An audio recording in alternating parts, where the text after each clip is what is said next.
Hello and a good time zone to all you runners out there. Welcome to the December 2023 Accelerated Meta Test, the last AMT of the year, the last chance for everyone to have a chance at getting invite to CBI next month. With me today, I have I believe this is Thrantar. not actually quite the last chance for a CBI invite, but it's Well, the last AMT at the the very last least. You AMT got for it, another certainly. 2 weeks, everybody. Don't worry. Like If you don't get it today, though, you are you're cutting it very close, shall we banned from say? Netrunner for life. So, yeah, we just have a little bit of the logistics coming through here. Looks like we have pairings up. Checking to see what kind of a spread we have. We have a really nice. Lou is the top runner, not only top anarch, top runner. What a world we live in. Let's head on over to the tables. What do you say? And Yeah, see one if we can second. find a good matchup here. We're gonna be watching both sides, so if any of these pairings strike your fancy, One second, I need to go find where the bearings are.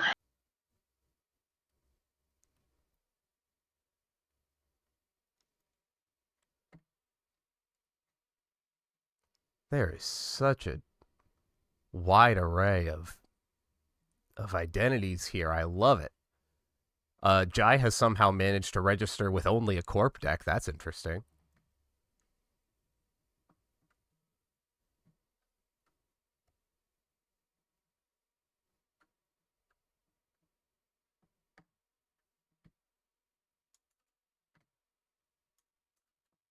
Let's see. Here we go.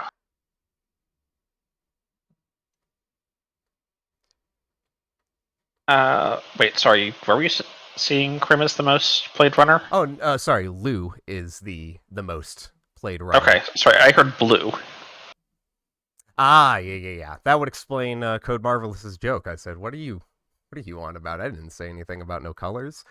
Um, but what's any of these matchups strike your fancy here? You got a particular identity you wanna watch? Um,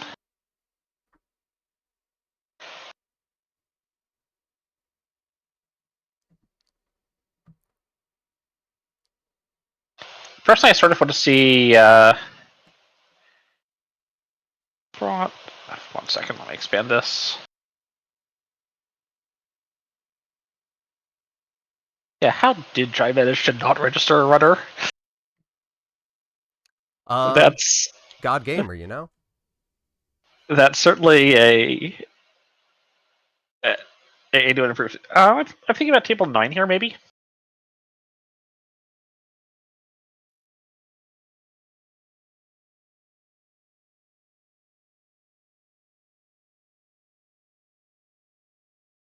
Yeah, I'll go ask 1 second.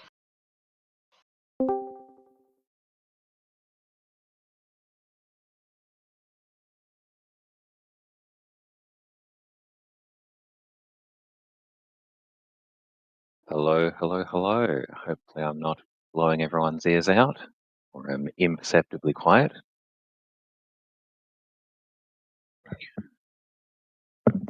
Very good.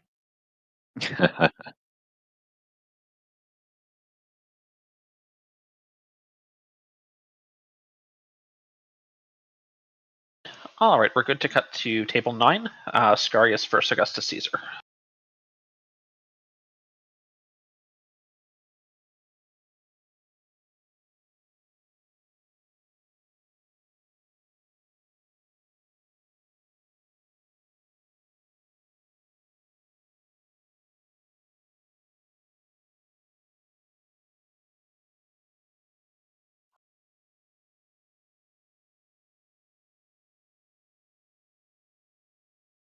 And we're just glad to have you here.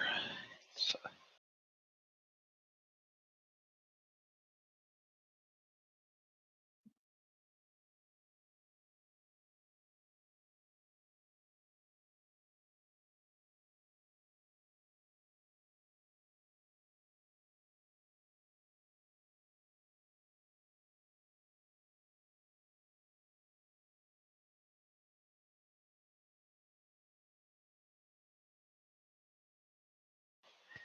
Yeah, I know my voice is a little bit rough right now. I'm recovering from a case of bronchitis, which has been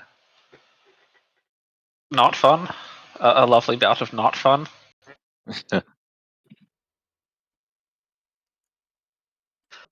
Good excuse to stay at home and play more Janet, though. There we go. Looks like our timer for round 1 has begun.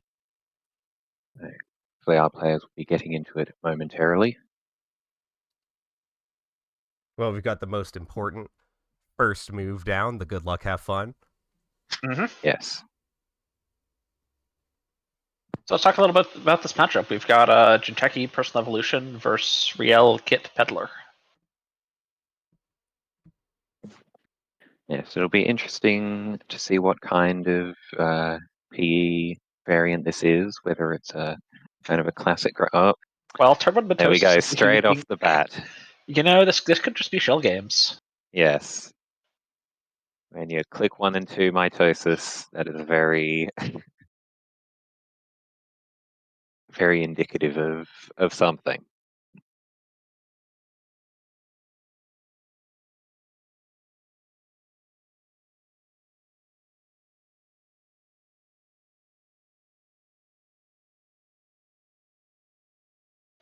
Biobands into Dr. Nuka just feels so good for all the draw.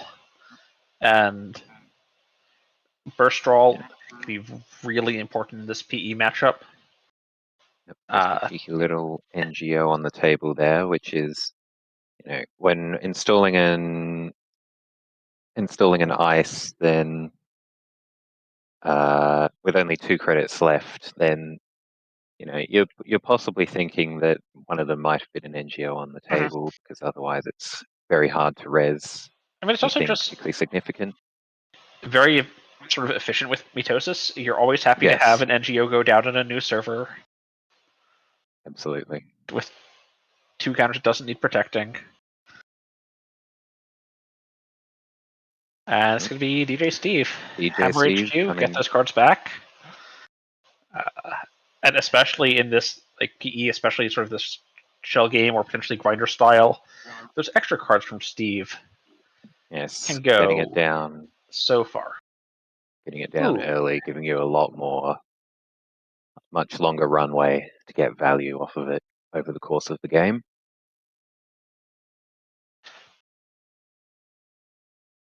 There we go, a sting off the table. And we see the Spark of Inspiration that was returned by Steve getting trashed again to the net damage, which I think might be hampering Augustus's efforts to set up his rig. One thing I'm curious about is, okay, there we have the Spark of Inspiration back. I just wonder what we're going to see, because there are actually a lot of very interesting options for Kit's Breaker Suite. There's the Angolo, which is sort of a pseudo AI, lets you challenge basically anything 2-way steep between Kit's ability and the Angolo on encounter trigger. Can be very expensive to operate, but getting through basically any 2 ice, also pretty strong. It's a lot of pressure. Yes, we have seen pretty ice light from Scarius so far. Only 1 ice on each of the remotes, leaving those centrals wide open, saying, "Come on in. I'm sure the water's fine." Mm-hmm.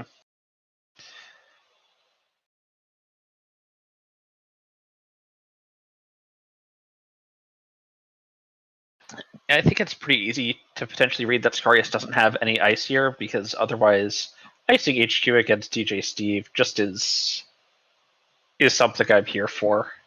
Yes. Yeah. A lot of the shell game lists, can run very light on ice.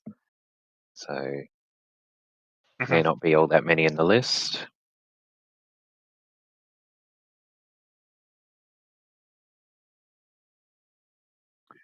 There you go, getting down that propeller off the barrier bands. It's a good cheap value install if you're worried about always having sort of an efficient thing to dump off the Bahi bands trigger, the install a card at 1 less. Makes the Preller nice and free, gets the Preller out of your hand, keeps your hand size down. I can see it.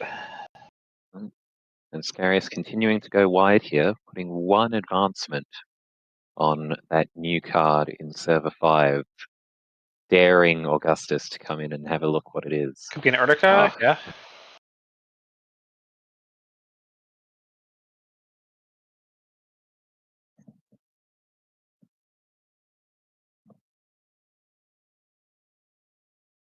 We did see a deep dive getting trashed there, and this is a sort of board state where a deep dive looks potentially very easy to fire at some point after an agenda 2 has been scored, been stolen. Yes, we're seeing Hannah in the bin as well as that deep dive. So this is looking like potentially some variant of Grug, the kit deck that wants to use that efficient code gate breaking to get easy central runs and set up for a 2-click deep dive. But Scarius doesn't seem scared of that at all.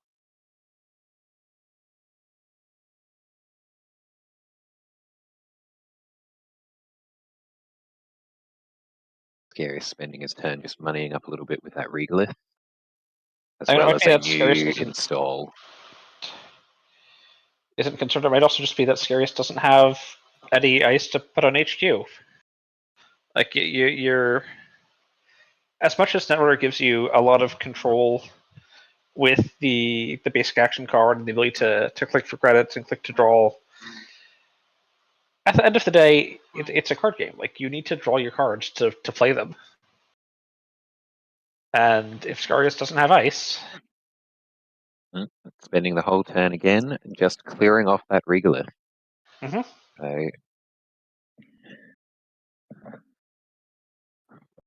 Ripping a Regenesis off the top.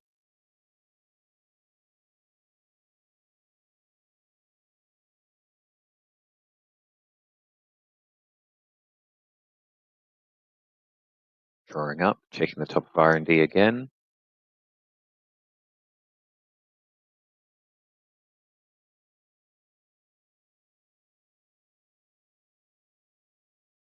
then back for the Steve value.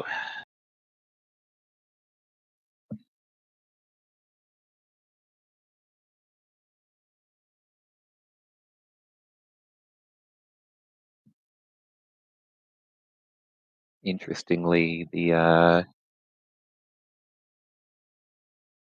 yes, adding a spark back to the grip because the heap was entirely singleton at that point. I mean, which potentially signals that I guess it's just once the card, and it's not about yes. In this matchup.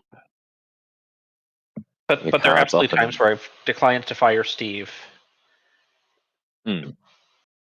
because I want to have a duplicate effect. Yes. So I can control what gets brought back, and something that I might want back later doesn't get burned. Yes, against PE, those cards can often boil down to just being more hit points. Seeing another regolith from HQ, and yep, there's an anemone protecting server 3. Spark of Inspiration on its way out again. And a clearinghouse was sitting behind it. Augustus paying to trash it. Definitely a thing to trash. Ooh, Snare from R&D. And there's only one click remaining, which is Steve can go down here. Up the tag got cleared with yeah. Clearing the tag, drawing back up with Stone Chip to stay there's out not of quite a lethal line here. Kill range. Oh, actually, if there's a sting, another install a sting counts the other players. Yes. Score area. A scored sting is only 2 net damage currently. Yeah. I was looking at Augustus's 3 cards in hand, was doing the math on like advanced Urtica, Trick of Light Urtica to the Fuji that might be in server 1. Advanced Fuji, score Fuji, but that's only 3 net. which isn't quite lethal. Yes, there's been something cooking in server 1 for a very long time at this point.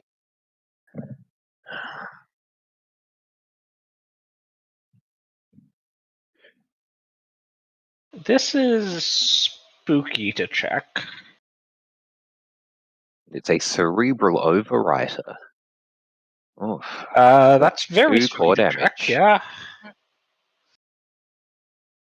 Augustus now only a maximum hand size of 3. Although 3 is... Oh, and going down, choosing to go down to 2 cards, installing that daily card. So if this is a Fuji that's been cooking in server 1, there's a Trick of Light in hand and it's lethal. That would be a very slow rolled Fuji in that case. That would be very impressive. And here we go, just another install advance.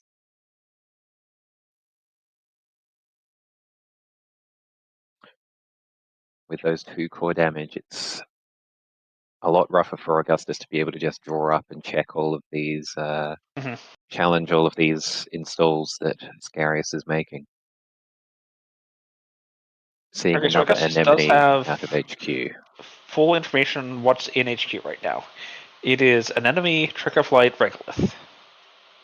And there's a Fuji. That's going to be 3 damage.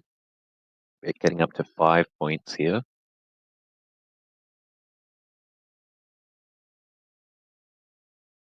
Of course, getting to 5 does disarm the Fujis. Yes. Here we go. 4th verse, same as the first.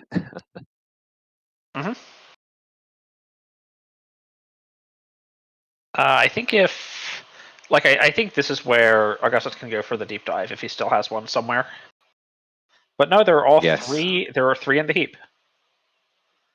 No, this is still doable, Yep, because but you run HQ yeah, third. getting one back with You get Steve one back with Steve. off the HQ run, yes. R&D Archives HQ, get back a deep dive.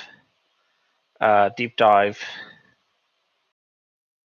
And find a Fuji. But if you go for that and you don't find a Fuji, and you find, House of Knives or Genesis or Sting, you have to probably, access one of the other 8 cards and not. Okay, Finds a House of Knives off the top. At 6, this is now entirely safe. The deep dive, 100% safe.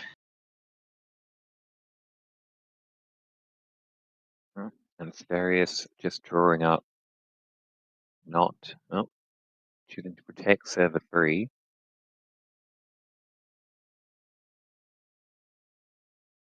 It's entirely possible that this is just a 3 anemone list, and that's the other anemone that we saw. So, I don't think this is a very... Oh. Well, looks like it's not. I don't know what's trying to be sold here, because if that was an agenda, it could have been advanced 3 times and scored. Yes, exactly. Unless you're trying to sell Juman? There is a 6-2 in the format. There sure is. That would definitely be an interesting choice out of this kind of list. So it's really good with all these adventable traps. We've seen Arctica Cypher, we've seen the Cerebral Overrider. You just dump the Juman counters on them.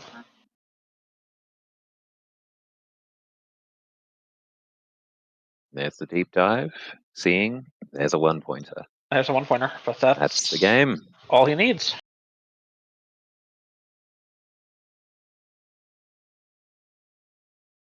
Yes.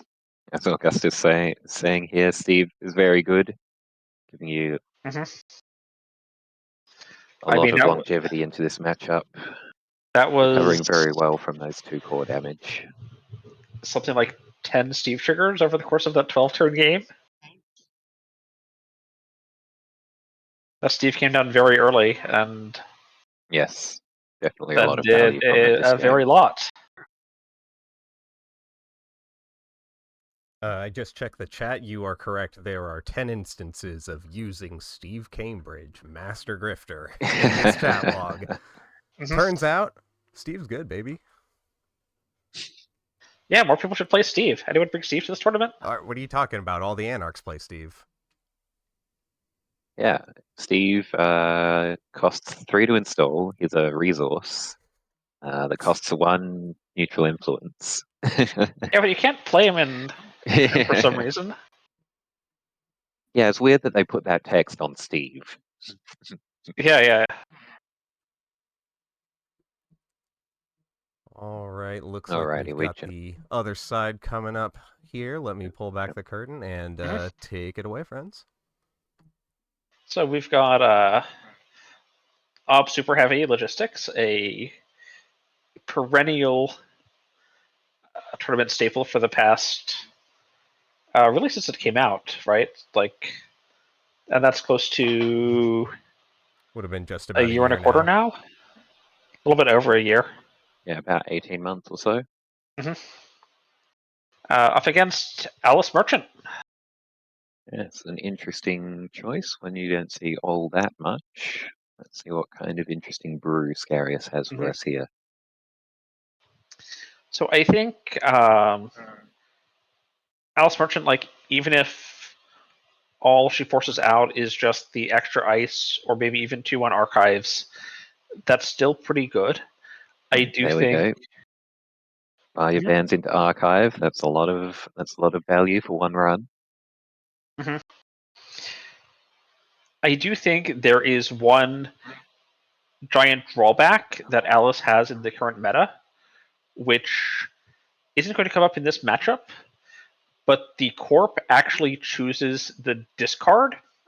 Yes. And if you're into Jinteki, they discard bacterial programming. Oh, that's nasty. Don't even need to hit anything off of bacterial if you're a punitive RH deck. Like, they can just manually feed you the first bacterial the instant you touch archives. That first bacterial feeds you the second bacterial. The 2 bacterials feed the, yodel punitive, and you just have to pay 40 or take 6.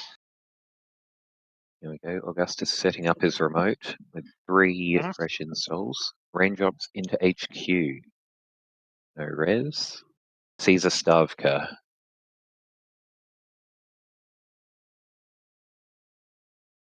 And this do archive we run see actually that's gives Scarius a lot of information, knowing that the only 2 cards in HQ were Stavka and something else. and the Stavka does not get discarded. So Right. it is now the last card in HQ.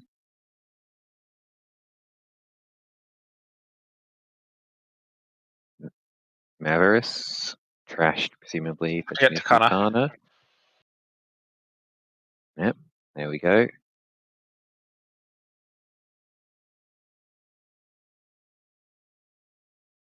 And then the Takana goes and fetches Tatubola. Very nice. Because yes, Azef being a divide and conquer. Roll, divide, and conquer. So it certainly got that Alice synergy, get a little bit Yes. more juice on the archive runs you want to be making anyways. Also has a little bit of Alice anti-synergy, because oftentimes divide and conquer can be just completely free out of nowhere. Like, they double ice HQ, double ice R&D, and just put a virus in archives, call it good enough. But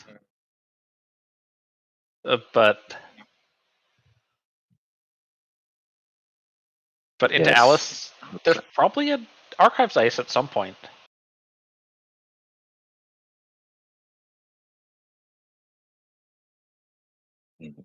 Draw, protecting R&D.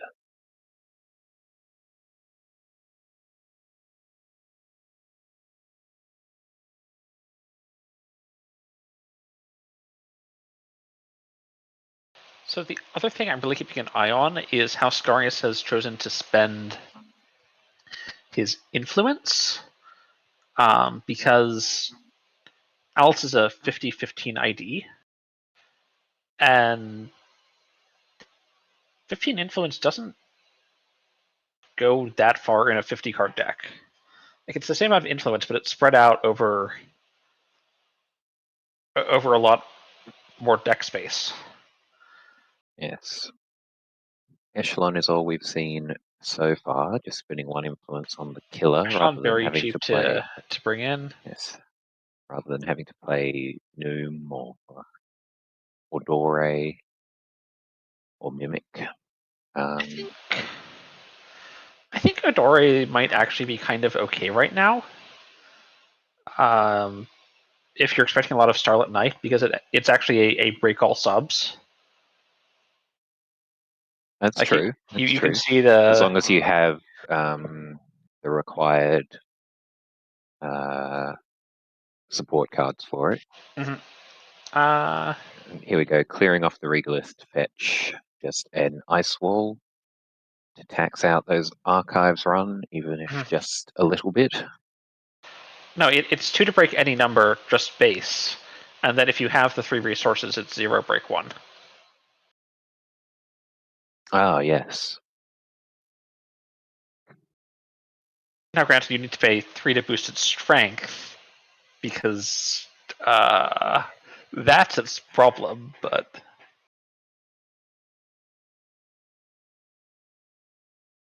But lots of Anarchar on Turbine, and Turbine Odore, like, breaks Starlit Knight for 2, always, and sometimes less. We're seeing Augustus going install advance in the remote. Likely looking to get an Atlas with a counter here, or it could be a 4 advancement requirement. Yeah, just a little bit of taxing ice on R&D.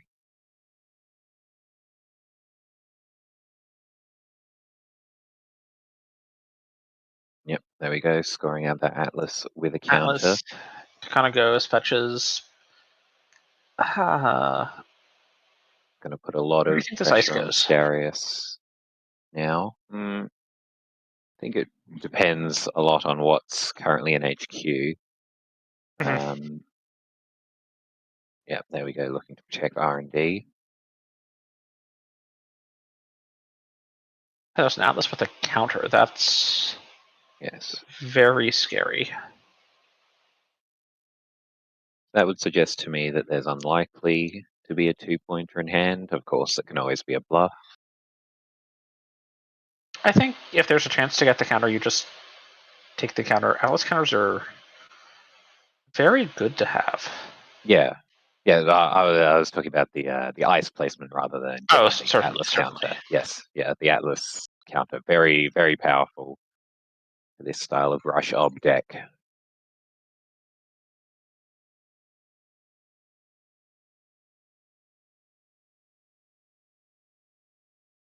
So looking at Scarius' list, we've seen a sort of bevy of different types of Central's pressure from all of the cards. There's this mall that's installed, providing pressure on basically anywhere that isn't archives. We saw a Stargate get moshed away, which is excellent R&D pressure. Playing Alice with some native archives pressure. A Spin Doctor in server 1. We digging for something to rush out here. While Scarius is low on cash. I mean, cards are always good to have, and there's A 4th ice going onto server 1. plenty of interesting cards in archives to recycle. Rashida's excellent. Like Super 1 can protect Rashida for a turn just fine. Border control, quite strong, especially in Ob, but just a very strong piece of ice to rush behind. Regolith is a ton of money. It's kind of slow money, but sometimes you just want 15 credits over the next 2 turns, and Regolith is there for that.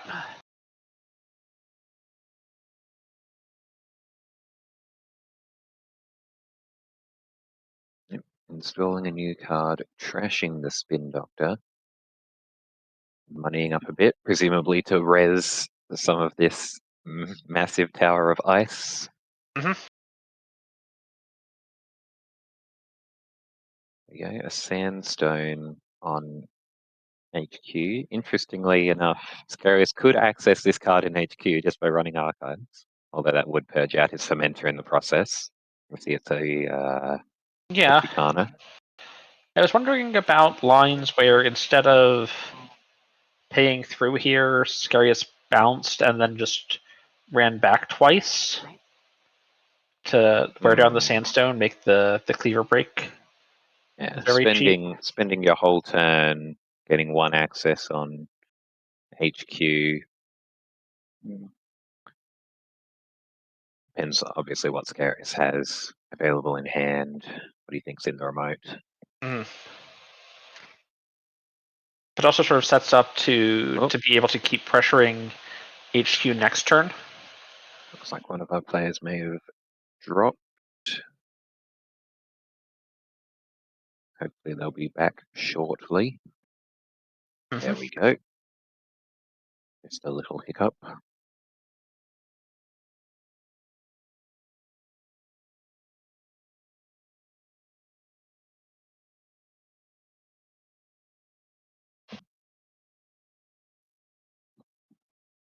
Oh, and there we see a Stavka crashing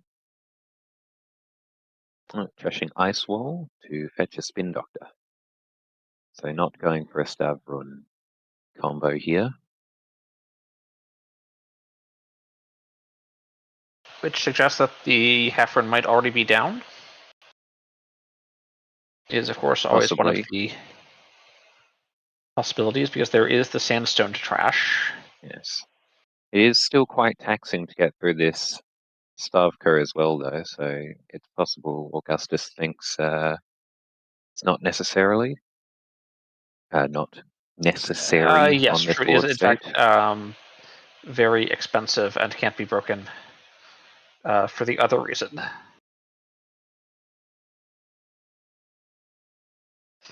Echelon is not an efficient breaker of Stavka.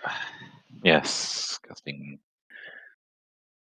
3 for 2 strength on that.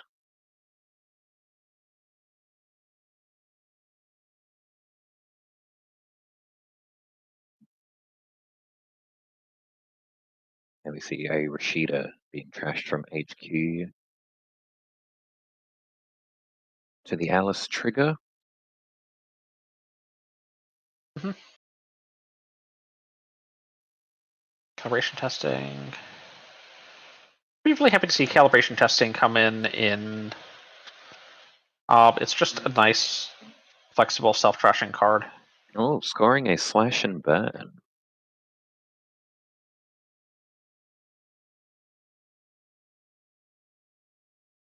Obviously not the primary use case for slash and burn, but if it gets you 2 points, it gets you 2 points.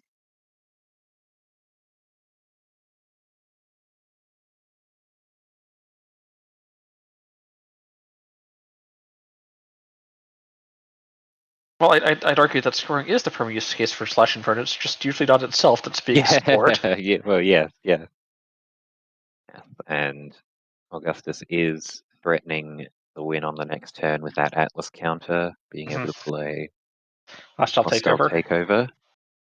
But I'm not. See a wheels installed off this fire bands.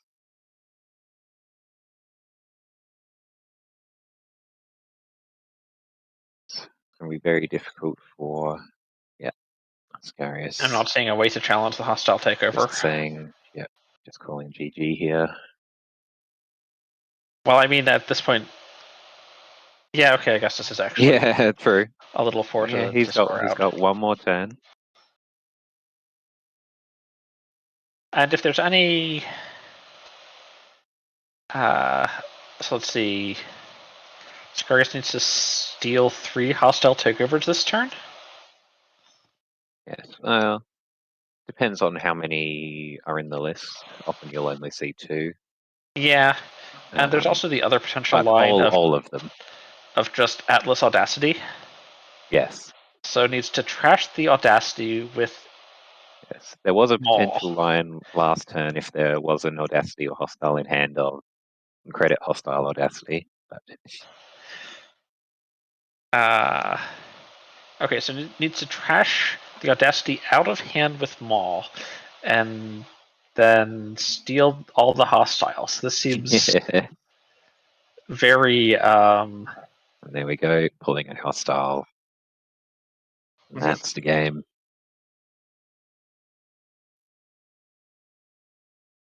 It's a very fast rush out from this ob deck. I mean, turn 13. Hmm. I don't think it's actually. Like certainly this is a relatively like potential for rush of this ob, but I don't think this is necessarily as Yeah, fast this as ob can rush. yes. Any instance where you have to score a slash and burn is generally not going to be the fastest, but Augustus saw the line. He was confident that he could score it out off the table. So that was a very good use of it. All right. Good job to both players. Congrats to Augustus for the sweep, and Sky. Both players, good luck on your next rounds. We've got some time left that we could probably hop into another table. Anything look interesting to either of Sticks y'all? there any that have caught your eye? I'm just pulling up the pairings now. Hmm.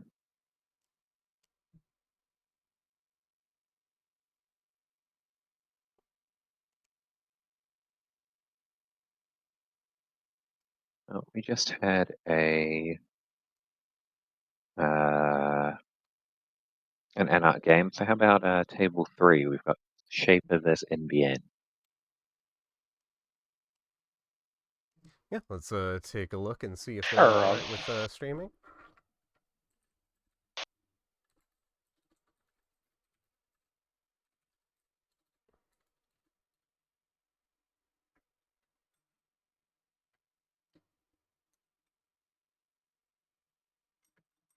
All right, let's pull back the curtain. We've got approval from both players. So here we have Porcobolo playing Kit, who we saw in the last round, and we have Wow Warlock playing Reality Plus.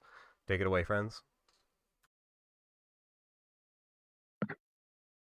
Yep, so it looks like we're fairly early into this game. No points scored either side yet, but R plus, as it's wont to do, a very wide board building up, and it's going to get even wider with that wage work. It's install, install, install, install.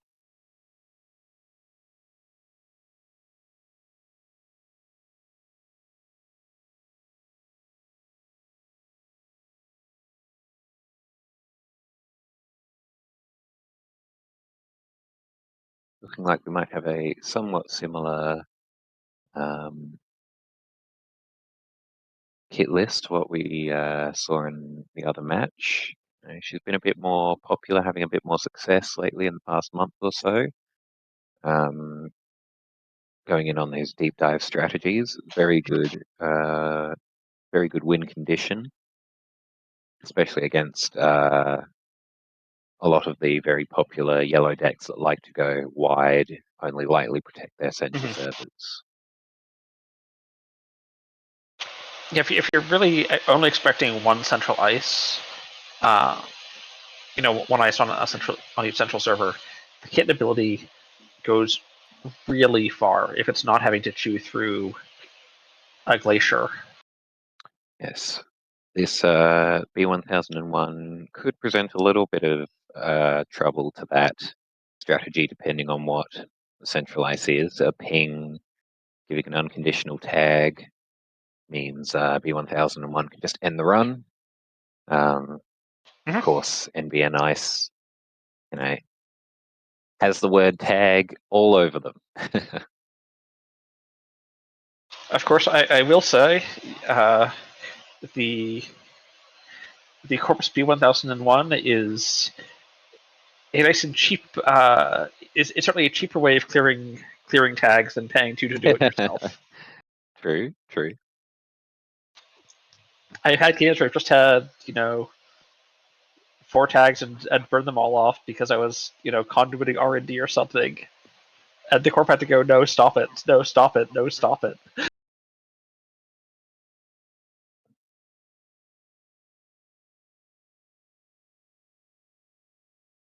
Running server 7, the newly installed face down with wheels. Finding a Rashida. That's Rashida, always a trashing good Rashida, trash. which does, of course, potentially turn on opposition research. Yes, only 2 tags on this current board state, but still not a fun tempo hit.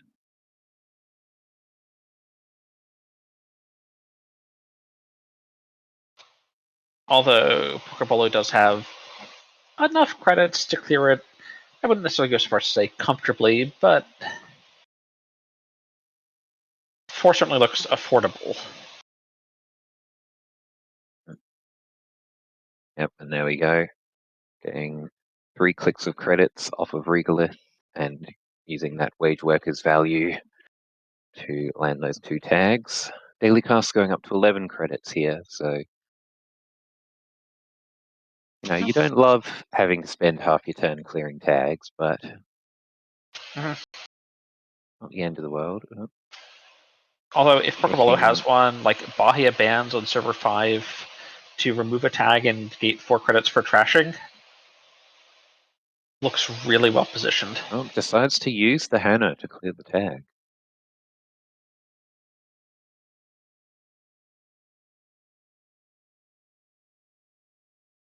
I mean, she is a good resource for tag clearing. Checking the whiteboard states can also be very nice. This is very interesting. Finding an Amani Sanai in HQ. I don't know if Pokebolo was trying to bait the B1001 there.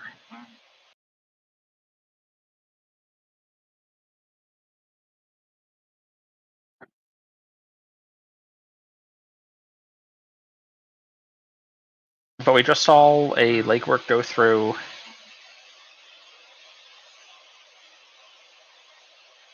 with Seeing a B1001 active, which I think gives both players a good sense of what's in Wild Warlock's hand, and both players a good sense of what's not in Wild Warlock's hand, namely agendas.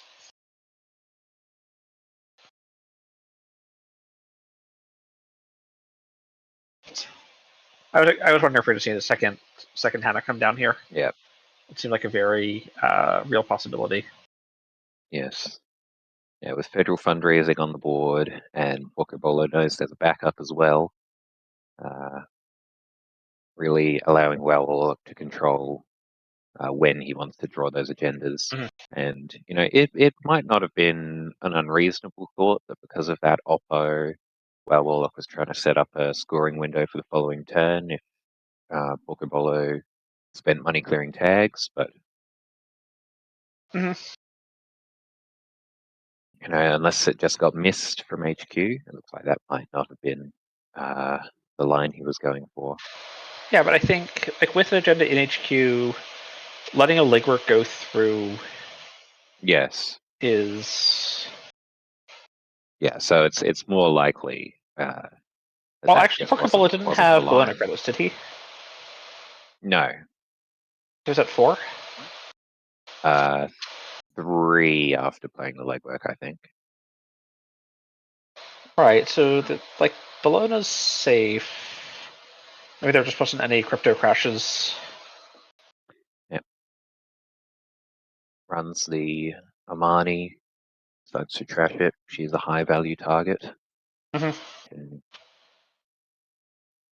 Can absolutely ruin your day if it gets scored alongside a crypto crash, and honestly makes any kind of steal very taxing.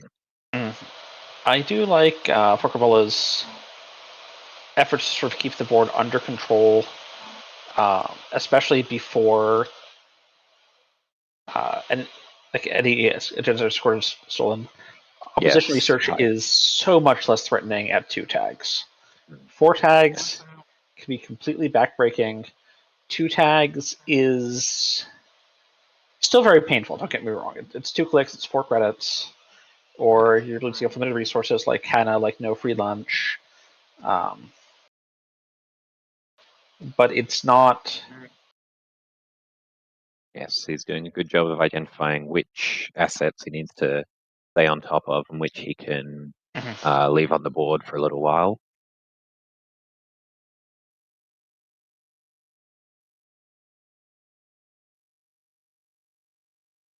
But as long as he can keep his money up, the 2 tag Oppo doesn't create the same type of forks Yes. that the 4 tag Oppo can.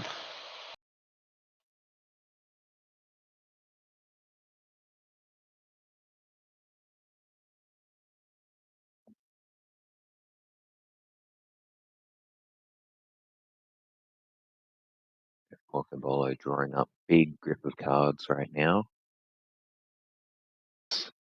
Putting down a Gauss. Presumably looking to check what that new install in Server 4 was for, well, Potentially, I think. not even cheaper, but Yeah, I think he's just looking to put down a Gauss because he drew a bunch of cards this turn and wants to get it out of his hand. yeah, fair enough. And really, Ping's the only barrier you're expecting out of NVN, out of R plus. Mm. And do you know the +3 strength from Gauss turn 1 doesn't? Well, and there we go. A Bologna off the table, activating those opposition researchers. Mm-hmm. It's also just refunding its credit cost. Lona, pretty good card. Yeah.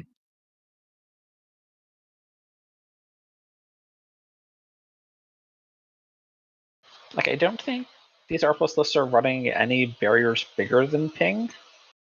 So Gauss, whenever you put it down, it's going to break Ping for 1.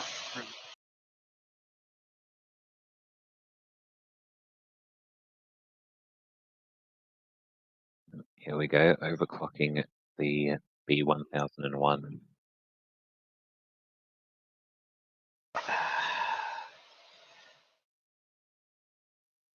Finding a Starlit Knight, threat 4, so the end the run text on it isn't active yet. There we go, getting full value off that overclock. Yeah, it always one more expensive, but it actually ends up reasonably well. You're not paying for the strength boost, and that could be costly if you have to use it.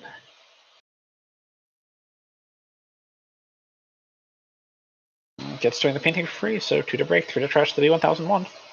Yep.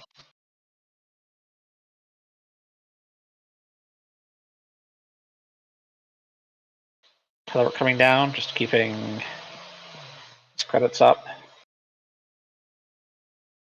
You see a deep dive in the heap.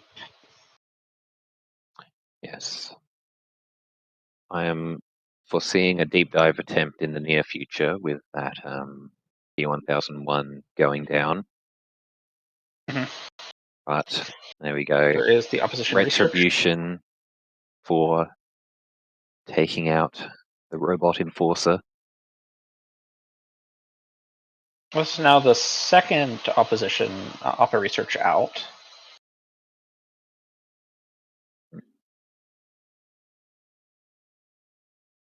Porcobolo deciding to leave the Spin Doctor he finds in Server 10, not to invite the wrath of yet another opposition research.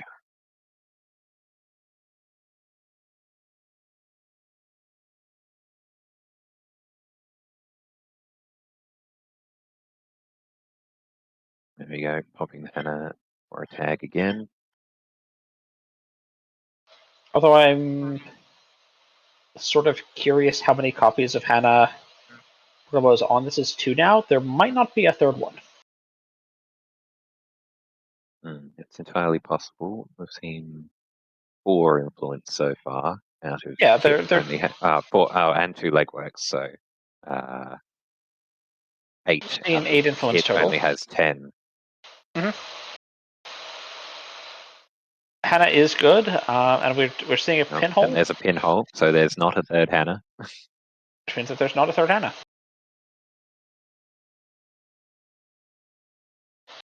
Now, this is not to say that it is.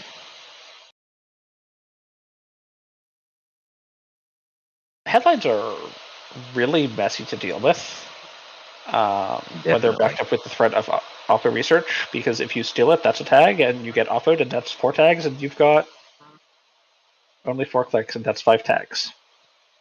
Yep, and there's an Amani on the board. Scoring out that headline. If he wants, well, Warlock can make this trace unbeatable. No. Which, can often be the more reasonable line if you just want to tax out the credits that. Yeah, so I think this is going to be a bounce on the Ngolo, probably.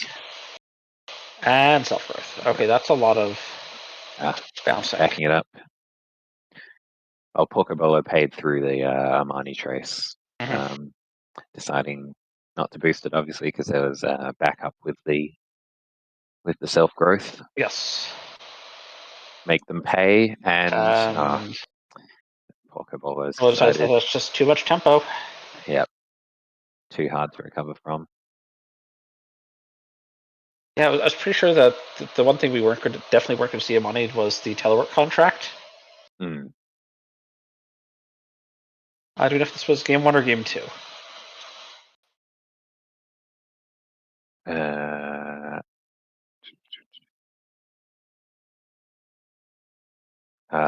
That Looks would like have been game 2 because Porcobello was corping first.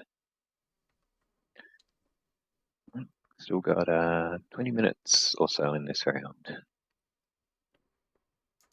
All right, well, why don't we go just check out our top tables, maybe? Why not?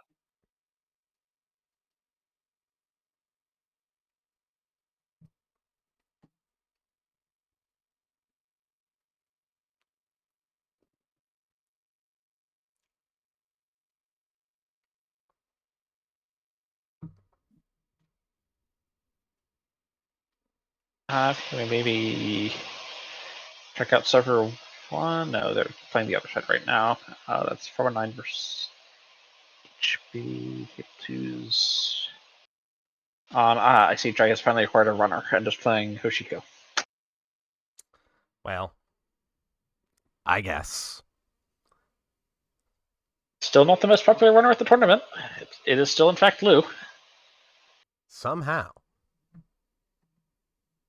I think there's been a lot of hot tech coming out for Lu. With sort of the more all-in, the imp decks, the buffer drive decks finally having its time in the sun.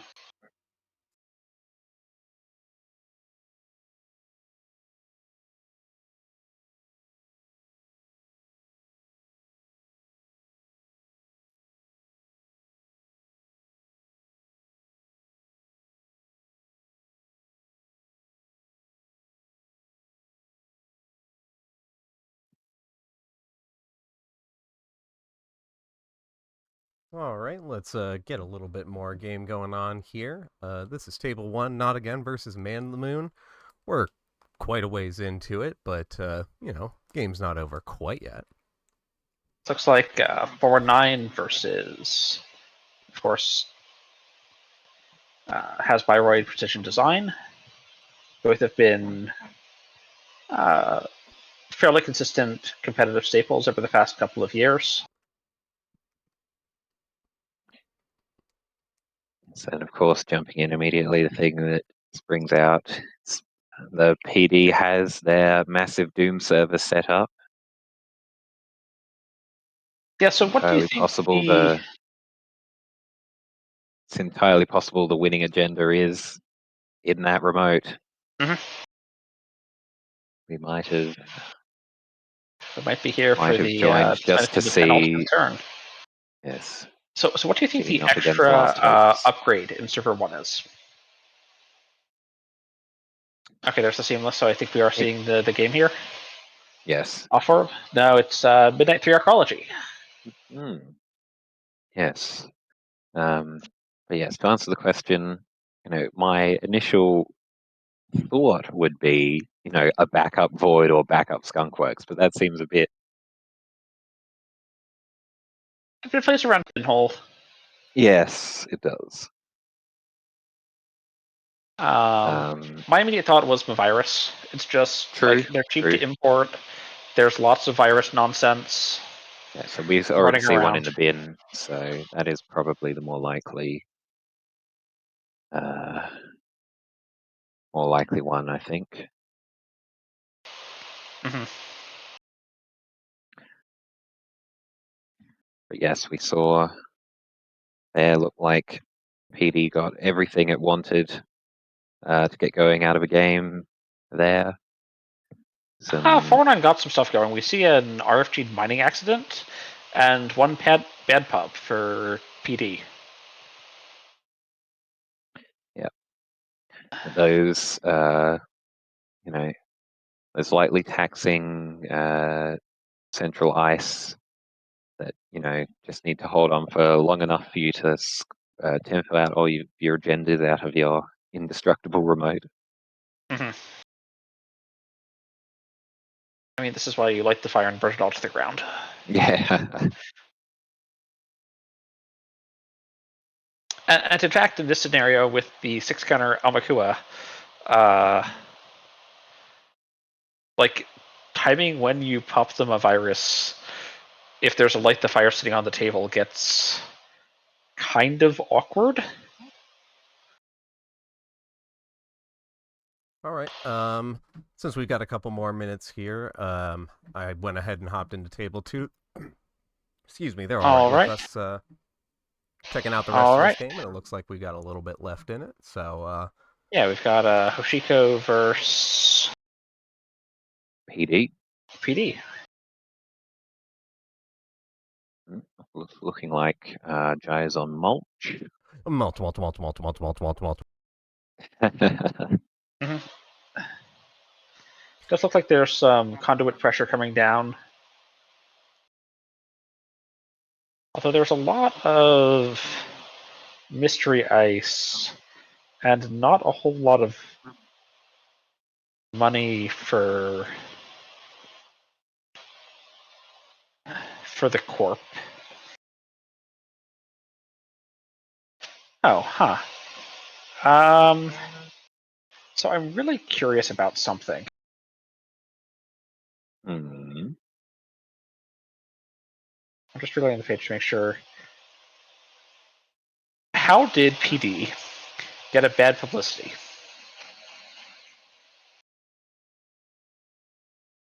They played too big to fail. There's a too big to fail in the bin. Okay, interesting.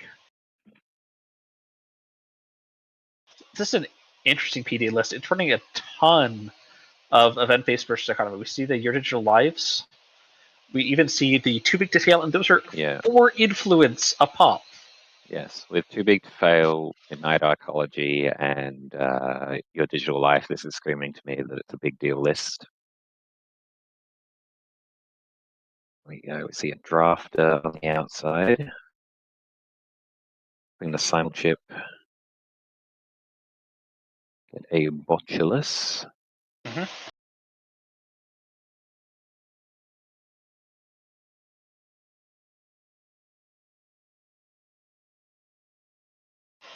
Just be inclined to res the inner ice too, but that's certainly very spooky. But on the other hand, the threat of just conduit,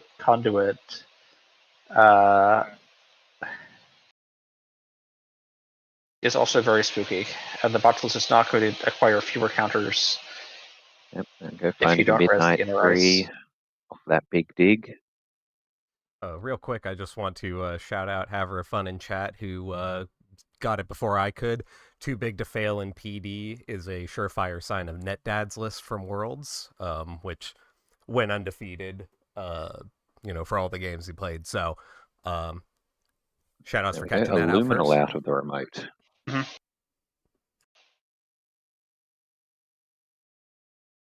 pulling Mavericks out of Certainly, the archives. Mavericks looks very good here to reset some of this botchless pressure, to reset some of this conduit pressure, Yes, potentially definitely. break the Audrey counter so that there's no free break on the drafter. And interestingly, a seamless was used on that luminal, suggesting there's a plan. It could be another in hand. It could also just be they needed every credit or every click. Yes, it's a calculated move.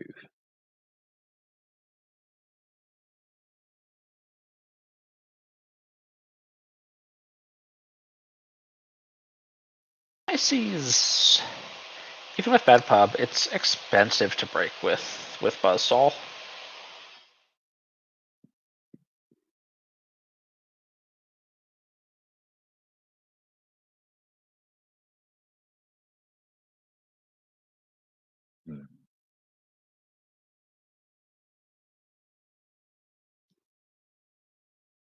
Because can't rely on Audrey at any point as long as there's a Mavericks hiding on the table.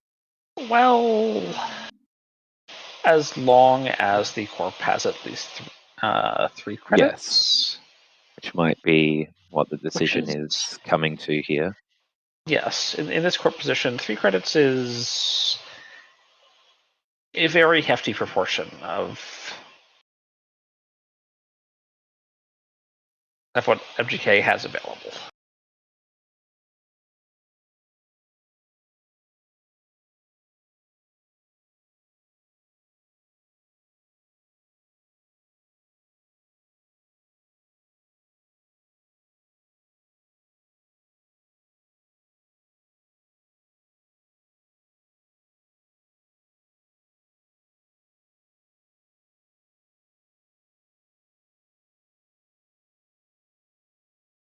Looking like One thing this that's is fascinating a me difficult decision. is when the spoilers for TAI were coming out. I know I personally looked at Your Digital Life and thought, this is a pretty good econ card, but I didn't expect lists to end up leaning into it as hard as they have been.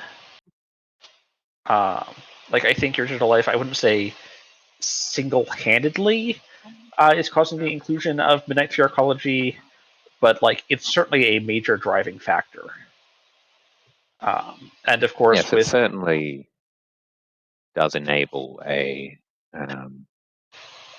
slightly different suite and scoring plan out of TV. Bacterial wasn't present in the meta, period. Yes. Now, granted, there was also Obokata, and Obokata was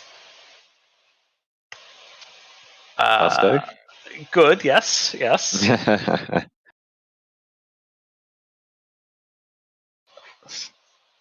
But again, no one was playing Bacterial, and then we got Your Digital Life, and people went, wait, no, this is actually so much money. And I wasn't you look at Your Digital Life and go, okay, well, you're at 5, you get the mandatory, then you could res a spin, right, or get an extra card from somewhere, return a subliminal, and then you've built a sure gamble, a hedge fund, and that's good. And hedge fund with a lower floor, great card. But I wasn't expecting how much these lists were going to start leaning into sort of the Your Digital Life combo turns. Yes, I think it was somewhat undervalued in spoiler season. Where you fire it with your Rashida, and then you res your spin doctor, and then you have your 8 credit card. Yes. But yeah, we do ultimately see MGK letting Jai in there on a Mavericks and a Rashida, letting the Mavericks just purge out the viruses by itself. Yes, although the timing is very awkward with Audrey. Yes. And despite this purge, Audrey now still back to 2 counters. can challenge R&D, can start conduit digging again. Well, not this turn because there are no click stuff to do so with after drawing up. But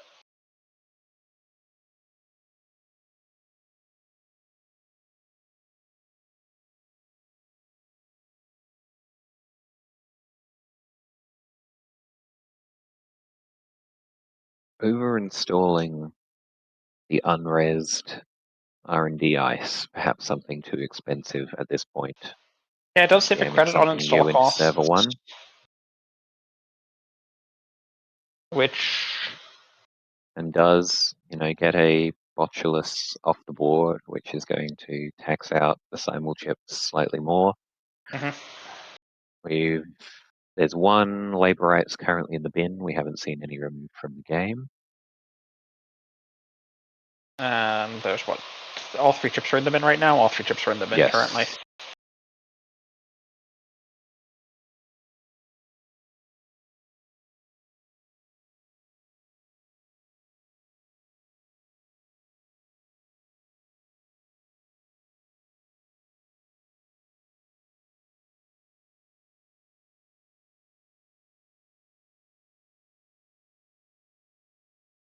Interestingly, we do see a buffer drive in the bin, which, is more common out of the Lu economy engine decks than the So Hoshiko variants, but Hoshiko can still set up it's still a the reasonably common one. But the thing that jumped out to me was the Takobi in the bin, which is,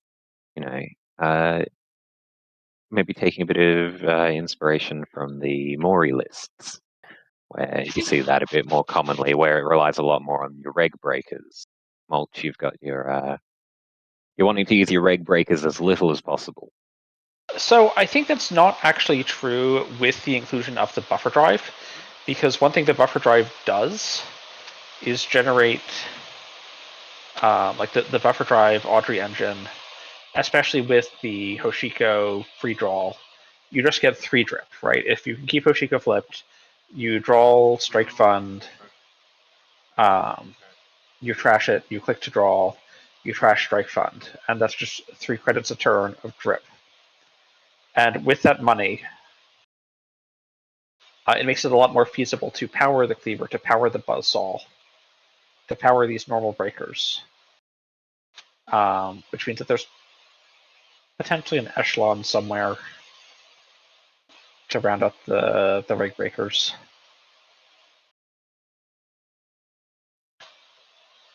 But like this could be a very strong late game drip plan with the buffer drive inclusion. And there we go, finding an Ikawa project off the top of R&D. And that's the game.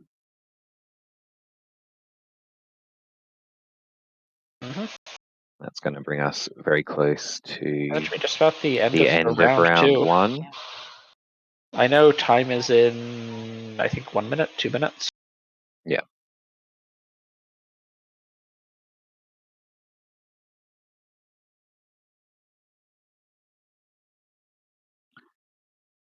Yes, well played by both And in fact, players there are no there. games It's a left coming, rough, so it's a rough matchup for PD. Mhm. It was very well played by both players. All right. Yes, we do have. Like just about all the tables have reported.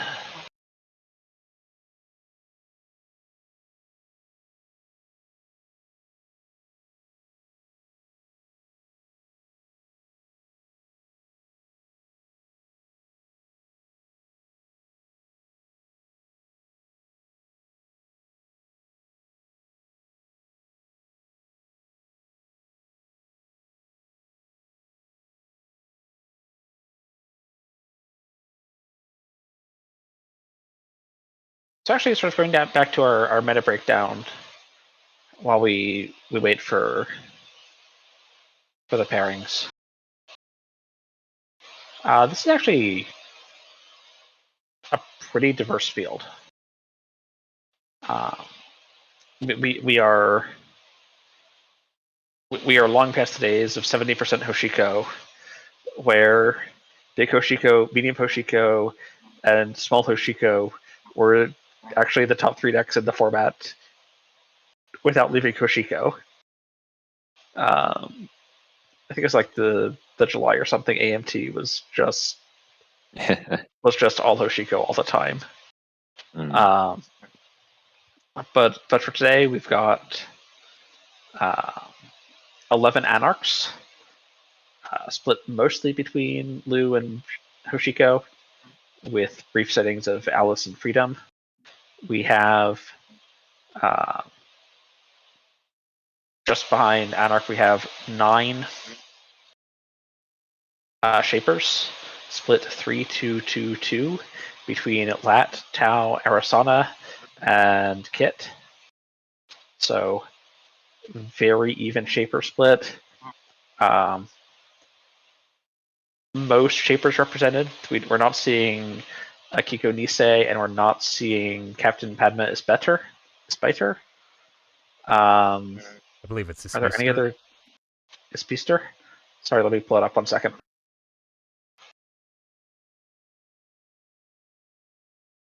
Isbister, yes, you are correct.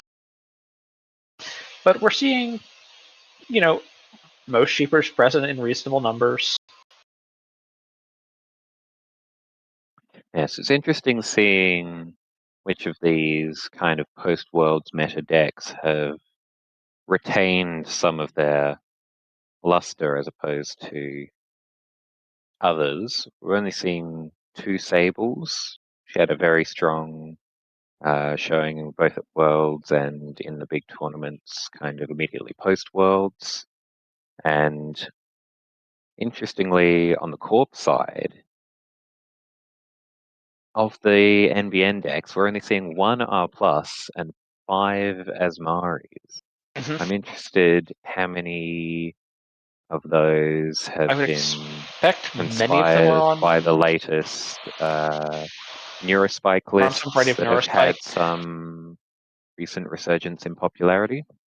I know last weekend I actually cast the Ocarina tournament with Aksu, and we saw some very well-performing remastered edition Neurospike lists there. Interesting.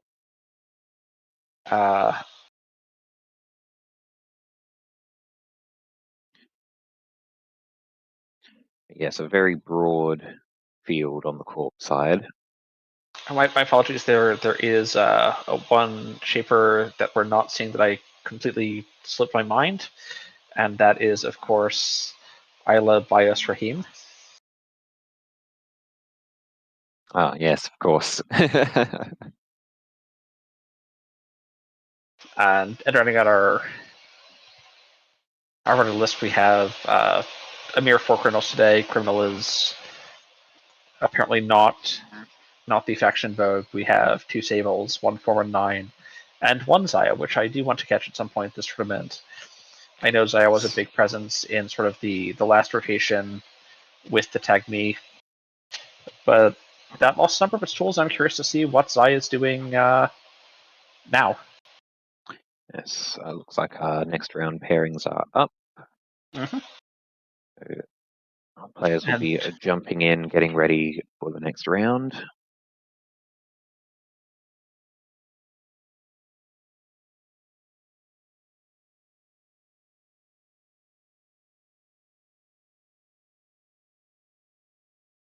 Mm-hmm. I'm going to take a brief second to shout out our buy this round, which was table 12. I think a buy for Meeting Adjourned is a very funny coincidence of naming. Yes, very good. Yes. When it comes to Zaya, and there are kind of like, reg value lists floating around. Just getting your shares for values by your bands has been pretty nice for that. Just getting money off your central pressure is always nice. Yep. Or a little while ago, there was a popular deck of the week from one of the Neon Static folks, a kind of a virus Zaya. That was pretty interesting. One thing I was hoping we were going to see was one of the current decks up on NRDB, which is the Akiko say Mind's Eye list, which looks hilarious. I want to try at some point. Yeah. All right. So, are any of these tables grabbing your eye? Oh, where's our Zaya player? We can always jump That's down on into. table 9. Sure. Why wait? Let's go have a peek. All Assuming right. our players are happy with that. Well, we will have to wait regardless because being Yeah, on left table hand, nine. Lachlan's going to have to play PD first. Ah, yes, so. of course. Yes. Yes. Well, Let's get our Zaya in. What shall we? Certainly.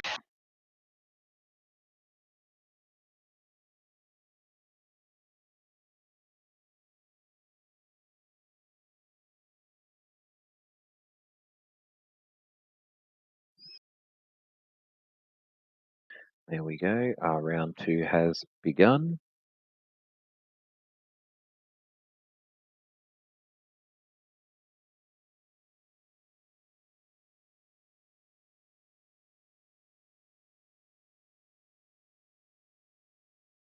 All right, both of our players are cool with us watching, so let's pull back the curtain.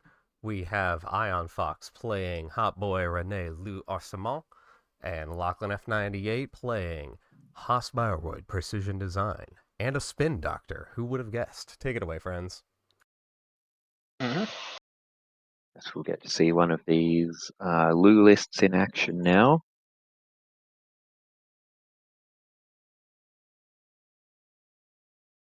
Yes, did Lachlan take a mulligan? Yes. Mulligan into click 1 Spin Doctor isn't the most auspicious opening. No ice on centrals.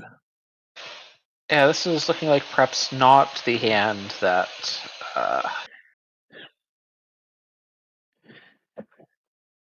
Yes, and then the classic strat of open imp as Lou. Coming in, trashing a card, seamless launch, getting your money and your draw, just so much value. So I'm sort of curious about Iron Fox's decision to go HQ there. Because I think PD's turn 1 telegraphed that Lachlan's hand was complete garbage.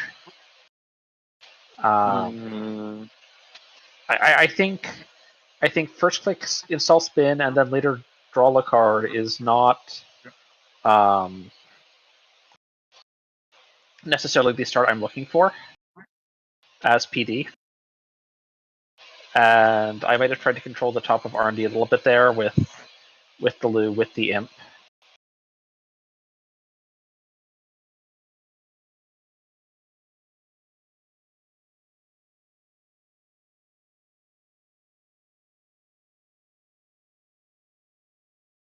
Seeing another Spin Doctor coming out. And but PD has now gotten ice down on. There we go. Found some ice. Starting to set up, recover from a bit of a slow start. Ice for the centrals, ice for the remote. And hopefully this will buy a little bit of time to.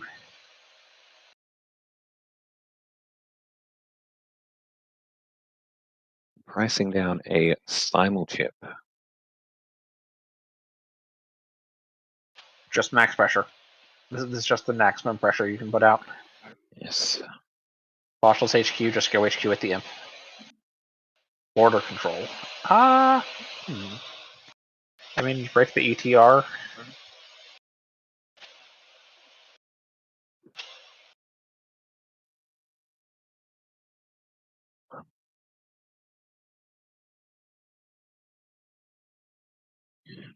And then trash the border control to burn the simul chip.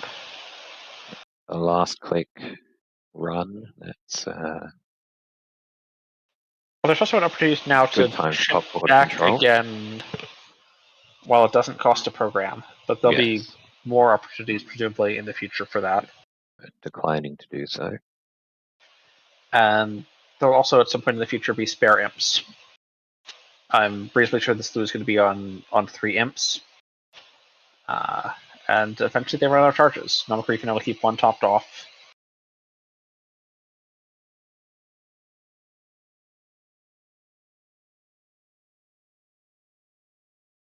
And there we go. Still drawing a lot and putting fresh ice onto HQ. Mhm. Solidarity badge coming down. Another good Lou engine card. Mhm. Although Iron Fox, Every card that says trash on it. not quite, but Yeah. certainly there. I don't think I've seen any lose import consume yet. Yes, or Demolisher. So Or Carnivore. Like, if we're going to say trash, why not talk about lose signature console that no one's running? That even synergizes with Steelskin Scarring and Strike Fund. And Buffer Drive. Although there actually is one list in this tournament that might have consume in it. I did see there we go. that there's Finding a an freedom Ansel floating around. on HQ. Clicking through it. Finding another Seamless from HQ.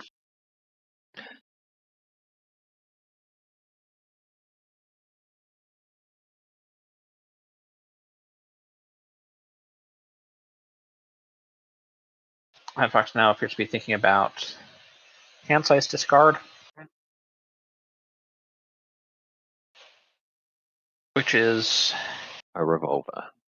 a revolver and also usually a good problem to have. I'm certainly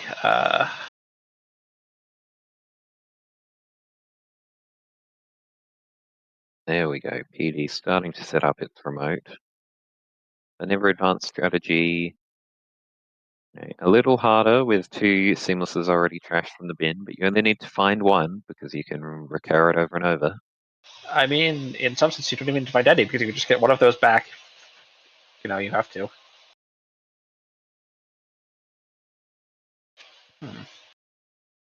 This last click run on this Ansel is. Yes, no.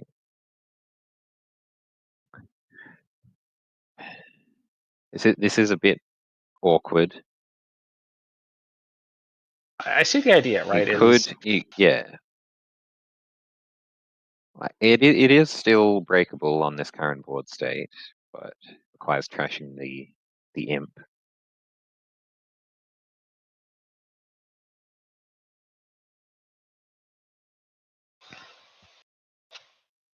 Yeah, they just agreed to undo the run. I didn't count the clicks correctly. The next turn will come back. In an ideal world, and trash the Ansel with the boomerang and the click through. But now there's a nice trick Unfortunately, against with Hippo. pre-installing the Hippo telegraphs the plan. Let's Lachlan set up some defenses for it.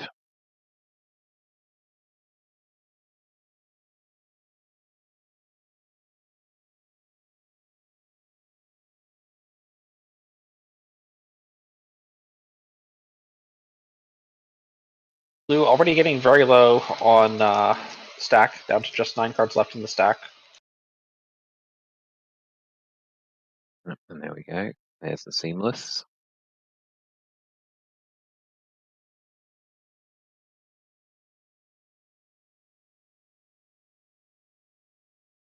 Waiting for action here, but I don't think there's actually a clot in the bin right now. No, but you can pitch a clot to Audrey. Yes, you can pitch a it's in clot to hand. Audrey.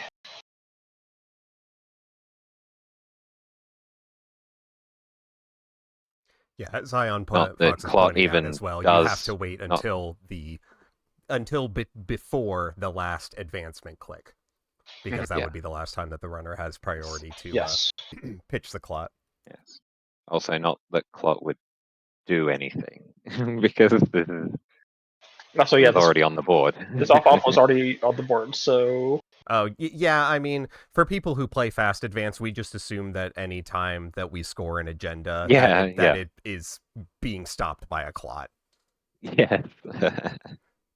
Happens to me all the time. MAPD is kind of nearly resilient into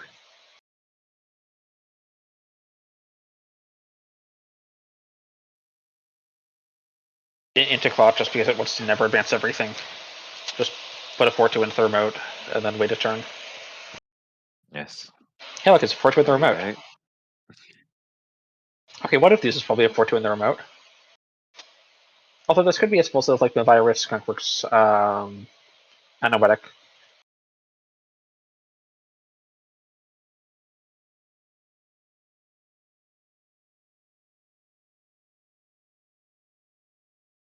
There we go. Unfortunately, without the cookbook down, it's a little harder to challenge ice with a freshly installed Botulus. There's an outside chance this is Ansel ganked. It is a possibility, yes. Seems unlikely, seeing as this was not rezzed.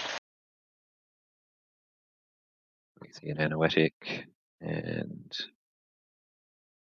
we have a skunk as well. No, just using the anoetic to end the run. This is, if anything, made me more spooked if Ansel ganked.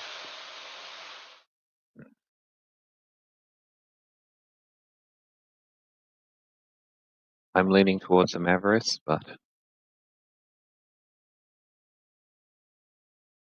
yeah, it's a definite possibility.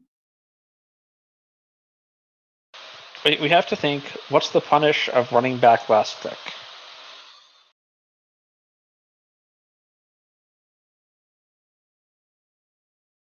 Yes, and deciding to play it safe.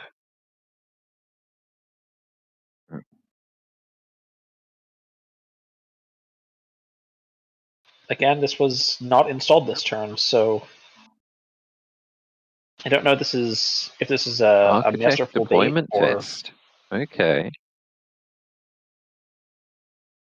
should potentially see Not some really big, hefty ice. Obviously, there's like Ansel and Bran. You think we're gonna see anything really spicy like Archer or Yep, it's setting up a barn on the Mhm. remote. Yep. Yeah, I think Braun and Ansel, of course, are sort of the expensive hits for architect deployment tests that Yes. you'd be playing anyways. Yeah. And MIC is also a nice 6-cost Yes. ice. Those are the ones you're hoping to hit off of it, definitely. But certainly if you're running architect deployment test, there are some bigger ice that HB has access to. There's Tier, there's Next Diamond.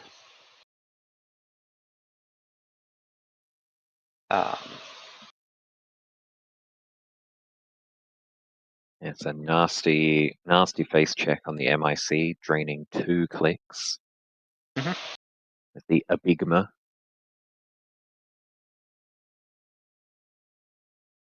Although 5 credits is looking a little low now. Complements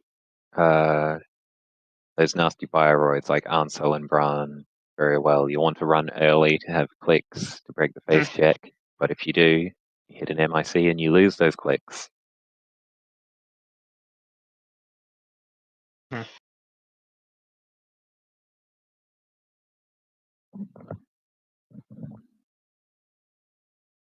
you go, trashing a Managam Skunkworks off the top of R&D.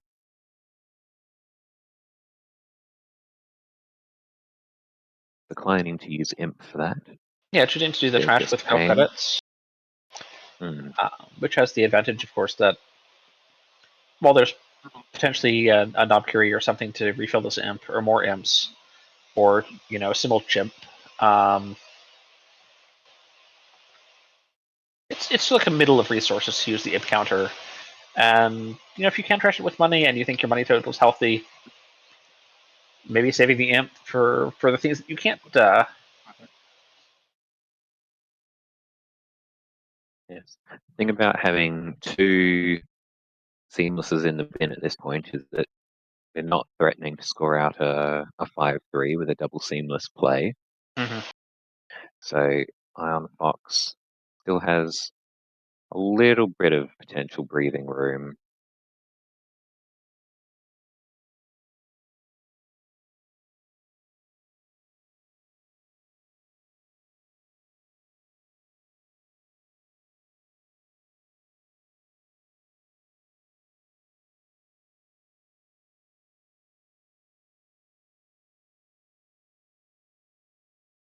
All right, here we see the Bran.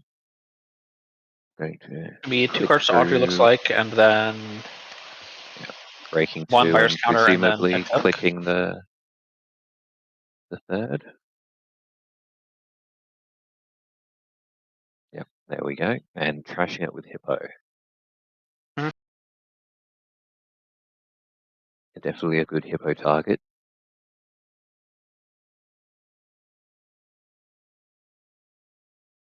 Although, One thing I'm sort of thinking about right now is that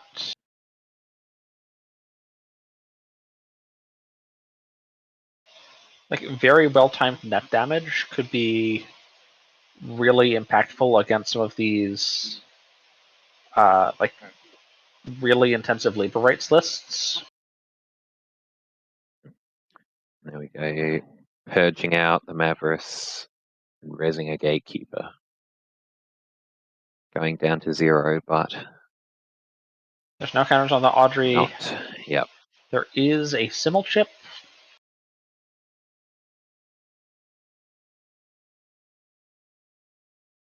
Even chipping back a Botulus will still allow Lachlan to get that draw value. This does turn off Anoetic, though, with no credits left. Mm-hmm.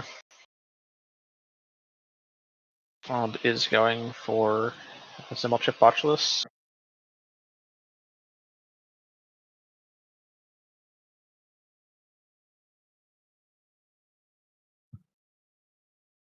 And I do think there's certainly a consideration about which sub chooses Besides to break the breaking the end the ETR. run.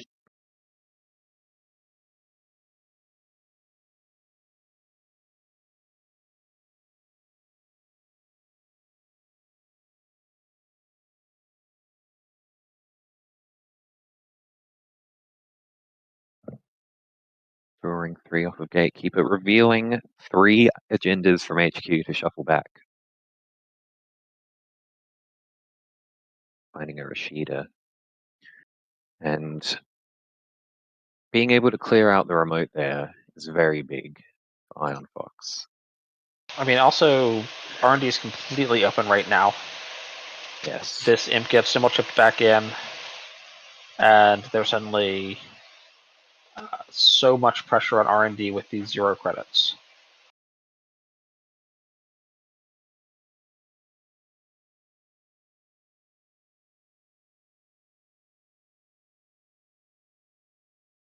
And Gatekeeper 0 strength, Audrey can challenge this all day.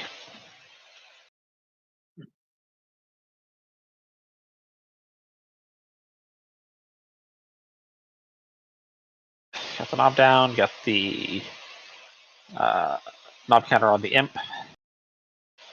Guaranteed trash whatever this is.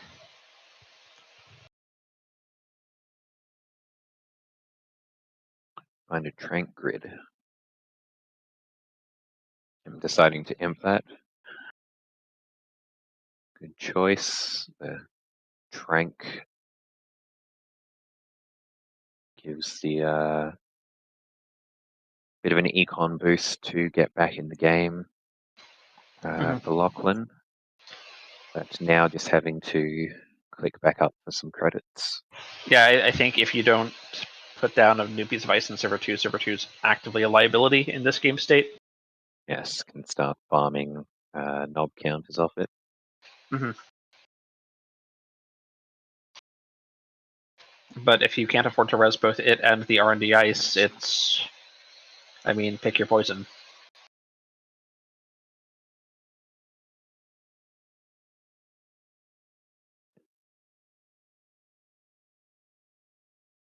Then using the knob counter on Imp, trashing the drafter, charges up Audrey, starting to get the nice little run-based virus engine going. Mm-hmm.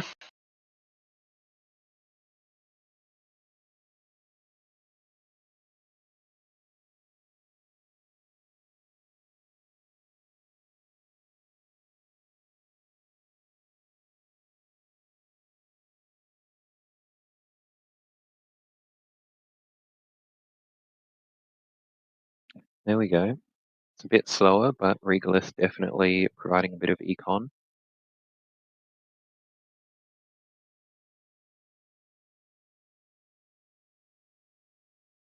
There are enough credits to read both ice. This is really big.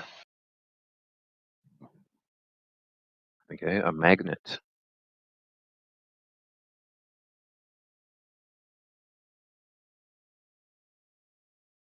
Magnet's also pretty good. It'll at least burn a symbol chip, potentially. Hmm. Or a card. Card, yeah.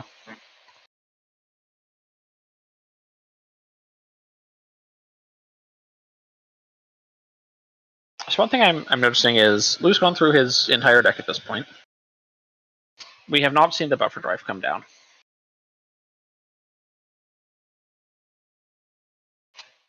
Now it could Yes, just be yes, we've one or two of seen old strike funds in the bin already, so it might just be a matter of, well, they're like there's you know, usually more labor rights in the it's deck. Like they could be labor rights back end to reset, but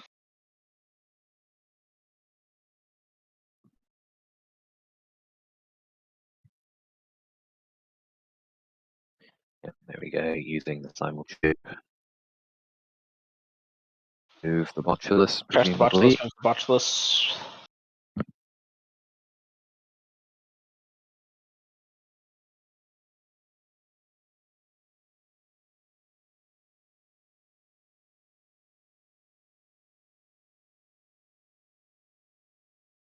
We can also just use 2 cards.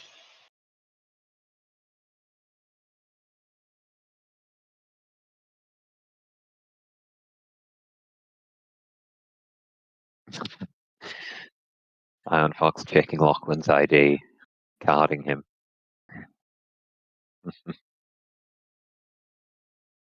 I mean, he's a bartender. He cards people all the time. Bartender? Cook. Might be a cook, actually. Let's go check my lore. Yeah, I think he works in a like soup kitchen or something like I that. thought he worked at the Wild Side. I don't think he works at Wildside. I think he I vaguely remember in his story him like sneaking into the Wildside kitchen, which doesn't sound like someone who works there. I have to reread it. It's been a while. Yeah.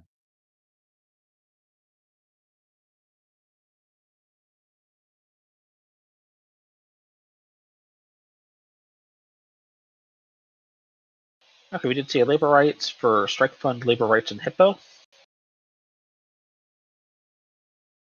Which just makes me think that we're going to see potentially a buffer drive come down at some point, because without a Strike Fund is not,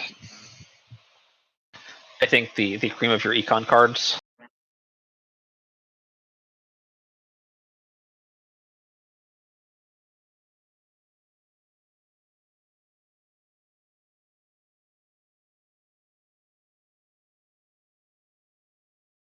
Okay, so there was a Mavin Archives. Mavin Archives is, I think, entirely unsurprising in this. Yeah.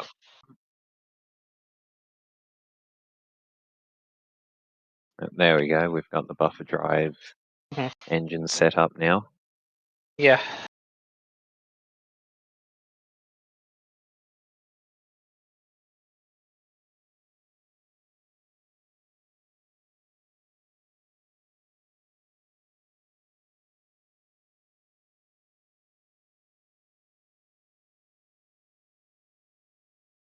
Noticing the Labourite's got the hippo back as well.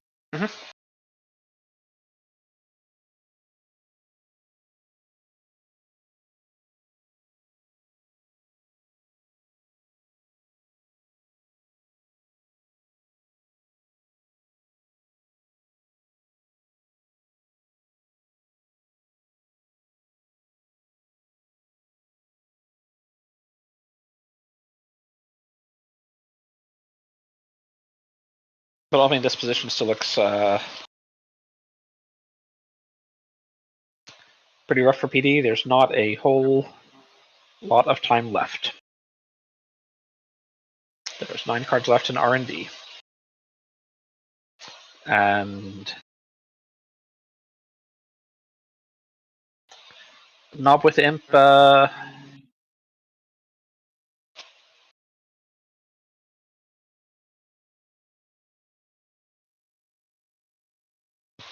we'll certainly work through those.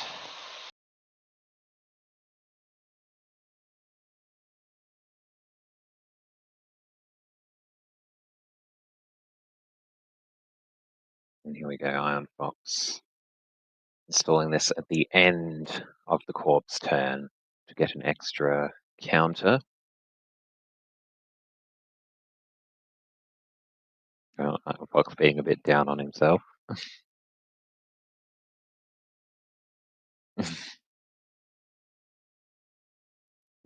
Admittedly, this is one of the harder parts of the JNet interface, is that there are a lot of times where your opponent would say, in any given card game, all right, I'll go to end my turn. And you would say, well, before that, I have this action. But JNet just skips you have to straight click to the start.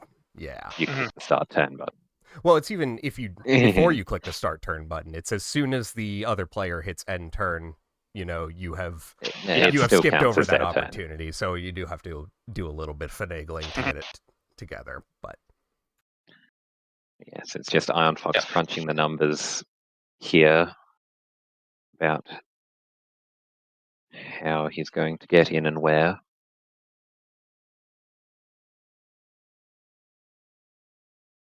I'm going to go with R&D with the Buzzsaw.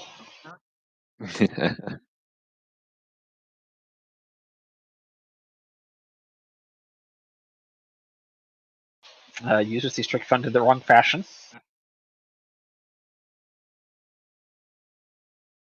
Of course, playing Strike Fund is by far the worst way to make money off of it. Yeah.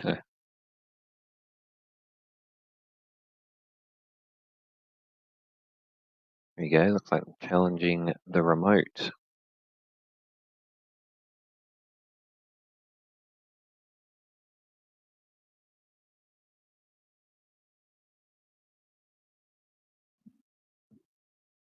Charge the Imp. If it's Nikoa, just trash it. If it's anything else, just trash it.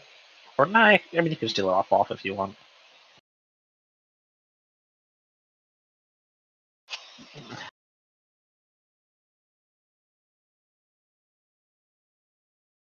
in other instances, I think it would have been, well, in a lot of instances, finding another Mavericks off the top of R&D. The Mavirus in Archives is the real issue with that plan. And now there's 2 of them. Hey. Double Mav, double Purge. Bring back Cyberdeck Sandbox. No.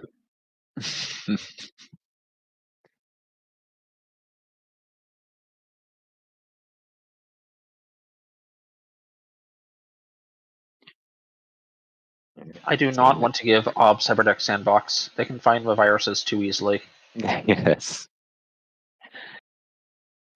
Just don't run I love Archives popping so a border that I don't control gain 12 to gain credits. What? 6 credits.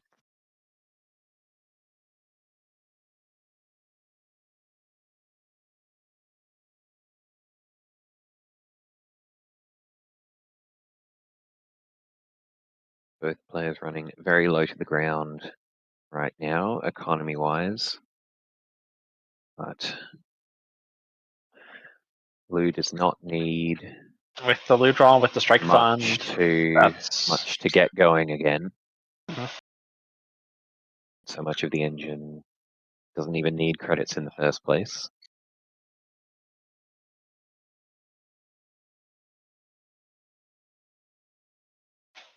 I'm just looking at one of the tech cards for purging virus counters, and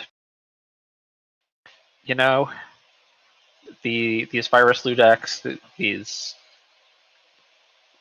so these Hoshiko decks like Mulch are already trying to speedrun their stack as fast as possible. I'm not sure I want to play reverse injection to help them.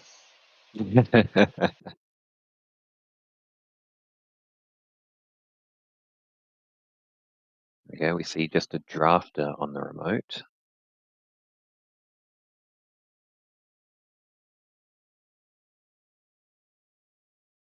Boosting it up.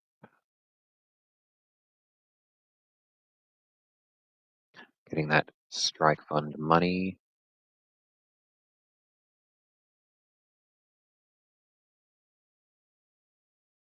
One thing I would love to see JNet look into fixing at some point is fixing the strength boost to breakers persisting when out of runs.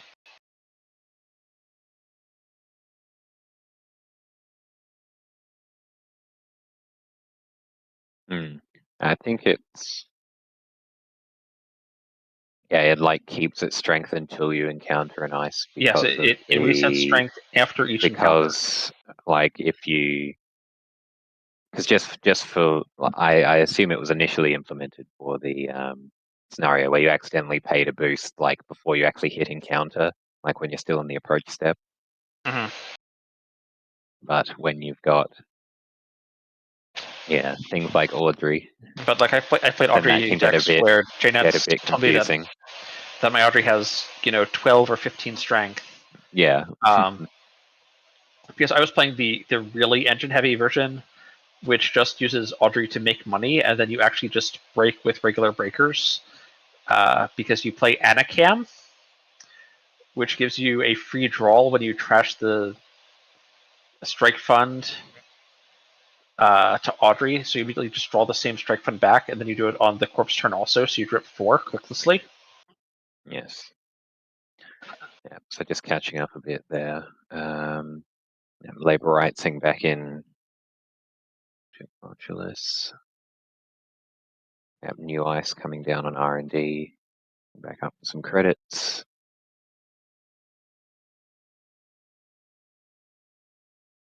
But look, if Trashing you trash for money, it's Rashida gonna be off the trash for top of money. R&D there. And if it can't be trashed for money, well, that's what Imp's for. Only 4 cards left in R&D at this point. Now only 3 cards Trashing an left. Echoer. There is simply not enough time. And trashing a Spin Doctor. Yeah, that... With finding that Spin Doctor, that is going to be... not leave Lachlan with enough time to Spin score Doctor, out with what's left in the... Spin Doctor can't help. Spin Doctor never buys you more time. It's 2 on res. It's not Jackson. If you res a Spin Doctor with an empty R&D and then shuffle it, it can get you +2. You lose. If you res Spin Doctor with an empty R&D, you lose. Oh, is that? Yeah. Oh, yeah, it's not a start of turn thing, is it? Yeah, it's when you res this asset. Draw 2. No, I mean, like, it decking out is not a... Oh, decking is just, turn. yeah. Yep. Okay.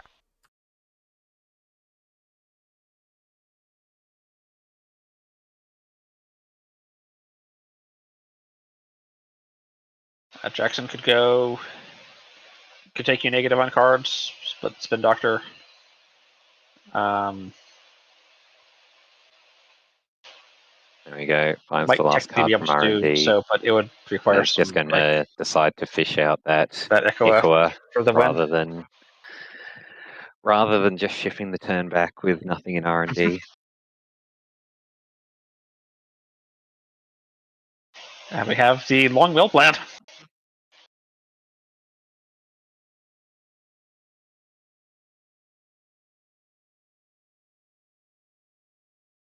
Yes, it was a. Lachlan did, very good recovering from what seemed like a very rough start. Mhm. But Fox did manage to bounce back, get the engine set up, and at that point, it's very hard for PD to contend with being able to break so much ice for pennies, effectively. All right, I believe they should be swapping sides. And then we will get to see the Zaya-verse.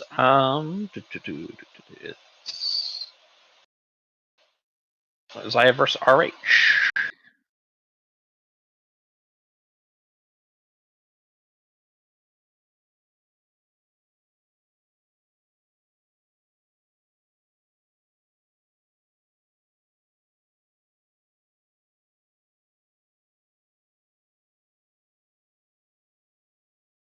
All right, be jumping back in momentarily.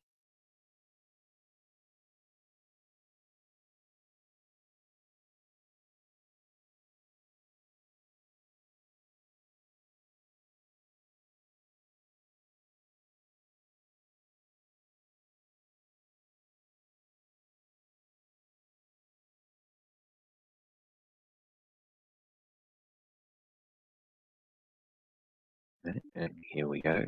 Zaya versus Jinteki restoring humanity.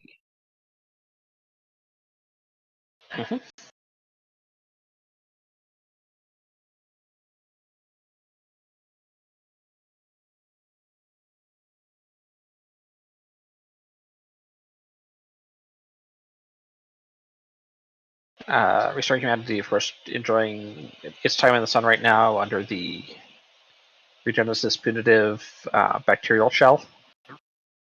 Although I think there's a number of places to play that shell, and it's unclear whether RH is necessarily the best, though it's certainly a compelling option.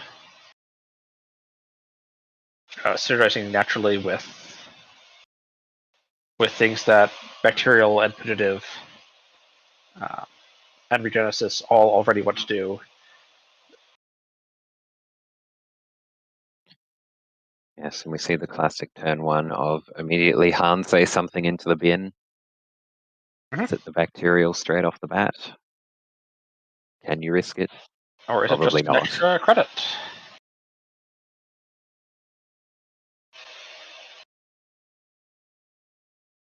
There we go, fishing out a couple of early breakers. True, although it definitely economically a bit painful, as much as the discount on carbon helps, and as much as Shibboleth is cheap, and as much as Zaya can potentially get some credits back, checking R&D for value, or perhaps some Ion dirty Fox laundry. spending the whole turn drawing there, dumping 3 fresh cards into the bin.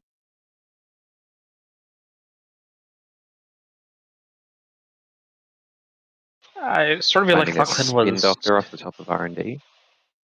was perhaps looking to credit, check R&D, and then sure gamble with that set of actions, but decided that the spin was just too compelling Icing of a up. trash target not to. Last click bravado. Very braggadocious. very bravado, yes. A MP on HQ.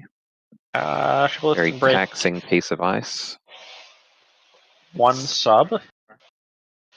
Shibboleth's boost does not line up No. especially well into Vampiranasa. Yes, it's still 6 to break, even with the higher strength on Shibboleth. Seeing another Vampiranasa.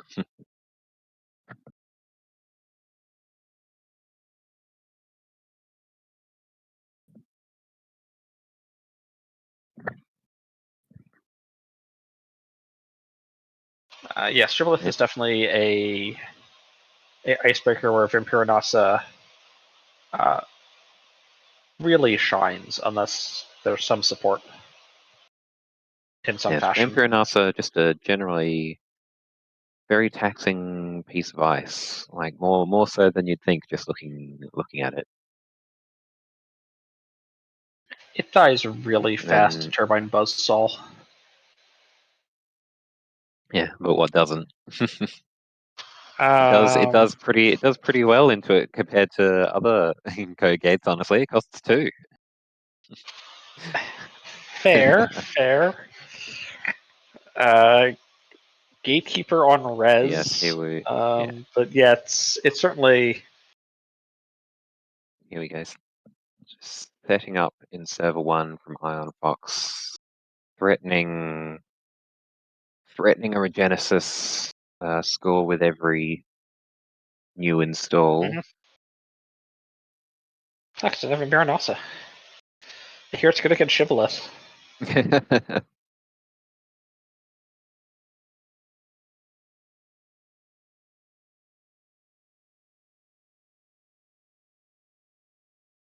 Seeing the top of R&D.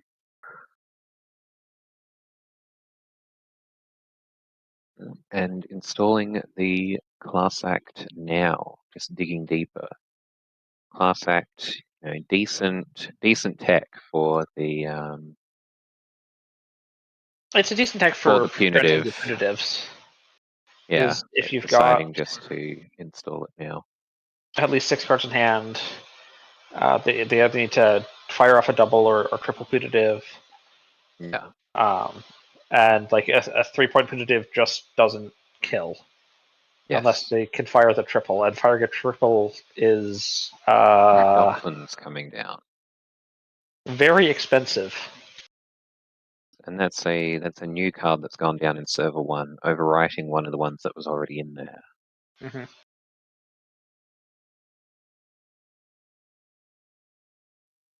I mean, Docklands is good synergy with Zaya, get the extra cut on the pay, and a bit more HQ pressure is always nice. But I'm still like, even with the now 2 credit rebate on running HQ, Vampiranos is still expensive. Yeah, so it's only going to get more expensive if Iron Fox manages to score out. Score Genesis, put a bacterial in, get up to 4 points, get that threat text online, or perhaps offline, depending on how you want to think about it.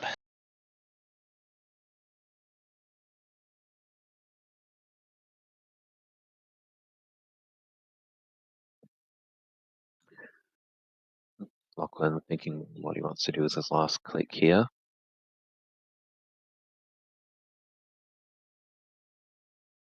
Setting up a daily casts. Looks like it was a Rashida. All right. Firing Rashida, maybe we're going to see a digital life here. Or maybe this could just be a holdout for an even higher value one later. Yes, Fox has been But digging pretty hard so far. But I mean, net 7 for 1 click is still a pretty good card. So Yes.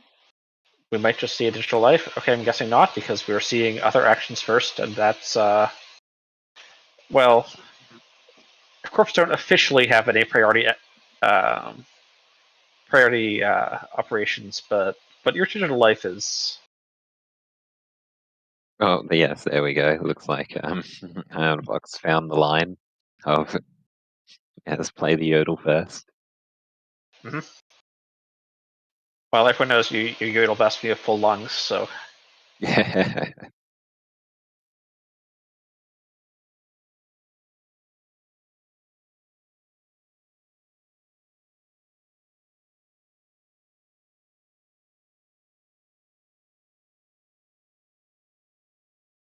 Okay, with Chester coming down, this Vampire Nasa, I wouldn't say it's looking cheap, but especially with the jailbreak. Oh, yes, looking to flush out HQ here. It's a bit risky because, ideally you're wanting to find agendas one at a time in this. Assuming this is a punitive deck. Well, yes, there it is. Anansi punitive from HQ. Yep.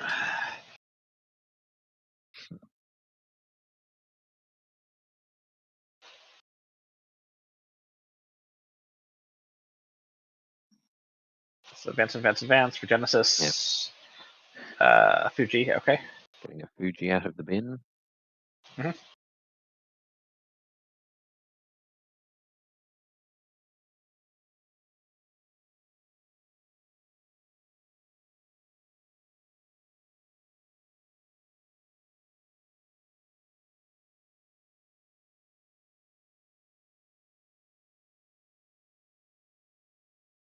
Puts a lot more pressure on Lachlan to start finding agendas.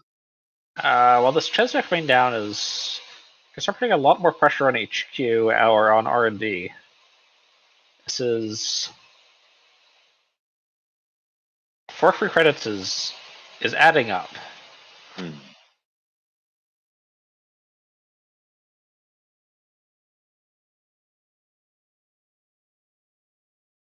Offsetting the new cost of using Shibboleth. Yes. Going for R&D this time.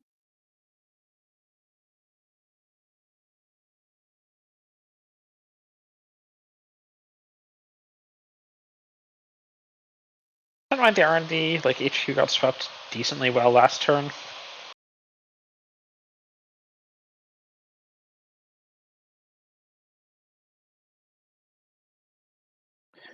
Drawing 2 and presumably installing 1. Actually, I'm looking at this Paladin Flamo, and I'm wondering if we're going to see a twinning come down at some point. Yeah. Then a little bit further into the Right. sort of Xayah multi-axis support.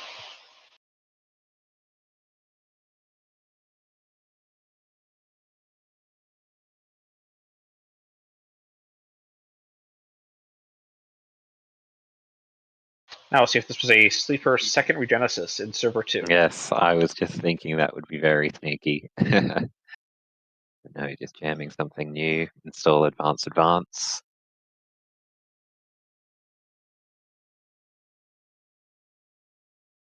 Unless the list is on NGOs, this is threatening the game. Mhm. Well, it's threatening the game even if there is an NGO, but it is the game unless there's NGO. Actually, I was just rereading Regenesis and thought to myself, you know what we haven't seen? Like, you know the Regenesis shell I haven't seen? Hmm. Sansan.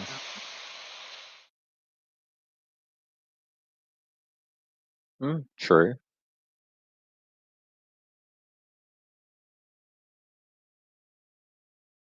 Because it's one of the ways to actually fast advance the Regenesis. Now, you still need to have the agenda, sitting in archives for a turn. Doesn't get around to that. But Dynamic Void is going to do Unfortunately, yep. is going to do the job here. It's moneying up to play the inside job, but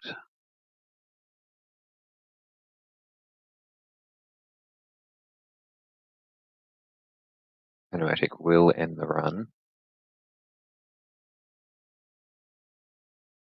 We would presume, yes. And advance, and score out Bacterial.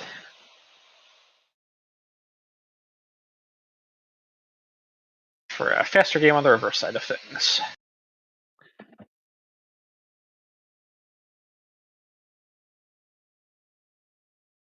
And a very good game to both of our players here. Yes. I believe we still And you only have to. Sorry, go ahead. I was going to say it's a very tough matchup to navigate when touching any agenda can be very scary, and RH in situations like these only needs to score 2 agendas effectively. Exactly.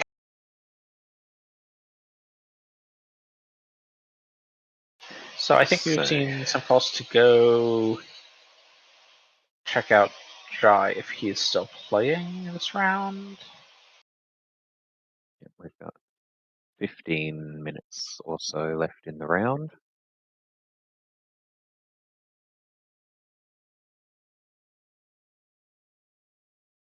I think we've got time to get into another table here. Anything catch your fancy? Yeah, Jai and Charlie McBee are on table 5.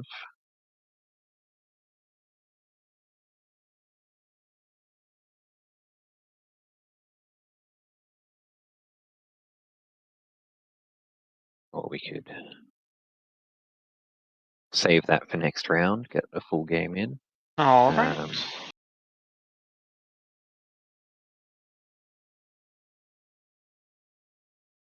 Table 7. I don't think we've seen any of the players Yeah, so we've seen far, in table right? signal at all. Let's go see.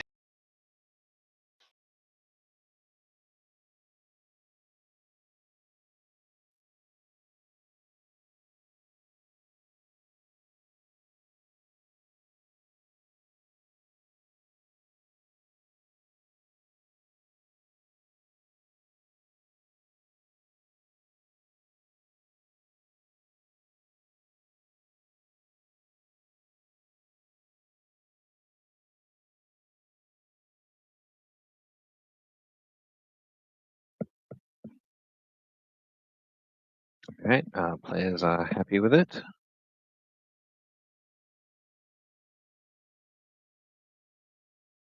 All right, we're coming to you live from table. Which table were we again? 7? Table 7. Yes.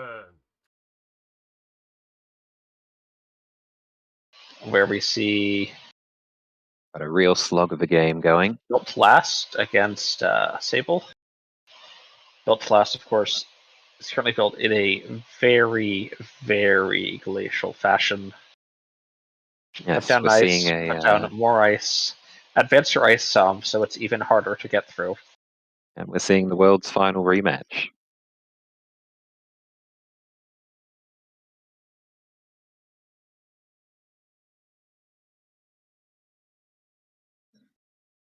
Oh, it looks like it might be ending in a similar fashion.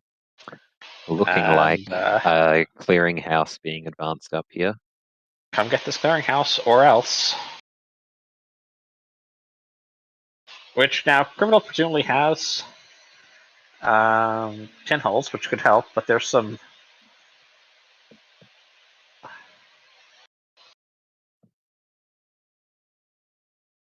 awfully vague. Yeah, this protects against Hermes. This protects against. Falsified. It doesn't help. Like it doesn't. Falsified doesn't matter. They. It prevents any, econ boost that might help getting in. It's Does falsified require? I thought you could use yeah. falsified No, on. you can't falsify a res card. It's Oh, exposed. interesting. You can't expose a res card. So this does help against Hermes, obviously. Yes. This does not help against the classic criminal trick Ah. of reprise.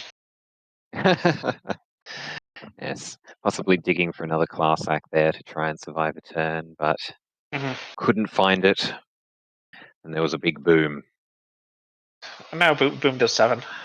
This was a small boom.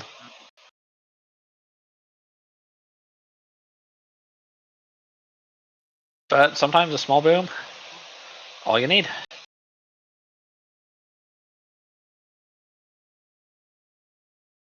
I'll tell you, between last game and this game, we've been seeing some agendas with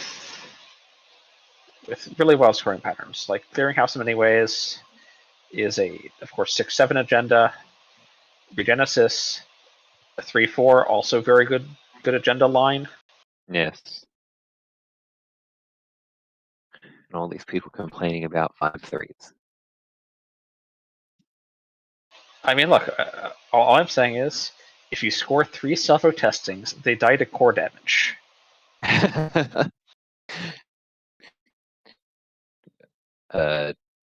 No, you win on points first.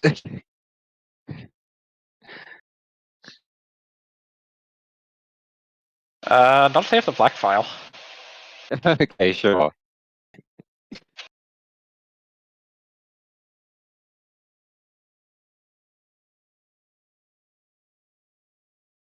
Alright, now we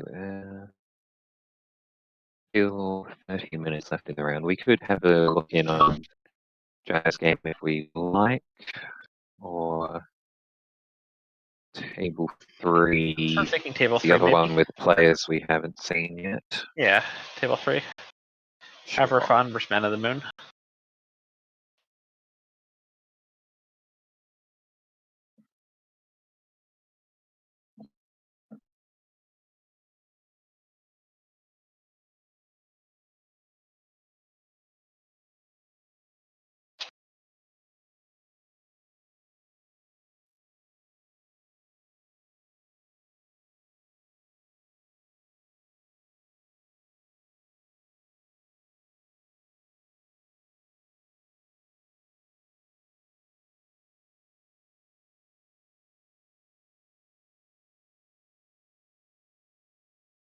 Alrighty, jumping into another Lou PD matchup. Yeah, although this one's looking a bit better for PD than the last one. They've got a strong remote established.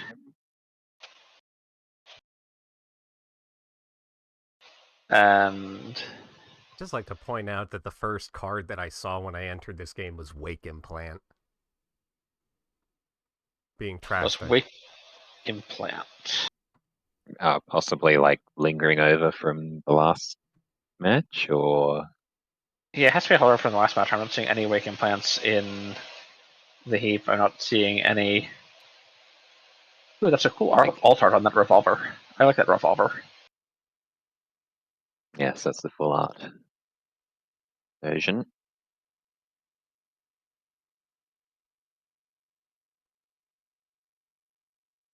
Seeing seamless launch from HQ. Oh, Buffer Drive added Wake Implant to the bottom. Okay. That's why we're not seeing it. We might also be seeing the seamless launch from hand here, and another seamless launch from hand, which is telling And me there we go. that it's Nikwa for the game. The curse of the stream. The curse of trying to get anything on stream in the last 10 minutes. Yeah. Mm-hmm.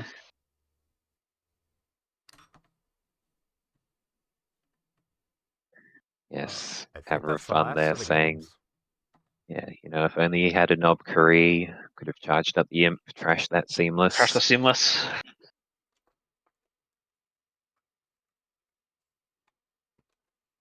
But Yeah, I do sort wasn't of feel able to find it, sometimes unfortunately. if Lou gets frozen out early, it can be very hard for it to get rolling. Yes. Yeah, the tempo forward trashing very helpful into asset matchups, or if you can find an imp early and get central pressure going, very Mm-hmm. good, accelerates your game plan. But Mm-hmm. yeah, if they just turtle up on centrals, can be very hard to get any ID value. Yeah. Or especially like sometimes I've seen cases where Lou can sort of camp R&D and just imp all the ice. Yes. And it's like if you lose, 4 or 5 ice to the first 2 imps, or like imp symbol chip the imp over.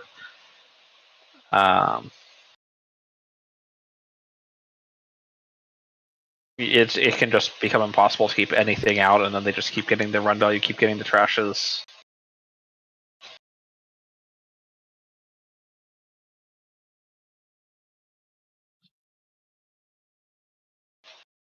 Yes, it's the interesting deck building decision when you want to do this kind of, whether you want to do this kind of shell out of Lou for the aggressive early tempo, or Mm-hmm.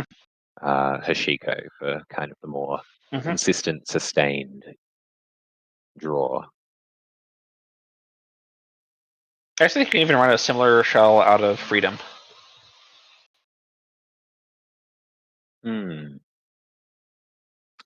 Freedom.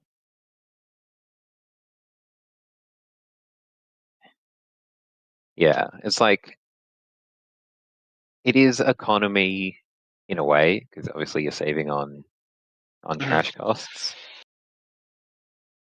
But the thought I've always had on Freedom is when you want to go so hard on the virus strategy, like you can only ever get so good when it can only ever be so good when that strategy is countered by the basic action card. Which, there are still a lot of, we're seeing a lot of virus heavy strategies Mhm. anyway um, Yeah, outside of so freedom. I mean, honestly, we're And even it's seeing enough always viruses. I've been building Atea Glacier recently, and I've actually started futzing with including one replanting. is that the one you return a card to hand and You install return a card to? to hand, then install to, ignoring all costs. Yeah. Um, and Okay. at one, there's a lot more ice now with on-res effects than there used to be. True. Like if you're rebuying, for instance, an ablative barrier, if you're rebuying ping, there's just so much more ice that you can rebuy that's interesting when you res it for the second time. Um, and two, it's just a good way to clear up all of these Trojans that are floating around. There are so many Trojans floating around right now between the Botchlises, between the Arasana list. I think we've got 2 people today here on Arasana. Mulch, which is going to Botchless you maybe, 11 times in a game if they really want to, between the labor rights and the simul chips. Yes, it's why Ob is a very interesting matchup into Mhm. Mulch.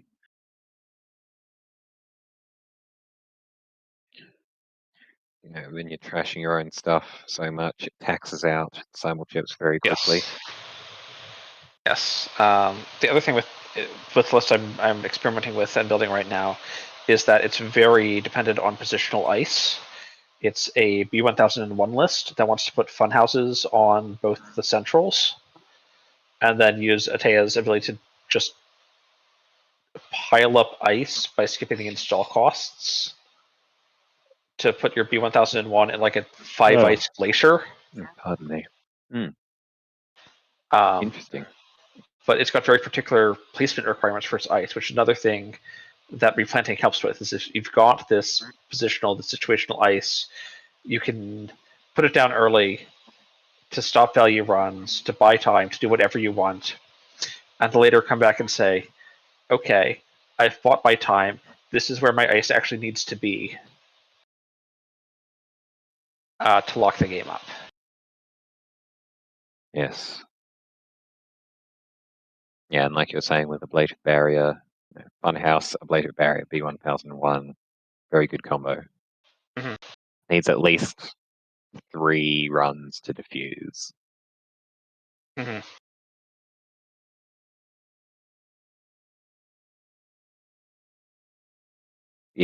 If the B1000 is not already res. Exactly. All right, I do believe pairings are live for round 3.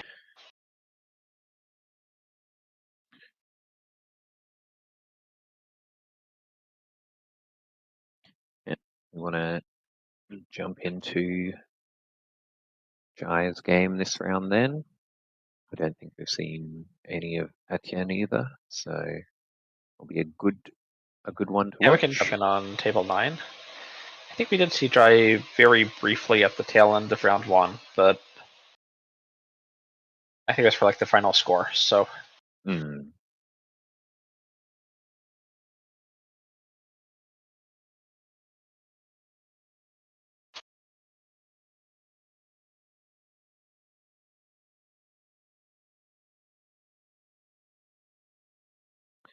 So players just making their tables now, waiting for the round timer to begin.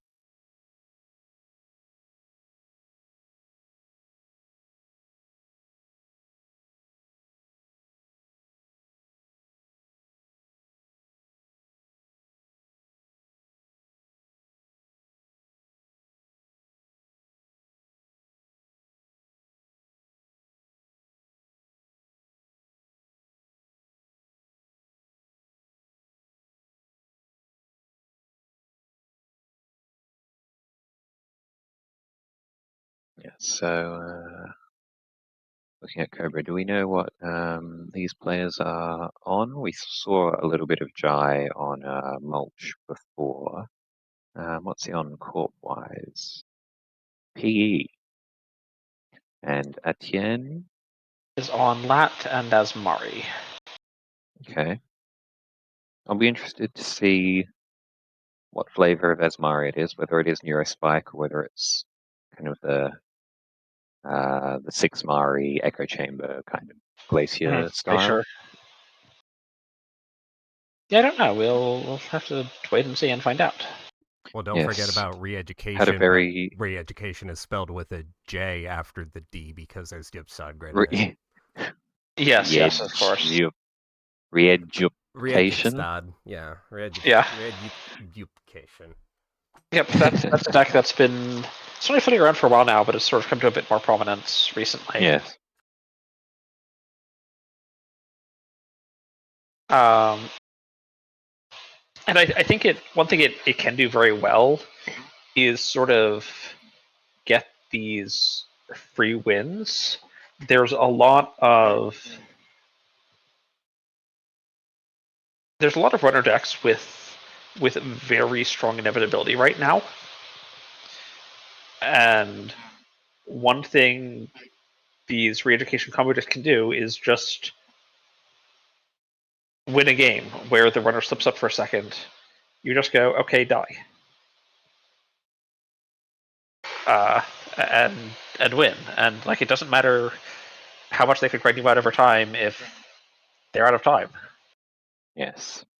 It is, slightly more vulnerable to pinhole, and you need to be able to Neurospike re-education rather down to 0 cards, whereas you've got a bit Yes. of leeway with Neurospike, but it is a fun variant on the deck. I agree.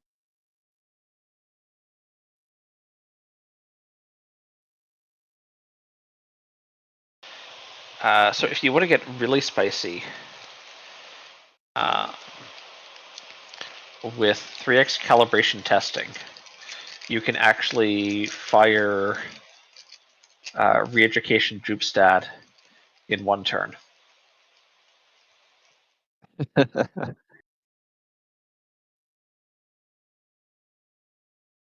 Oh yeah. That's pretty funny. Need a lot of dosh for that though. Yeah. All right, little here bit. we go. Round 3 has begun. Lat versus PE first. Earlier this spring, I was First fucking runner. around with trying to use Remastered Edition, Square Remastered Editions to set up your re-education score to kill them. But then I realized, wait, my plan's to score 2 4-2s, so I can score this 5-3 to win. Have I just won at that point? this is not forward progress. Jai setting up the remote here and moneying up, possibly telegraphing some big scary ice on the board. Although talking about moneying up, we've got Lat playing telework, clicking telework, playing liberated, clicking liberated. Yes. And sheet of fire. might spend next turn clicking telework and then clicking liberated 3 times. Like, well, hey, when your opponent, when the corp ends on 5 cards.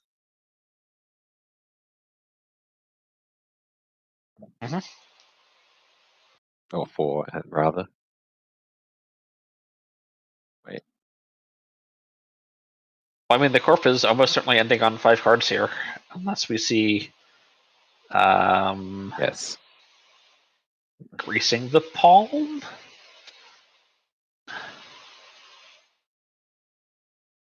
But now with the spin doctor down, this is certainly corpse discarding down to the hand size at end of turn, and that'll just get a free draw if he does Yes. absolutely nothing. No spite spin doctor. Just put it on the board just to deny a lat draw. Oh, icing up archives here. Interesting.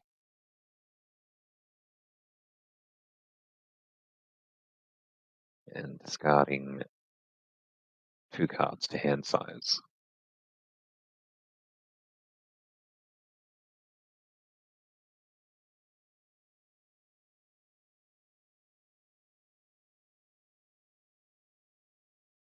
Yeah, Ice and Archives here is especially interesting with the live spin doctor. Just getting a ton of money again Mhm. off the Liberated and the Telework.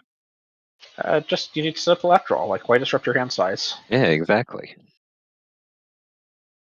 Wage Workers coming So it's down. gonna be a triple. This is gonna be a quadruple install turn, or Yep. at least triple install, and then There's 4. another thing. Looking like we might be on a loud variant.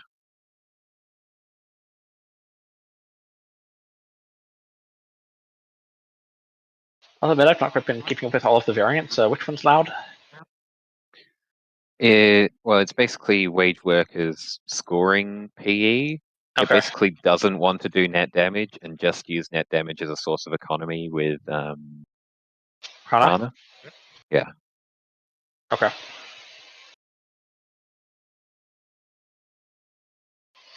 Yeah, one thing PE can certainly do very well is deny some of the lateral. Like, if PE just goes down to 0 cards, what's that going to do? Yeah. And just turn it 0 cards, draw 1? That seems a little spooky. I definitely don't have 2 Blood and Waters in hand. No one's really running Blood in the Waters right now that I've seen. Although I do think Blood in the Water is sort of one of the coolest in play of that whole cycle. Just because the way it shifts back and forth over the course of the game. Drawing up 3 times here for the Wage Workers click. And then installing.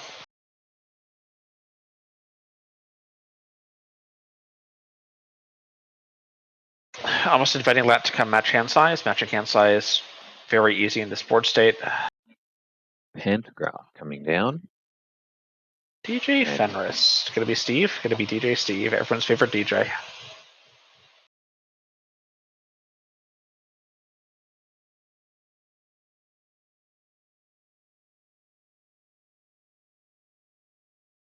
okay, overclocking HQ. Makes a lot of sense. Get some gambles back. Be very rich. Also potentially popping this SMC, although Yep. might have been nice to see what the res was and take a breaker appropriately. But Echelon still fine. Yeah, it's a reasonable call with lots of money. Ngolo will rips a Fuji out of Fuji. HQ.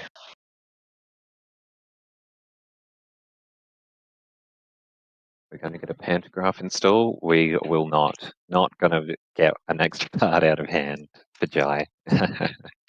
Yeah. And just drawing up Um. for a bit of safety. So I mean, is this PE list running seamless? Possibly. We'll see. Because Fuji on the table, seamless in hand is a kill. Yes.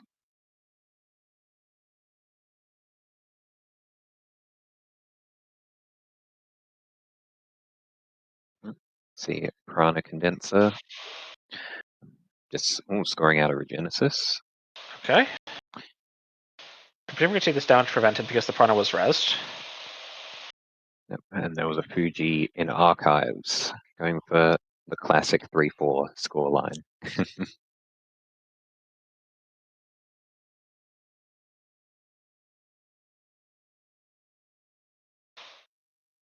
Not happy to just dump this self-modifying code off the pantograph.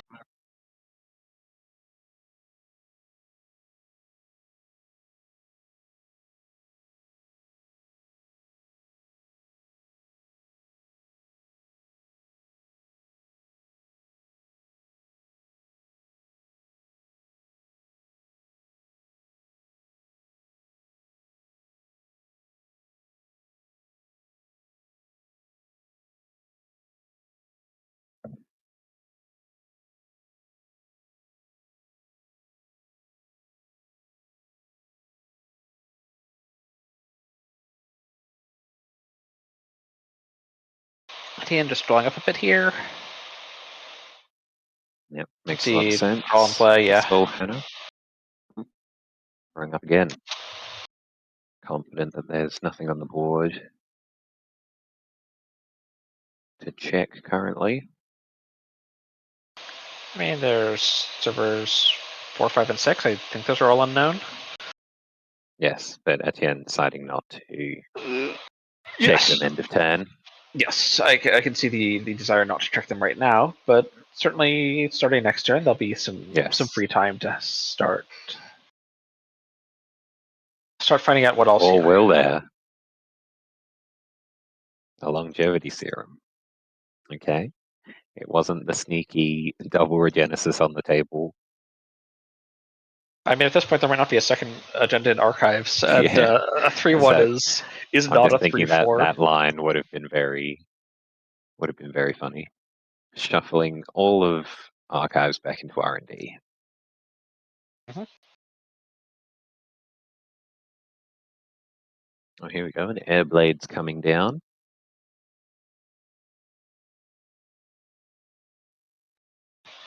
Yeah, they Meaning do that prevent yeah, net damage Etienne- during a run, yeah, which yes, and Etienne will get the chance to prevent it first, so denying Jai the economy opportunity. Mhm. And also, I mean, especially we talk about product condenser as being, uh, a valuable economy card for this list. If it gets up to 3, 4, 5 counters, it can kill. Like enough net damage is lethal. Yes, it does. If left unchecked for long enough, eventually it become a threat. And of course, combining it, with other agendas, Mhm. or reap functions or stuff like that, which I'm skeptical this list is on Reapers, but Mhm. you never know. Yeah, Reaper function. We haven't seen any Bladderwort in a while, but Yeah. Oh, ripping a Fuji off the top of R&D. okay. We're going to see airblade counters on this. Yes, Jai puts it well. That's not great. Etienne with Put the all for this you. effort into yes. I put all this effort into scoring 6 points. The Tien just access a Fuji from HQ, just access a Fuji from Yeah, R&D. It's just that simple. I mean, interesting. Not preventing the damage. So now Dry can prevent damage with the prana condenser.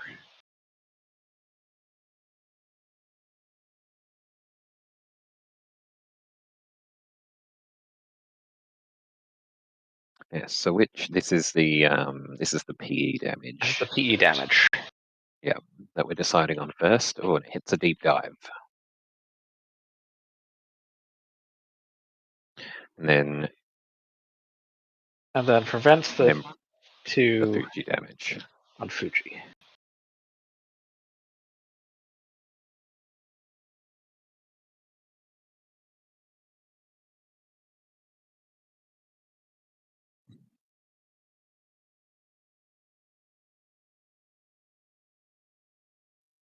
But this would mean that there's potentially a second deep dive in hand. Yes, that's what this is suggestive of to me.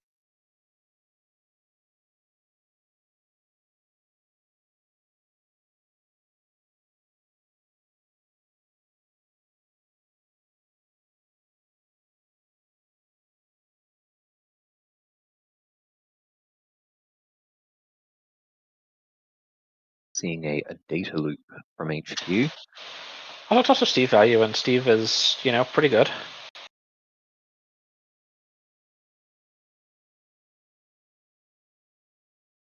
Popping wheels.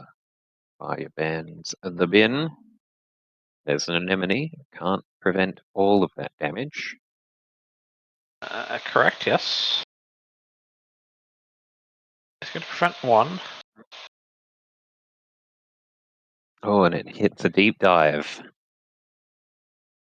Is there another one? From the So you I'm presuming not.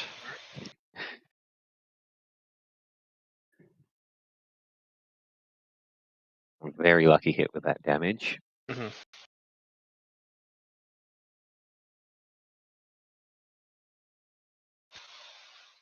Although there's potentially space if HQ is run third, then if you lose the deep dive earlier, you can sieve back with 2 deep dives. Yeah. But looks like just trying to get set up as much run value as possible with these Bahia bands. Okay, there's another Hana coming down. We now check server 8, which I don't think's been checked yet. No, that was a fresh install last turn.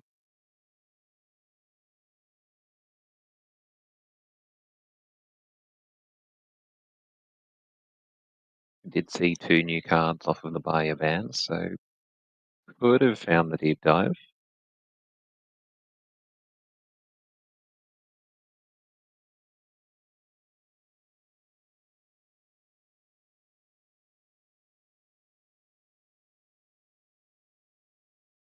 Yep, and using the Hana to check the new server, finding a Rashida. What Rashida? And another buyer bans, checking server 5.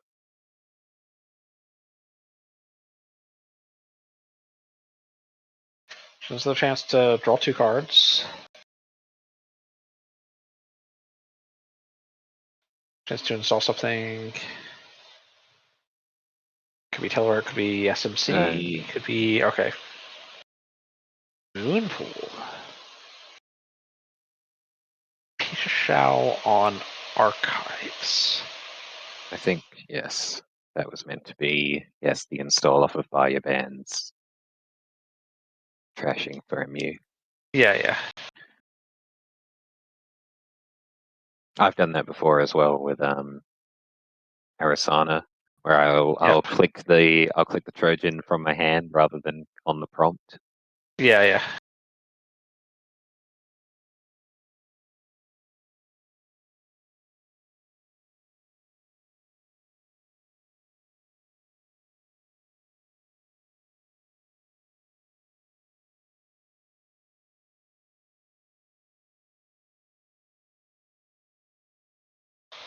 With the Moonfall Trash, I'm not seeing any immediate fast advance threat. Yes, unless has Server 4 been checked? Could always be another one.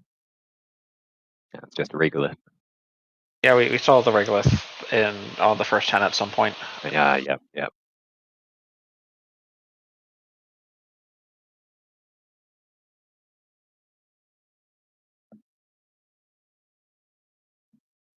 Just clicking it 4 times.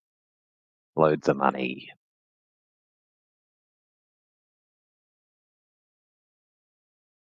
And a Nancy on HQ. It's going to be very expensive.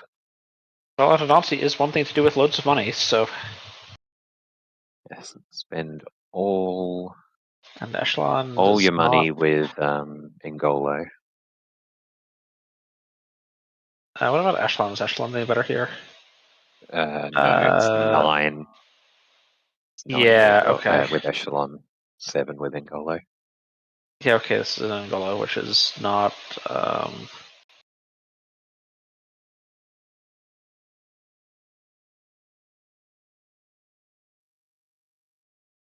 I think Echelon is a really neat piece of icebreaker design. Because, man, as many times as it looks... Oh, yeah, I don't actually hate this. firing an Anansi. Firing an Anansi, like, all you want to do is return the 2 deep dives. And those will happen after the Anansi fire. Then you have the credits to break the enemy. Then you run R&D. If there's a snare on top of R&D, you lose. true, and this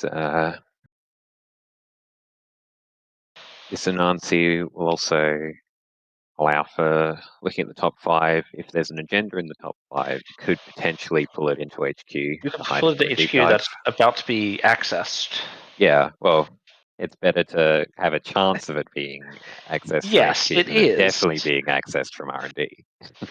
But it's still a little awkward. Yes. It's not the ideal way of hiding your agendas.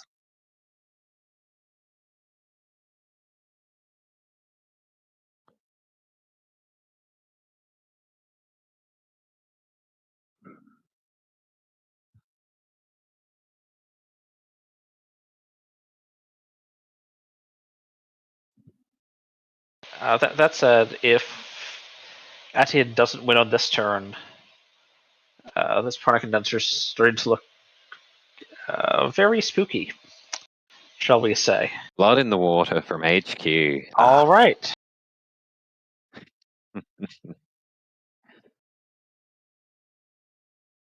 There we go. Just access the agendas. Yeah, after all that effort to decide to just walk through a spider to set up a deep dive with Steve, just find the agenda and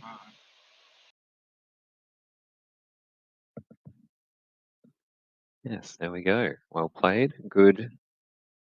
That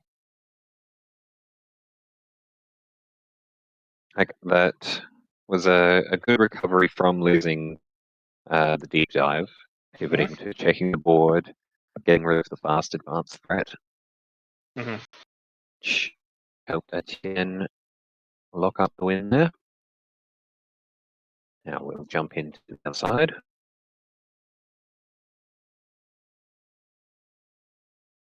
Indeed, where we see Drive, I believe, was playing Mulch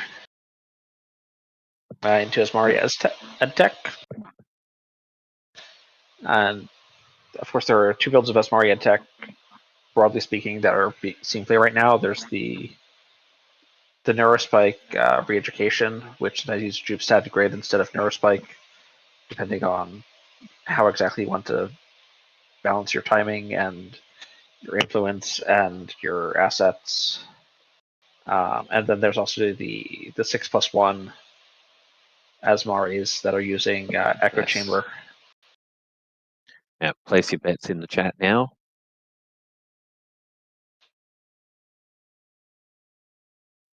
All right, I'm just going to play Big Expensive Ice. We're going to play Hydras. I'm going to Glacier up. And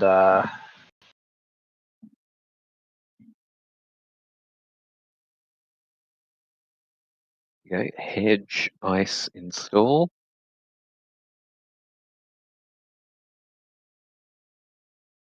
this is kind of leaning me towards Neurospike, although it's not. Both decks can certainly play this opening. Yes. My thinking is yes, Rashida is likely. It's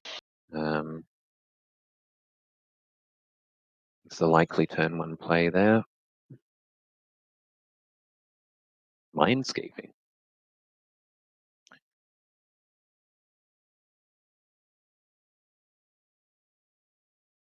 It's making lots of money here and jamming in the remote again.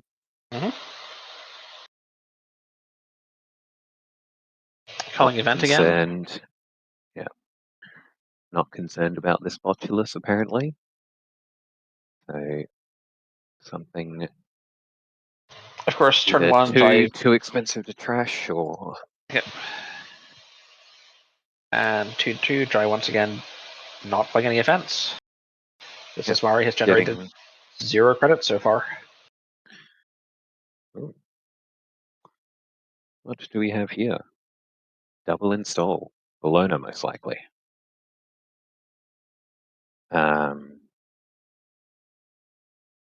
Yeah, Blunder's looking. There's a Fermenter at 3. This is not. Yeah.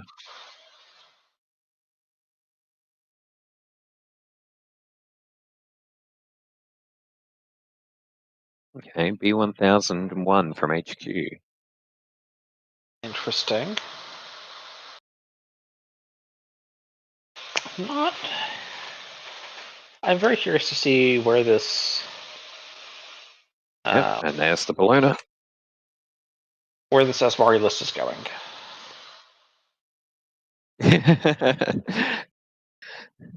Jai called the bluff, but he called it wrong.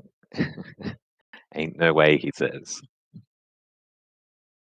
Alright, what do we think? Is this the turn that Asmari EdTech finally makes money? Is Jai going to play an No. event? Yeah, I don't think so either. There's a paladin with 2 credits, like this could be just install a moshing. Ah, moshing. Okay. Okay, Finally money. there we go. Finally money for Asmari. And this is the turn where he plays all events. Well, yeah, it was Yeah. only the first time. So. Strike Fund, Largo, Cookbook, Audrey hit off the price. Audrey, Getting down Audrey.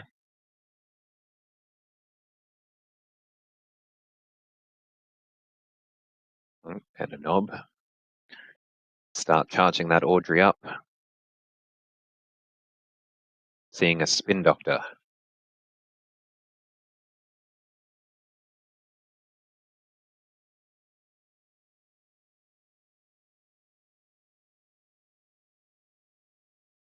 With the Nunkery down, the server 1 has developed. There we go, we got our first Problems. Largo trigger. Another install advance. Unconcerned. Yes, I'm a boring person, says Etienne. Names event again. Yeah.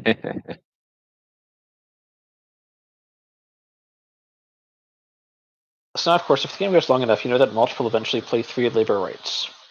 And you can get 6 credits off of Yeah. Asmari with those. But they also want to play 9 simul chips. So name hardware every turn. Be onto something there. Getting 10 off the fermenter. Hydra on the remote. Not quite so scary with a Is that 5 counter botulus? fully stocked Botulus.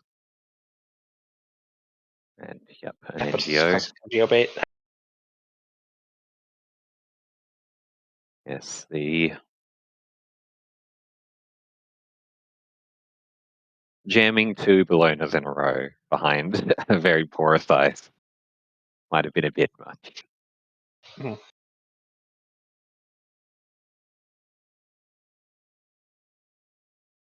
Getting down a cookbook, charging up those viruses, and a simul chip.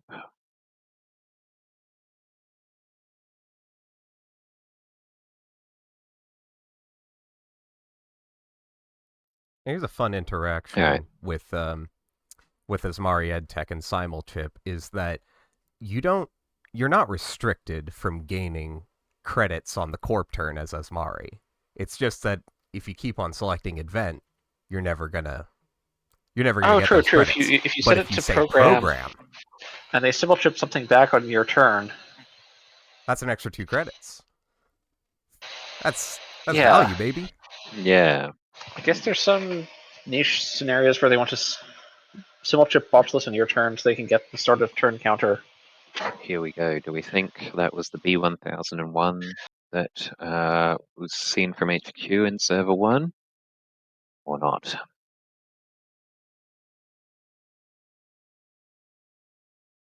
I mean, even if it was, I don't think I've read it yet. Jai deciding to just bounce off the funhouse.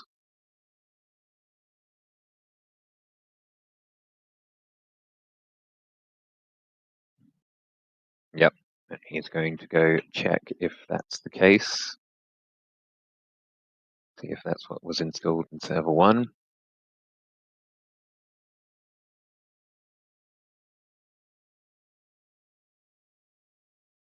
Yep, there it is. 1001.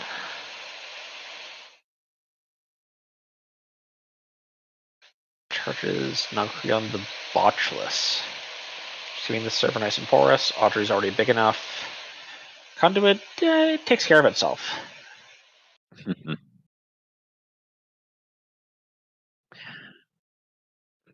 We see some ice starting to ice up centrals now.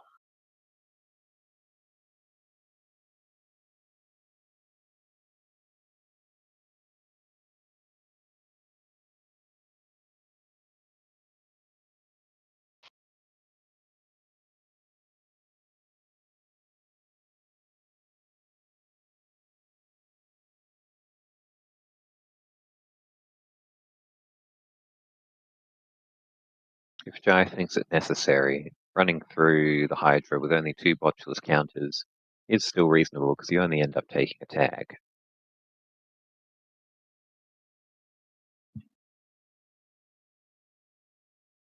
And there it is. Seems like Jai thought the same way.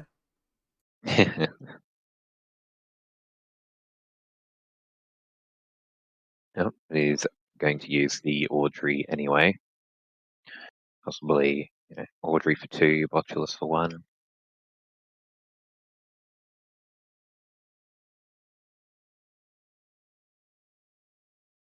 Nope, just fully breaking with Audrey.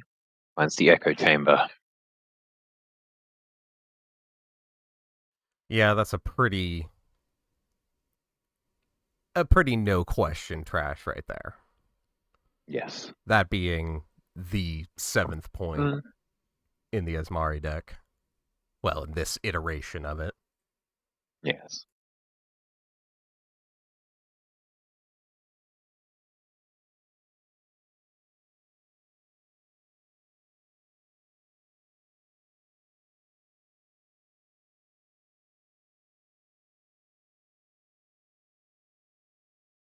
Funhouse is definitely something that's annoying to try and run through over and over again for Conduit.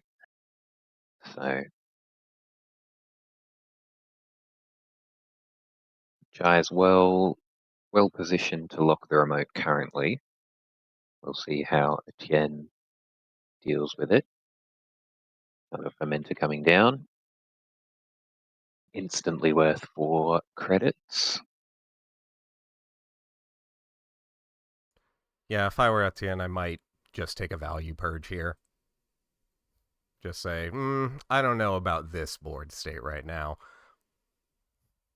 There we go, icing up the remote a bit more.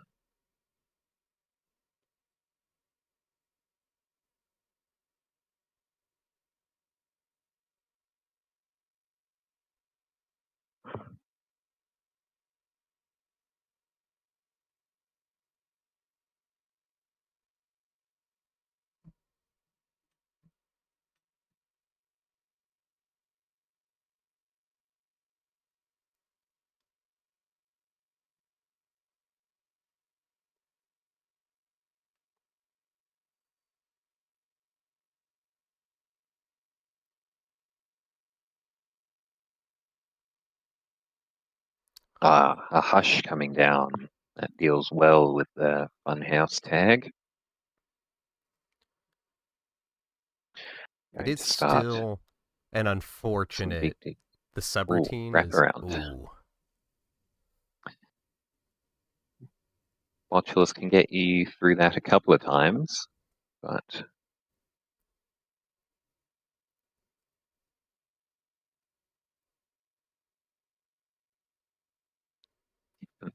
Hoshiko hate.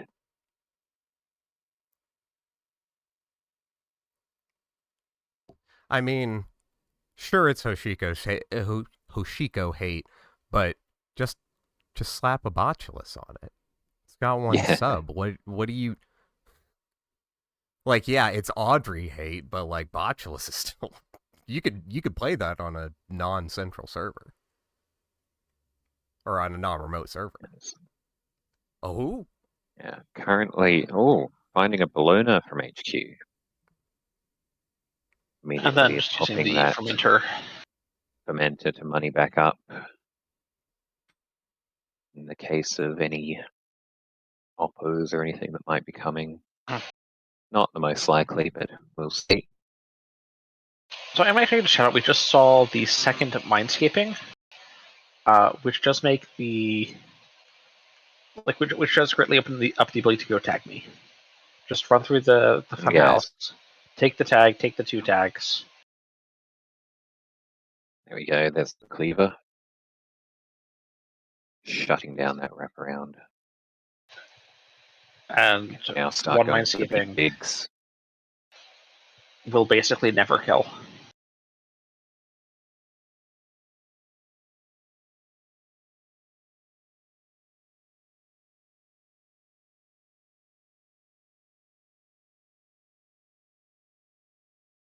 Still 2 cards every time, or unless you want to pay for.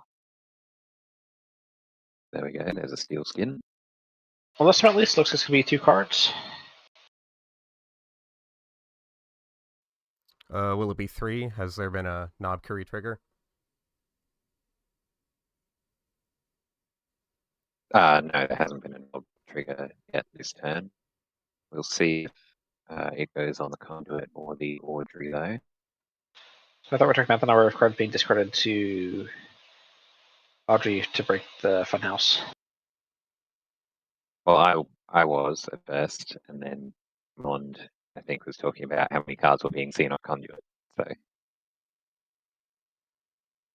There we go. Excuse me. Oh, the Mavirus. Well, the 3's already been.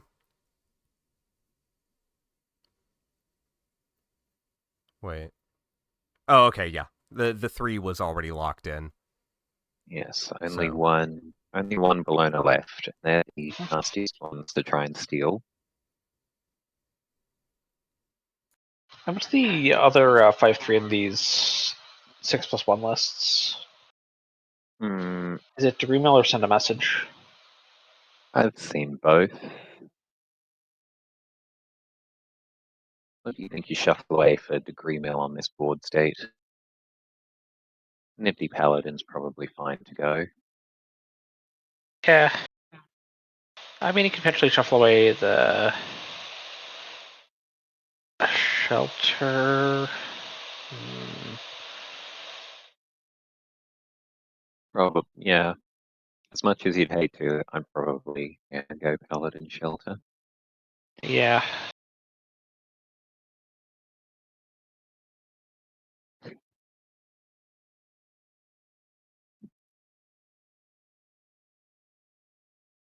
Interesting. I think this is a Biovolt, perhaps. Much influence to be seen. 1, 2, 3, 4, 5 so far. Could be a Biovolt.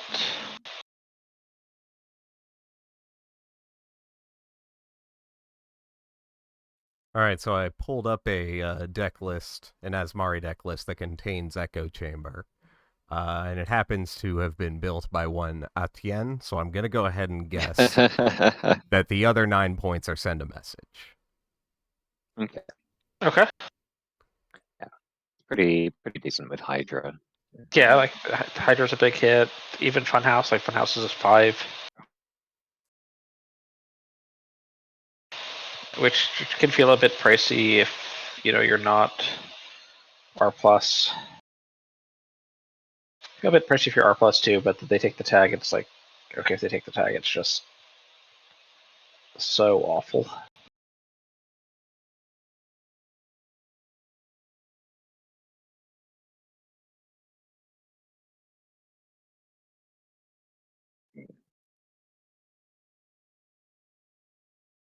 Yep, if you get Steel Skin every time, that gives you plenty of gas to get through with Audrey.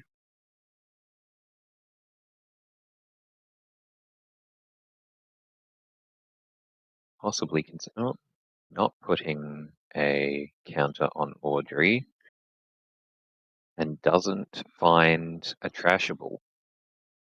So Audrey is now out of counters. It can always be chipped back, of course. Can also just be knobbed back. Well, Nob's been used for this turn. Mm. So we'll have to wait until next turn to get another trigger on it.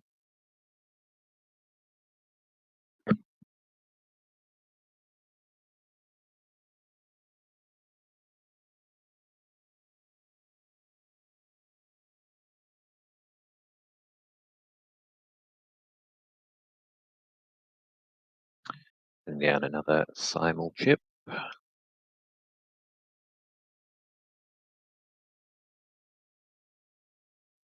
So this was actually a scored attempt coming through in server 1, and Odyssey manages to go up to 6 points here. That's a pretty nice position to be in, obviously, forcing any new thing that gets shoved in the server to threaten game. Yeah. Oh, and it looks like it was. Oh, I've score sent out. a That's gonna be message. Very well, a nice. double Hydra server is certainly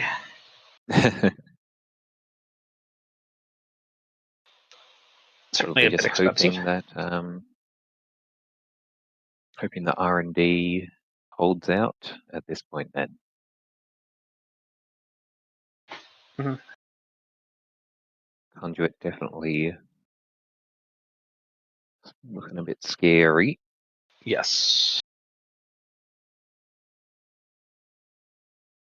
Especially because there is enough money to trash some of the cards for more accesses on the next dig.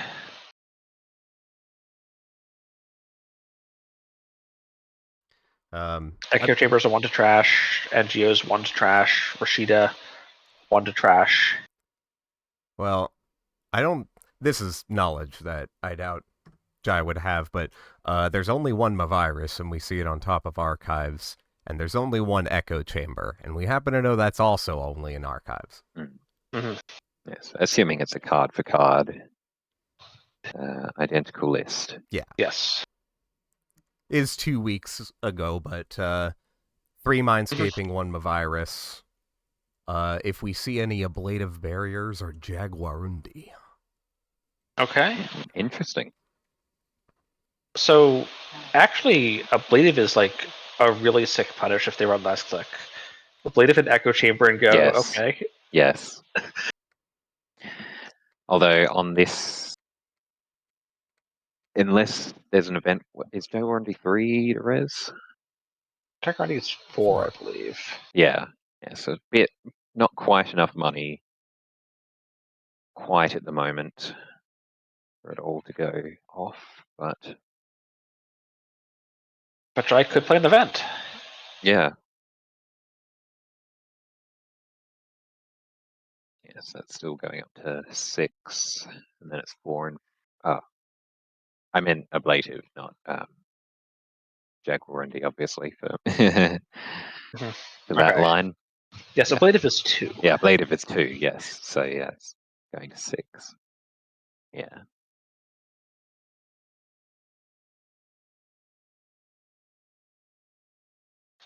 If you played with Ablative Barrier recently, and it's a really interesting ice. Because so much is tied up in that threat turn on.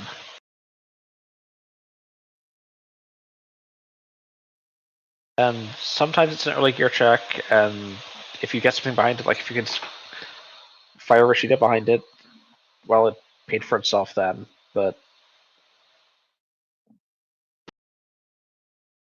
Yes, I've had games where it feels great and games where it feels like the threat number and it's just so awkward. I'm like, yeah. yeah.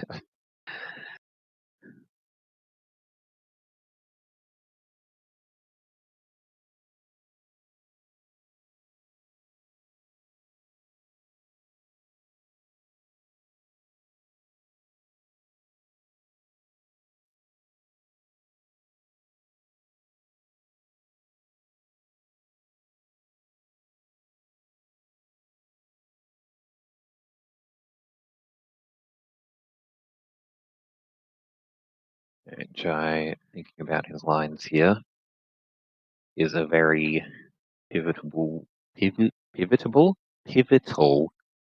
point in the game.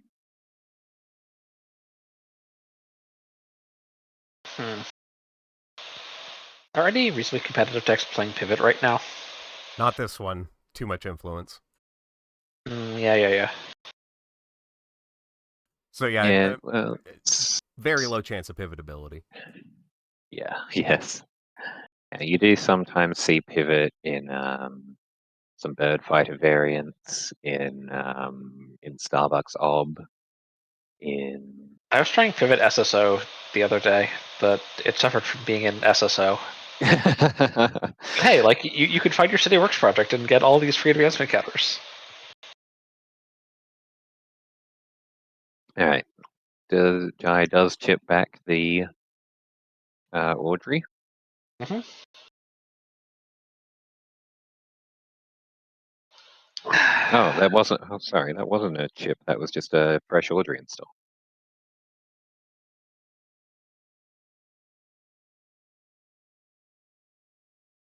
And going for digs. Mm-hmm. And I think it's very reasonable to expect there to be at least one trashable in this 4-card conduit dig. Yes. To Spending any money at this point puts you below the threshold at this point.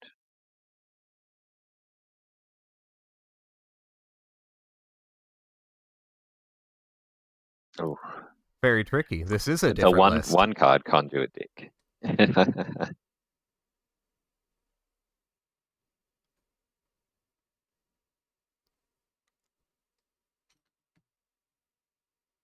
I'm not surprised we're seeing the virus count creep up. Viruses are. Yes, and now Jai's either going to have to pay for or take a tag.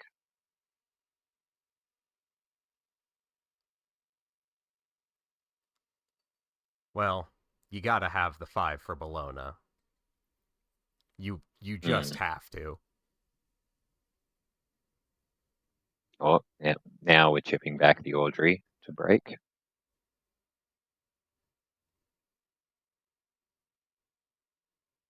Maybe a Botulus?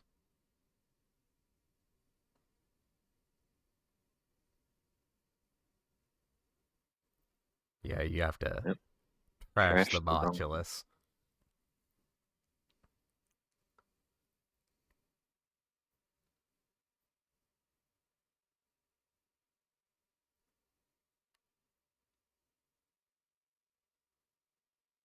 Oh, you can always just chip back the Audrey to get one counter on it. But yes, it's depending on how Jai wants to do it. A Botulus comes down with 2 counters, which gets you through Funhouse twice here. And interestingly, Hush means that you can't just bounce off of a funhouse. Yes. Yes, it is interesting.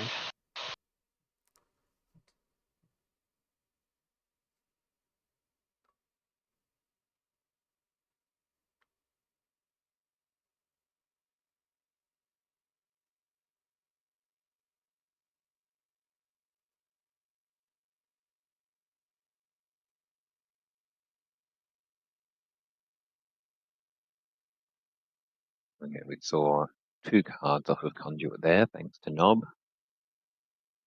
Didn't find anything. And Jai just moneying up Yeah, a bit again unfortunately, here. the fermenter got hit by that virus, and Yeah. arguably a worse hit than the conduit. Yep. Figuring it wasn't urgent to go back straight away. Etienne went down to 1 credit on that Mavericks play, so. Although Echo Chamber does not require credits to score. It requires credits to res, though. Yeah, it's 4 to res. This is true.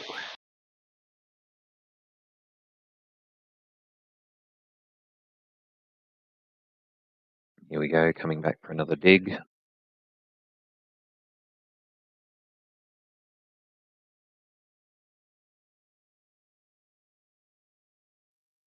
Several digs this turn, I think. This should be a conduit turn. Most likely.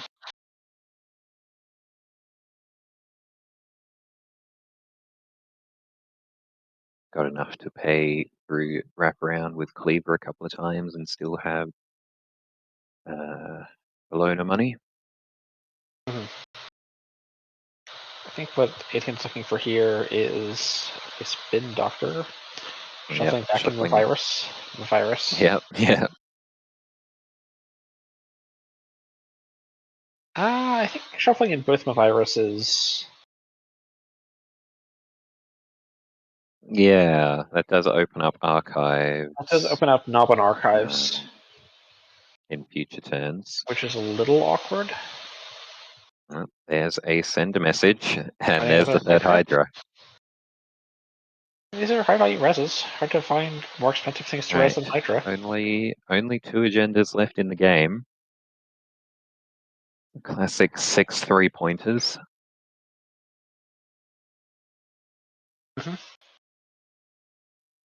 Actually, are there even more expensive ice than Hydra in standard right now? I can think of one that's tied. Next diamond is also 10.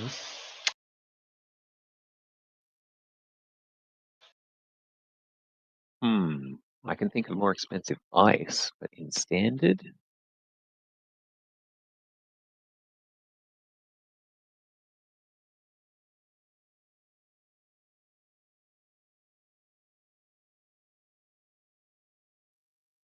Yeah, there are no more expensive ice. There are 2 ice that are tied with Hydra. In fact, all. Okay.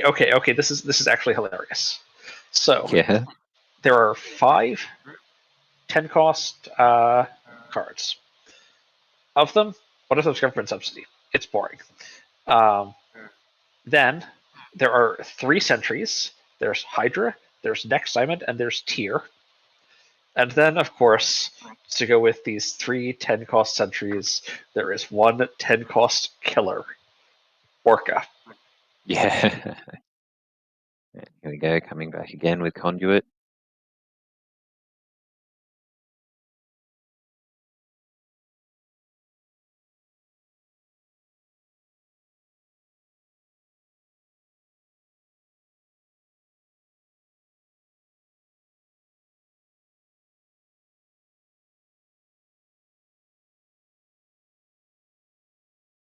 Oh, or not?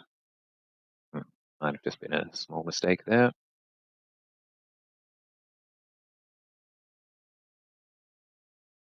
I was using Audrey instead of Cleaver.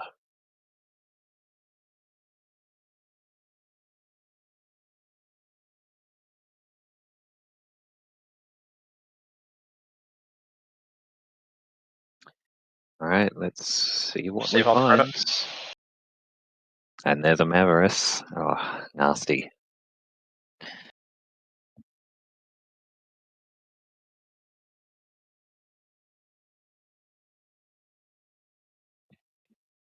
Didn't find anything, unfortunately. Found a couple of trashables.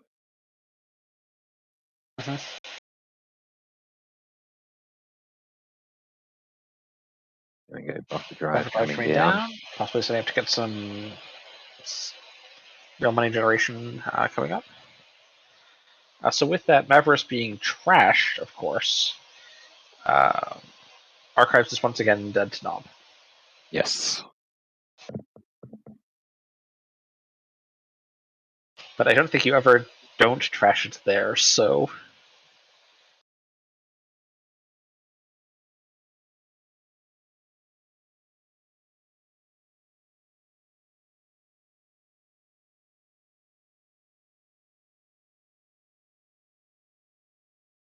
So some brief speculation about something that in the end I don't think mattered.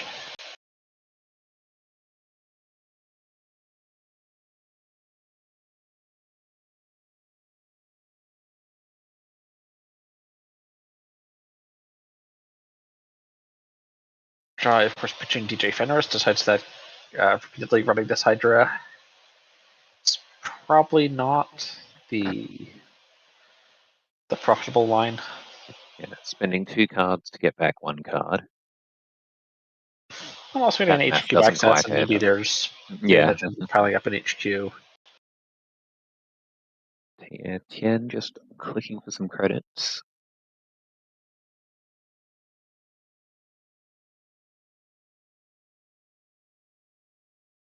We have not seen any labor rights used Yes. yet. That's probably where this event call is getting to be relevant.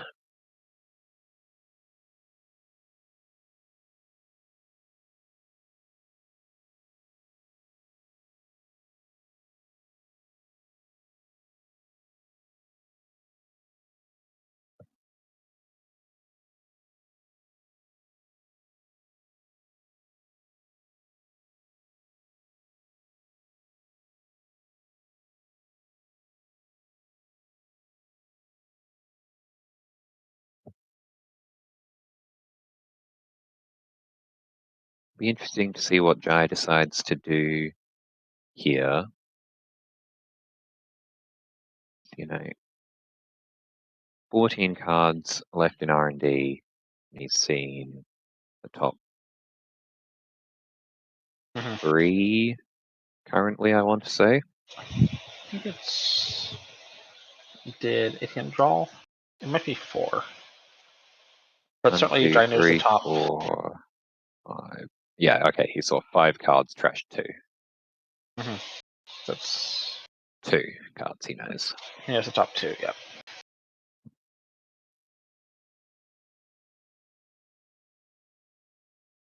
So how do we see one new one? Okay, he's gonna laundry back into R&D.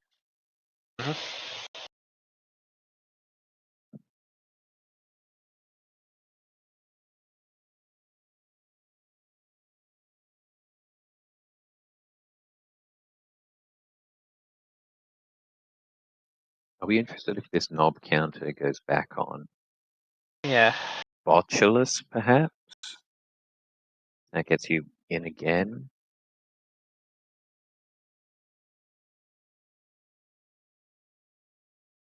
Because if it doesn't, I feel like we may see a Well, pivot to the what you might do remote. is if you get in again, the conduit's only 1 deeper, so also just put the counter on conduit in the first place and save the Audrey counter on the rebreak.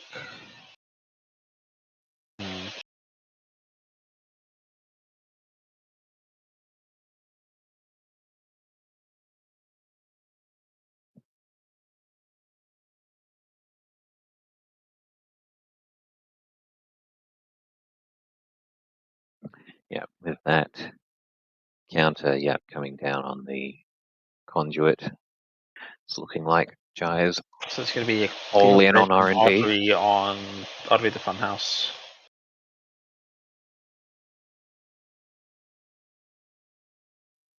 Well, 18's still not presenting any scoring threat next turn. There's nothing in Super 1. And there's Yes. no... And because echo chambers are trashable, and this is locking R&D will be quite effective. Unless this is Biotic Echo Chamber from hand, which would be a line. That would be impressive. And there finds the last sender message of that big dig.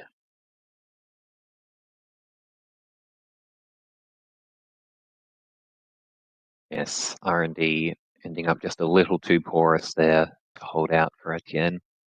He might have been setting up for it's trashing the funhouse, installing on R&D on this coming turn, but there's not quite enough time, not quite enough money. Something that, again, I don't think Jai could have accounted for. Apart from the B1001, which, you know, after establishing R&D lock, you know when you're going to run into those. The only other real punishment for tags is Hydra, and we knew that one of those was on HQ and the other 2 were on the remote. That funhouse was effectively blank. Well, Yeah, there are there is 2 always a slight, Mindscapings in archives, which could and there's a potentially have been slight spun back. risk of backrooms as another means of getting the 7th point. True. I'm not sure. I You don't know if necessarily anybody's ever run. played Backroom Machinations. It's an option as your +1 Mhm. in uh Six Mari. Maybe some are I'm playing not it. I'm not I'm This not list at sure least you'd version play was. both though. Yeah. I mean, I think there's space to have like one backroom machinations as your X1 as one of your X1 options. Yes. Yeah. Because it's And uncrashable by normal means. Sometimes you just go, "Oops, I win," and it doesn't need to sit on the table. You just like play it. yes. And with that rather tense game, we're almost at the end of this round. There will be a half-hour break at the end of this round for our players to refresh themselves before continuing. And we'll also be taking a break here on the stream. I guess it's a break for our player staff lunch, or in my case, a midnight snack. Yes. Afternoon tea for me. Alrighty. There is one game still going. We can maybe poke our heads in on if we feel like it.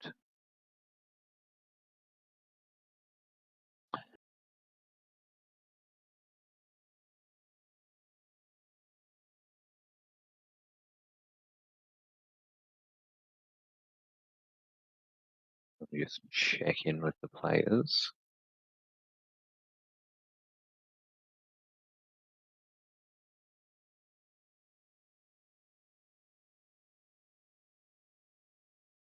Yep. We have Sebastian K versus Bink Bonkel. Arisana versus Asa Group. Okay, so tell me something about the sports state. We've got Asa that's gone tall. Yes. Tall on this one remote. We see, okay, this is looking like a the two castle list based on a quick peek at archives. We see both pieces of the combo. Yes, Tukana and ganked.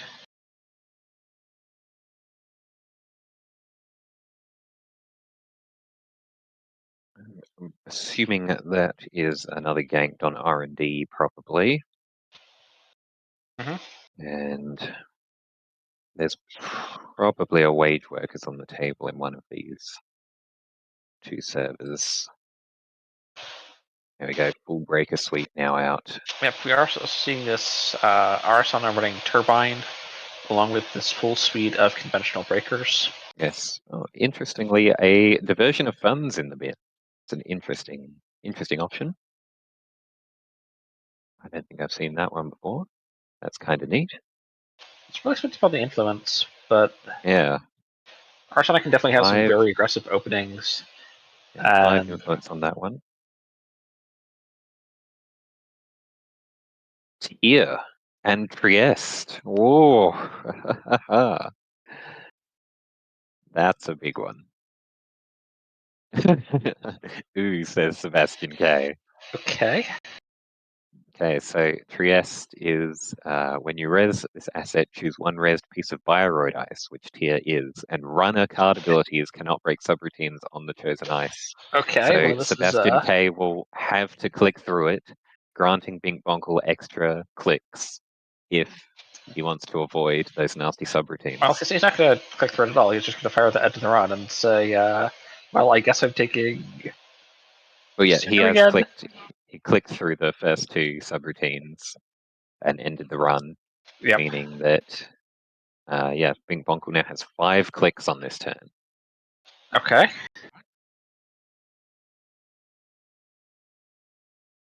This is certainly a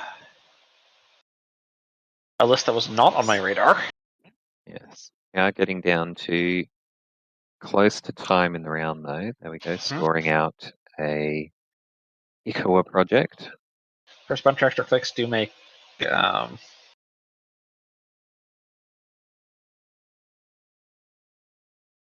it's easier to score out. It's just Install money. credit. I see the Oster group power coming in and just becoming engineering the future.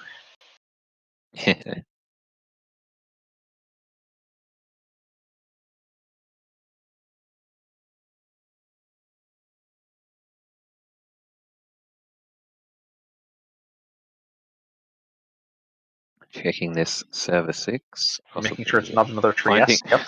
Yeah, there is another Trieste.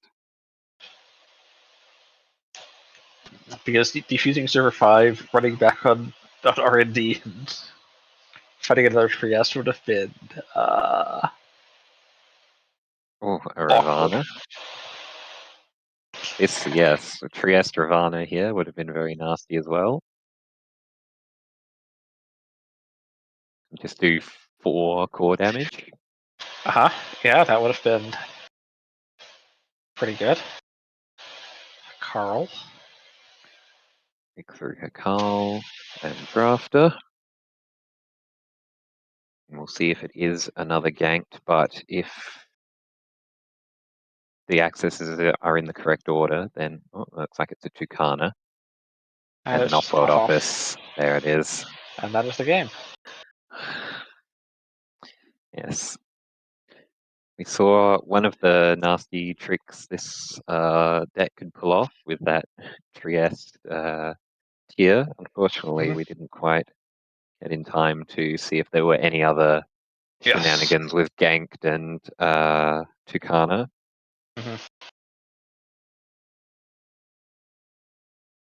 Yes, that was a very, very fun deck. Alrighty, and with that, I believe all the games in the round have been concluded. Yes, I believe we are going to a 30-minute lunch break. Yes, thank you everyone for joining us so far. We will be back in about 30 minutes to continue with the rest of the Swiss rounds.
Welcome back, everybody. It's time for round 4 of the last AMT of the year. I'd like to thank my commentators here, Styx and Thrantar. Well, Styx is not here, but there. He'll be here at some point, I assume. But Thrantar, how's it going? All right, thanks. And you? Not too bad. Not too bad. Creeping up on the midnight hours now. I'm getting a little bit tired as we are just shy of midnight where I am on the US East Coast. Yep, same for me. It is just about ready to turn, and that means my night is just starting. Back. Oh, Styx, welcome back. Hello. We're just vamping while round 4 gets paired and all the players get set up. How you doing tonight? Yeah, not bad. This not too late for me yet. Fairly APAC friendly time zone for this one. Mm-hmm. What time is it around your place? Just about 4 o'clock in the afternoon. Okay.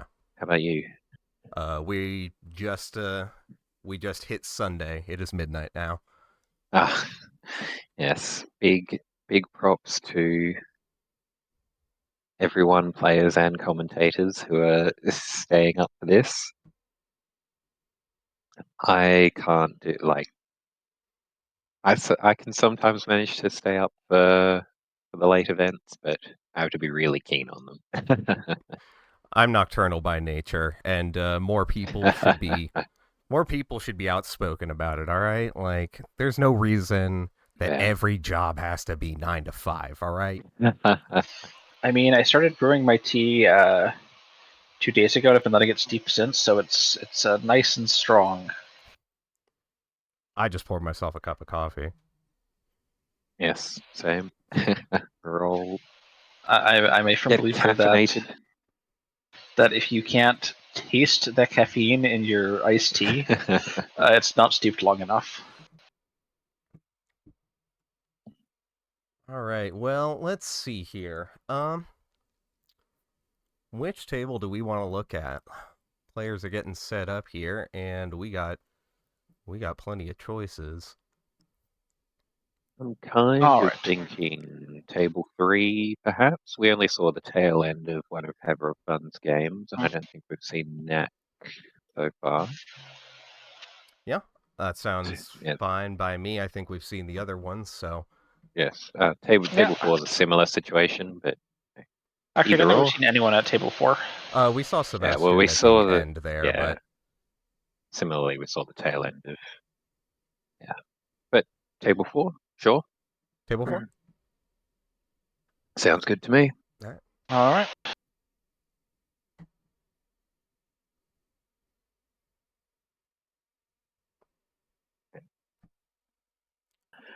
Looks like they've Just a only got couple of one game to minutes. play anyway, so Yes, we might have time to look in elsewhere.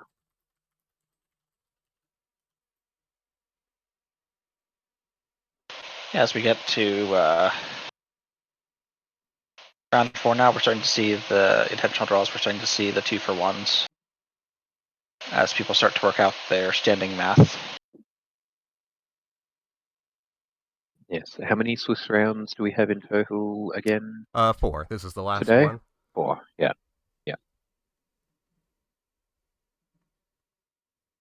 And then what are we cutting to?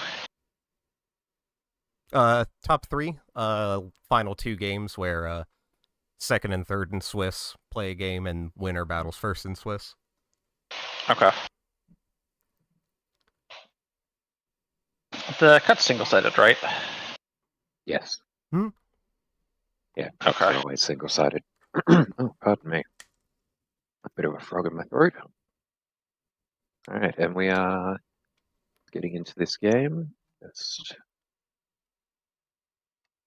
might be just a few more seconds before the round timer begins.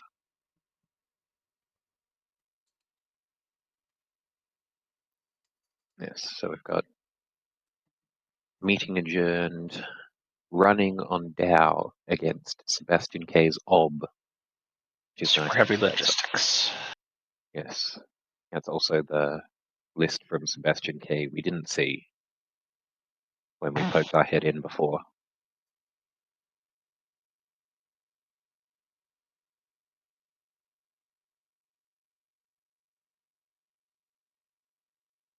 All right. Of course, back during the start of Continental season, right around the release of the Atomic Initiative, we saw a lot of these Talus with Hermes and Conduit.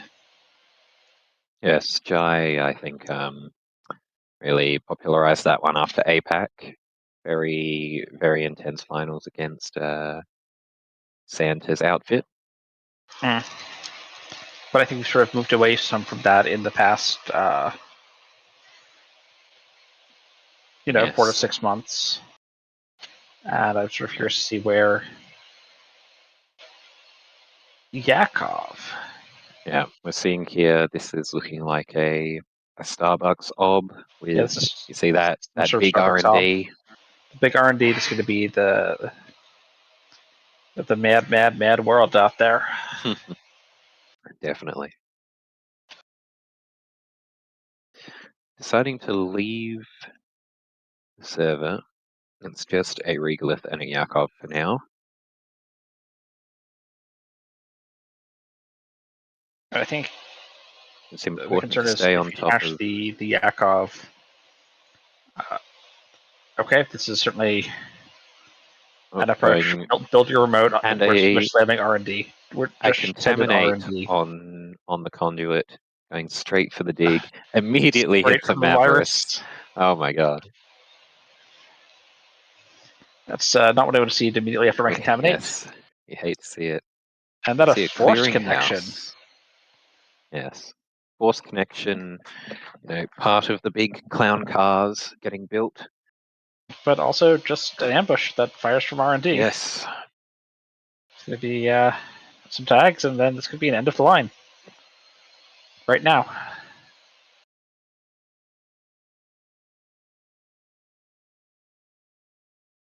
Certainly could Because be. there is not enough credits to clear 2 tags. Yes. If the last card is a Varya Bands, it could. Yes. Pivot. Pivot. Line. Well, there we go.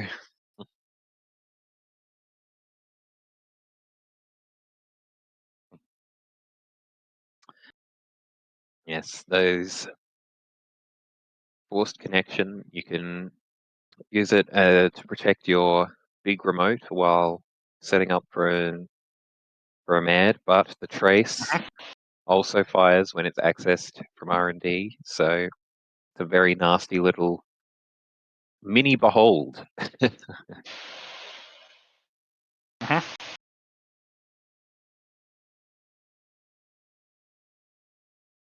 Well, I think we've got There we time to go. fit another table. Yeah, looks like it. Yep, I'm checking in with table 3 to see if they're all right with us showing off.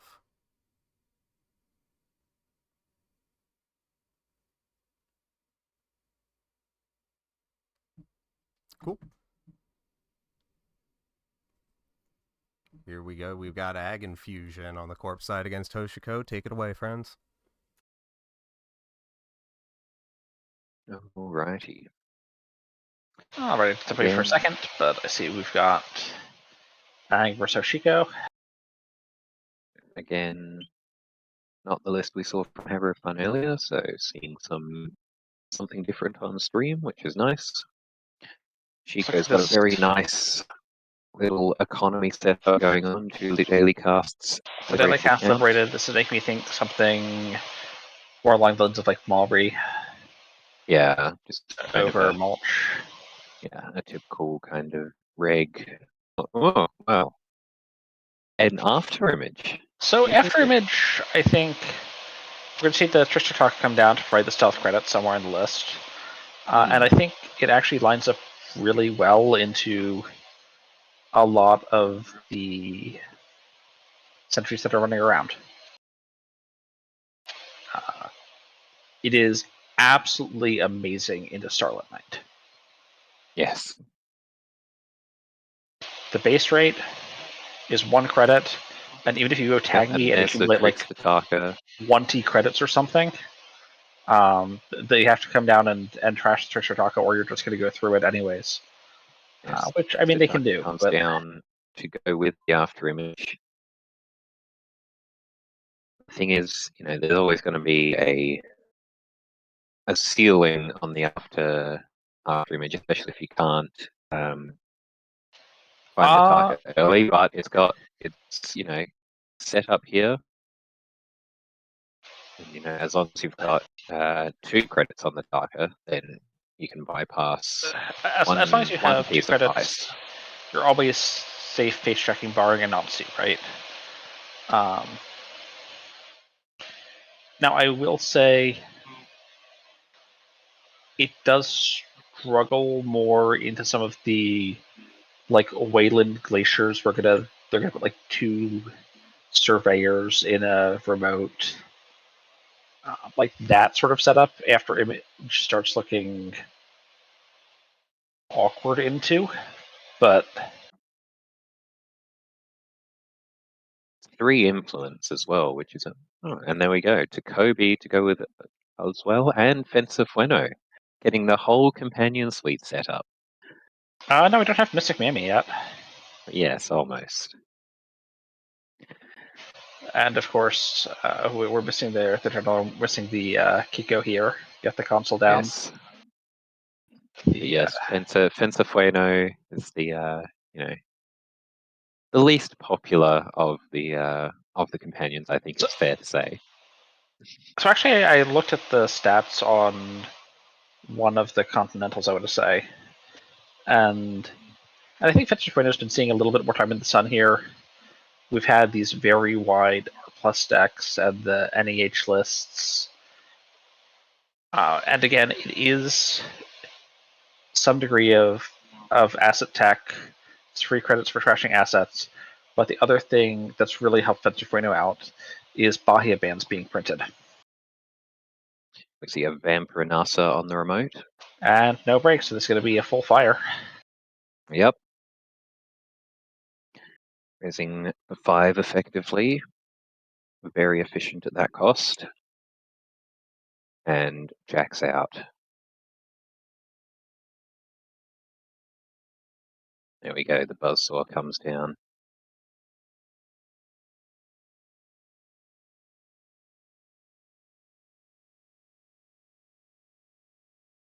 Buzzsaw, not the best into Vampy until that Takobi gets rolling. The Taka credits do help out a little bit. I wouldn't be surprised if there's also a turbine somewhere in this Hoshiko list. Yes. There is an ice carver on the field. The there is an ice carver on the field. Yes. It's yes. 3 strength, so. It's 3 strength. But yes, there we go. The Regenesis from the remote scoring out a bacterial, looking like this might be something like the punitive shell but out of ag. We have seen a bit of, on top of the regular kind of just a glaciery ag. Knack has pretty much a full rig set up here. Is it going to start running? And very efficient at that too, with the ice carver, with the Takobi to keep it rolling.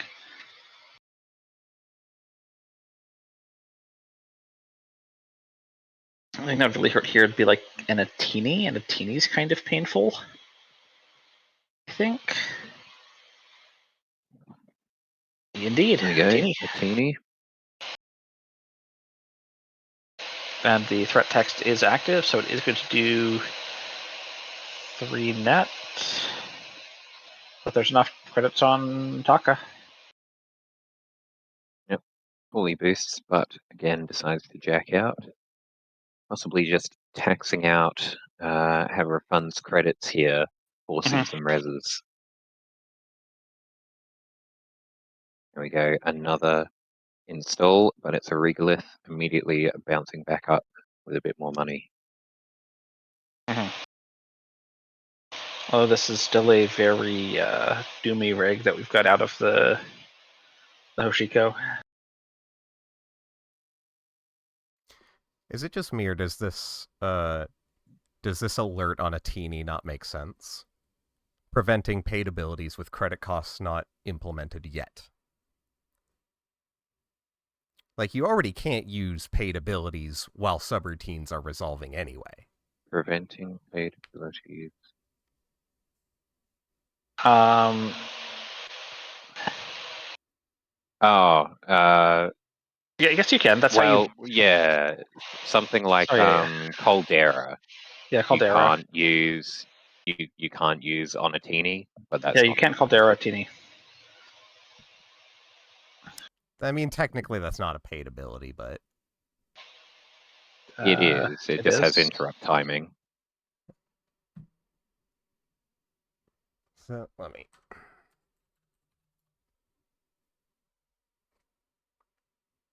Oh, yeah. Fencer printing How about that? comes down. We see the fencer printing value takes out this rig with mining company for free.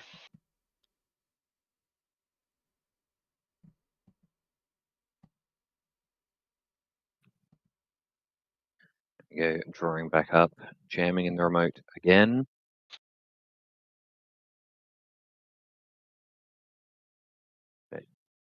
Knack dripping for 3 every turn off the companions, plus an extra 2 from the daily casts.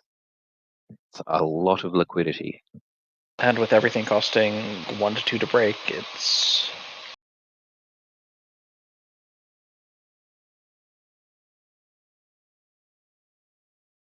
Of course, the ag ability is available to tax out clicks as well as credits. true, but there's nothing especially taxing to throw them into. Yes. Not the most relevant on the current board state.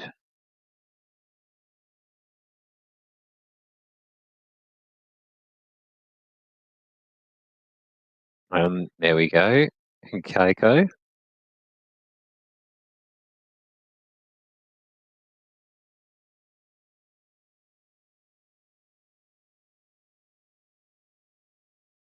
And a labor rights. Judging Gashapon SMC Interesting. Paladin. Shuffles back. That's Steelskin, labor rights, labor labor rights.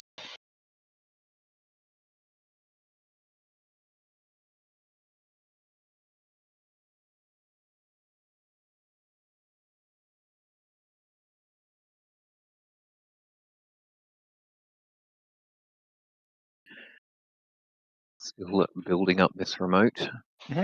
Possibly threatening a push. And again, this could be game if this remote's not checked, and Archives isn't checked, because it could be another Regenesis. But Yes. It's a precarious position for Haver of Fun though, because anything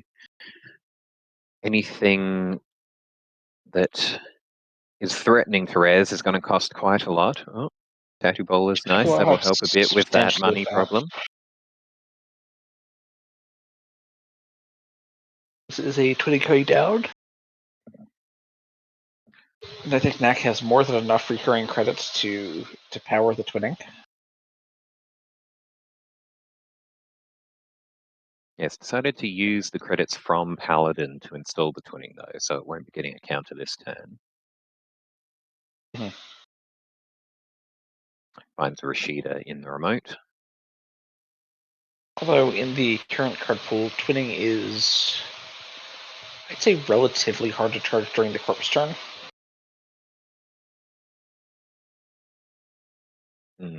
Yes, you'd have to go with something like Simul Escape chip, Net. SMC. Like you just need a paid ability install that you pay for with Paladin.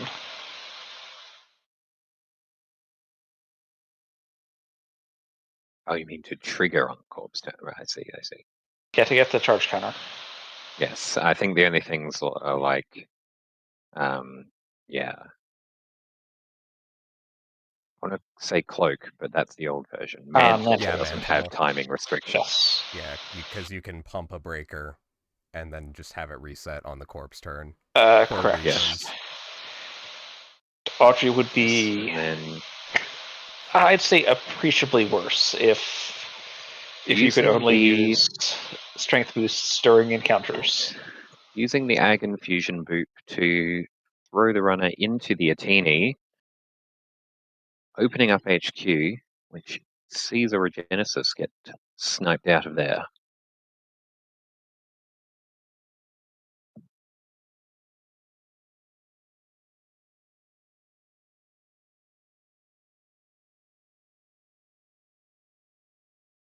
I mean, however, fun is suffering greatly from the fact that none of this is remotely taxing. Yes, but we're in big deal range now. This is true. But So we're also getting in the sweep 3 cards with the twinning range. yes, which is, I'm sure getting that Regenesis stolen was not part of the plan, and there's the big deal. And a bacterial.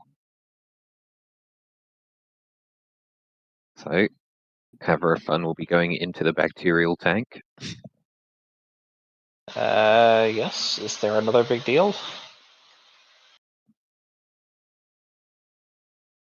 We haven't seen any other influence, but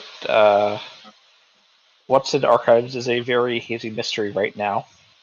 So Seeing as there it's are 12 extremely face-down likely cards. there's going to be three punitives in the list. And those are, what, 2? I believe so.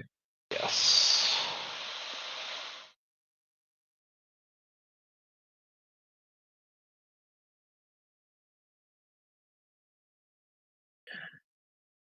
Yep, finds a punitive and imps it.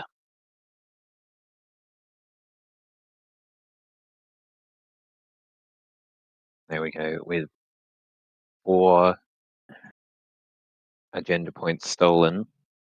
Checking archives for a 3-pointer. It's safe now. And there's a Fuji. There is a Fuji in the bin. Very well done by Knack. Very fast setup. Made it very hard for Haver of Fun to keep him out. Indeed.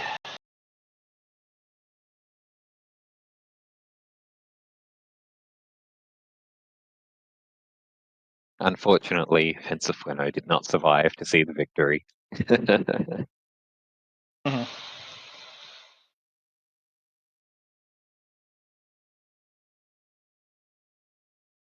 Alrighty, how are our other games looking?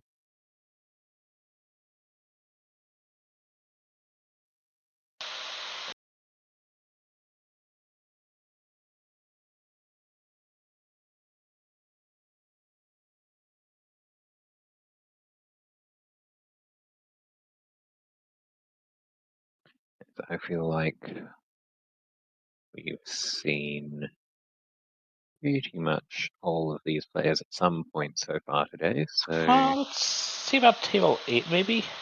sure. I was kind of thinking that one as well. There was a reason I wanted to watch Santa, I just don't remember what it was.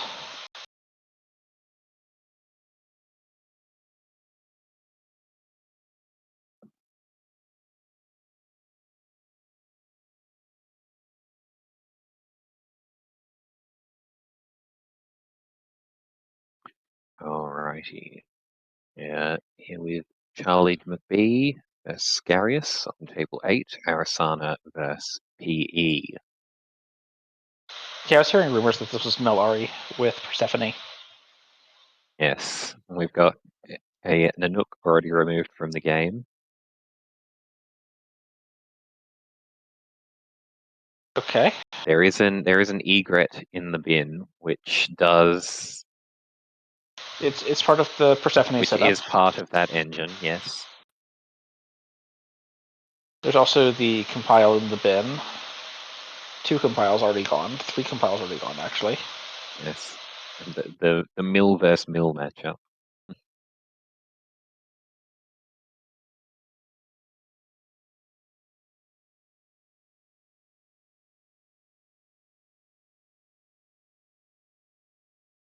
So I'll admit I haven't really seen Mill Ari.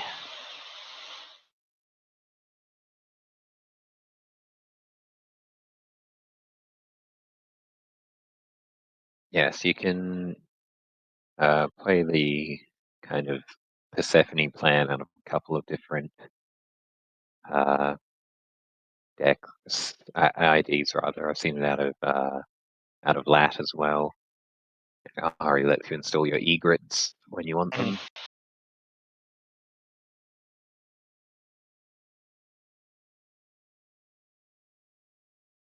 Not that you need them in this matchup because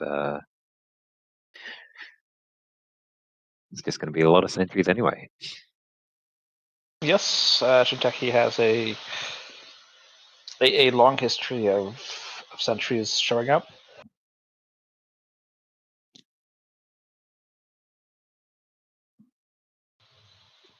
And even currently, I Boosting rarely see R&D here. Anansi and Saisaton and an enemy out of Shinteki. So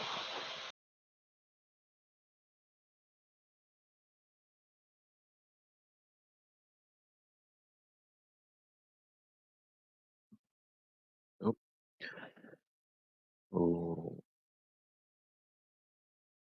A little bit of a disconnect there from one of our players. There we go, they're back now. Oh, and find the Fuji off the top of the deck. It's getting those singles. Yep. The value was real. 11 accesses, 7 points. Simple as.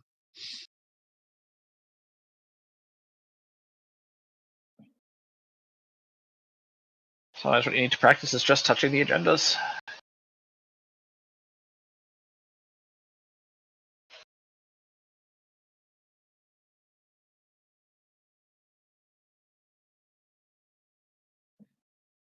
Alright.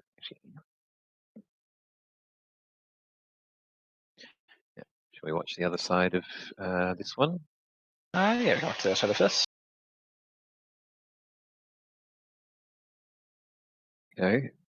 Alice versus Fool.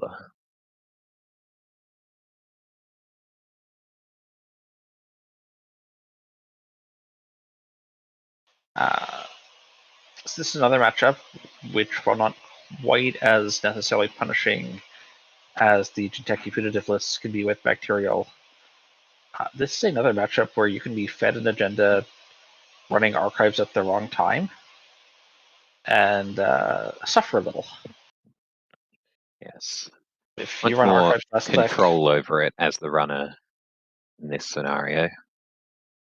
yes, certainly. But if you run archives last click, the corp might have the option to feed you an agenda to deal core damage. And if they need to make their ontologicals in hand live, yeah, maybe there's a line there sometimes that comes up.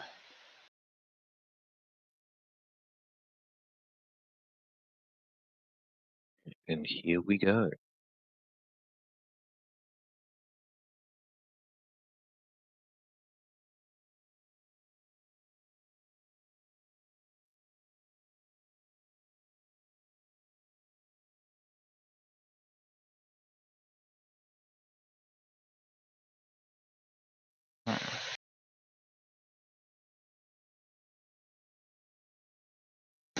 Immediately Doing the icing Alice up. signature.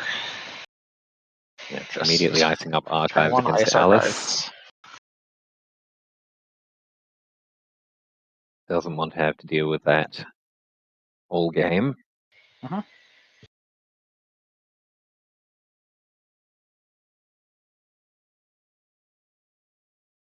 And throwing a raindrops into it, forcing the gatekeeper res.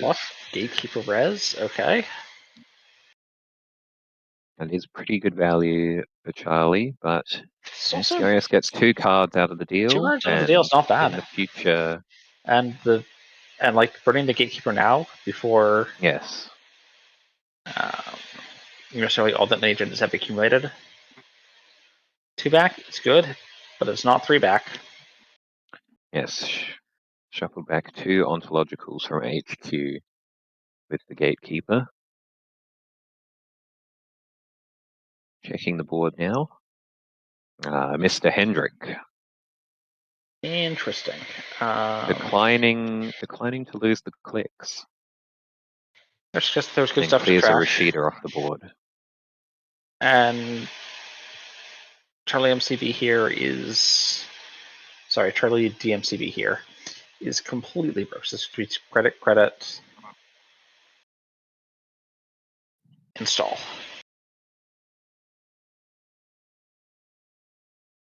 Ascarius playing this Alice, also pretty broke right now, but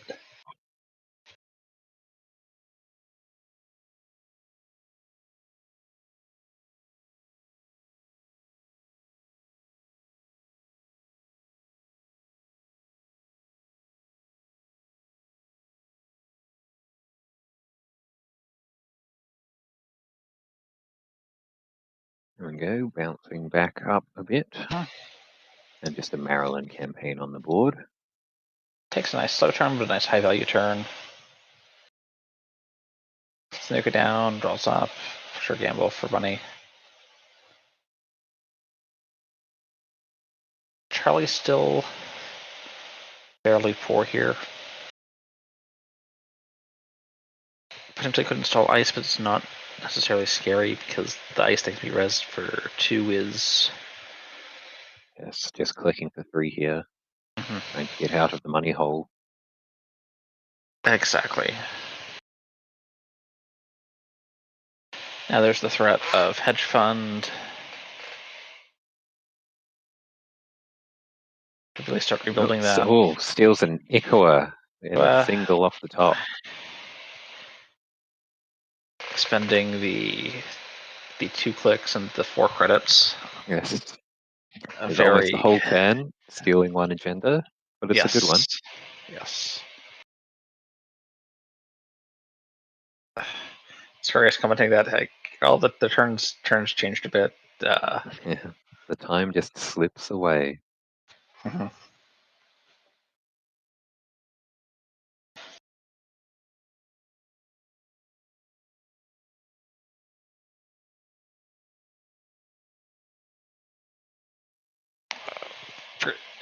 Certainly notice that the turn is different, but apparently is still contemplating what exactly is the new turn, and it's just going to be daily casts.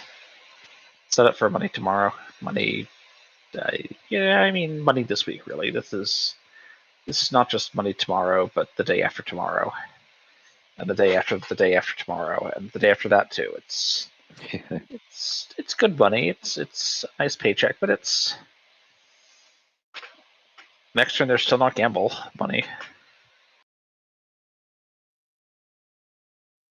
which could make clicking the nuke probably still the plan, but potentially a little bit awkward to get the cards out if there's not that burst econ from Sure Gamble coming in to help play the rest of the cards out.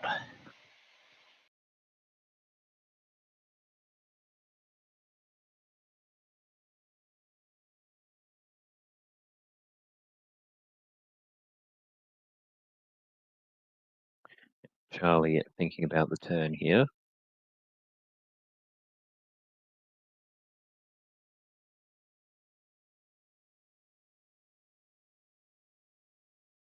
Going for a new remote. Been fairly ice-light so far, other than a little bit of attacks on archives.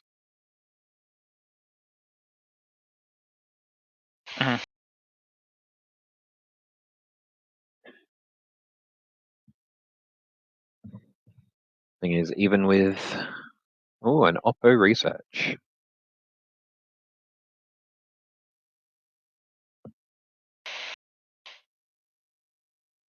Interesting. Scarius going for raindrops into the gatekeeper. feels like he needs to be at 6 Letting credits it to triple fire. clear tags.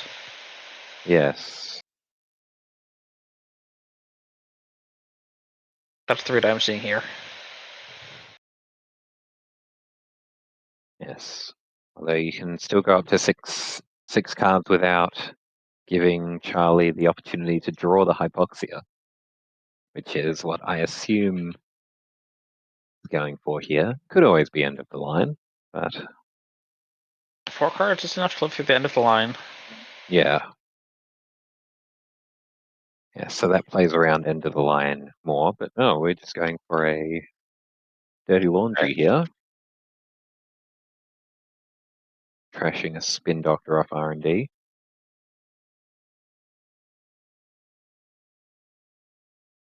Sirius now definitely ending the turn tagged, which means we might see Nuka popped here. Although Charlie doesn't necessarily really have the credits to want to run around trashing these resources. Just running back R&D. Trashes a gaslight.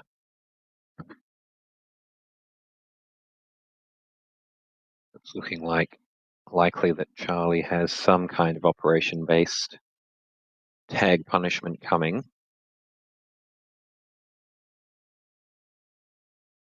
And there, a hyperloop off the top.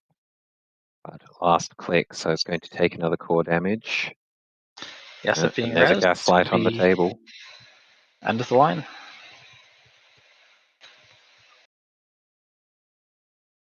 This gaslight, yep, goes and fetches end of the line. And there it is.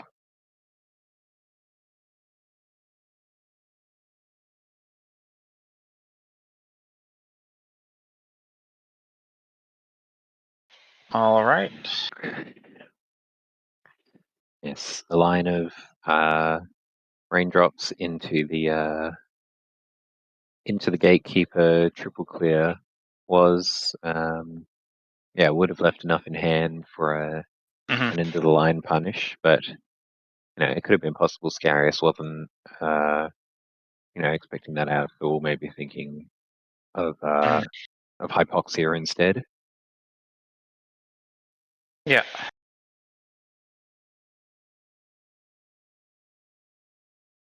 A bunch of different ways to build out the list.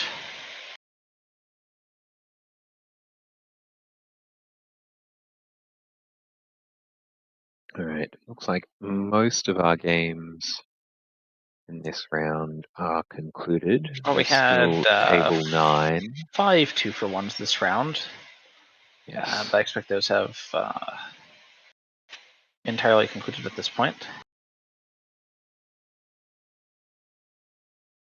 Yes, we can poke our heads in on the last game if we like, though. Yeah, shall we see table 9?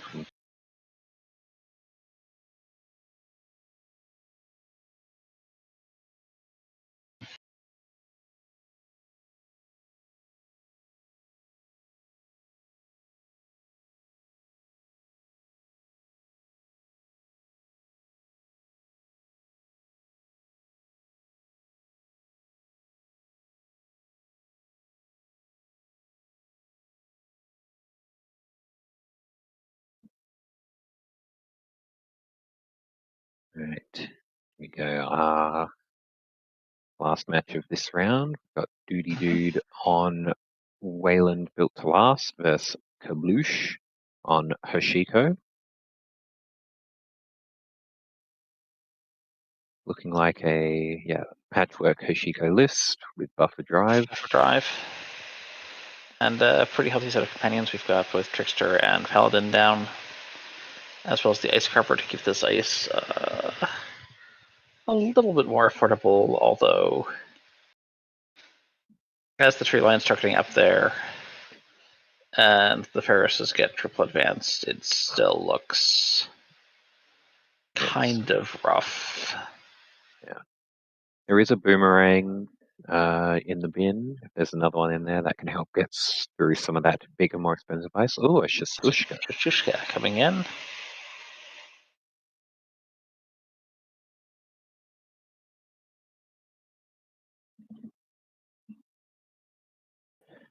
Yeah, good old Winchester on HQ. 5 to break with Carmen.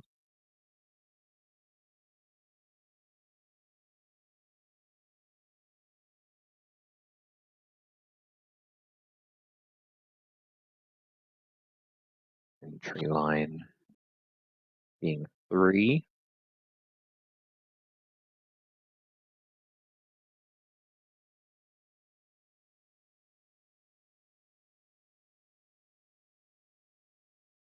So sabotage 4 now coming out. Quite expensive though, leaving Kabloosh on 0 credits after this run. Yes. It's gonna say it's a threat to run back in with the twinning and sweep out everything that's not trashed, but yeah, there's just there'll no be the money to do option that with. to recur this with buffer drive, but no. 1 from HQ and 3 from the top of R&D for the sabotage. And just as we were joining, we did see this above the law that got scored out, trashed a DJ Fenris. Okay.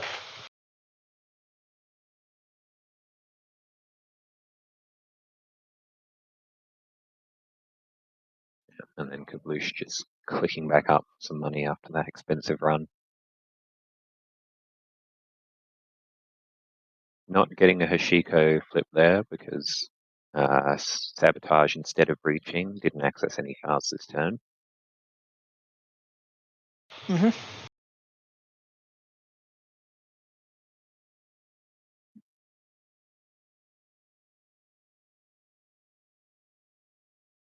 you think Winchester's positioned pretty well right now?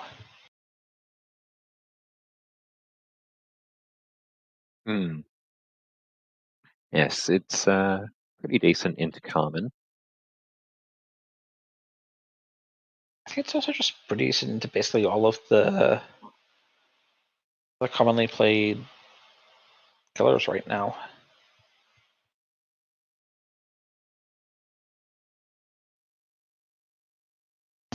Almost all of the killers are into 1 per sub. Yeah, into something like Mori with Turbine Echelon. It's a bit worse, Like but yeah, once, it's pretty. Four strength is a pretty good sentry strength number. I mean, once Turbine Echelon comes down, every single sentry melts up to that. At least Winchester has 3 subs on HQ. Which means that it's still more taxing than anything else. Unless you're There we go. building. Install advance in the remote. Could be figuring that's probably going to be the real agenda. Yes. Probably figuring it's going to be too expensive to contest this turn.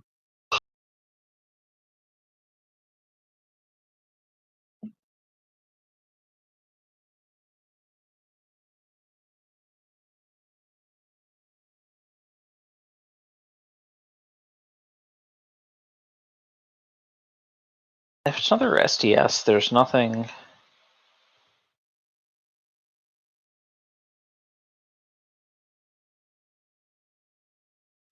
that I'm happy about trashing right now. Running archives to check what those sabotages were.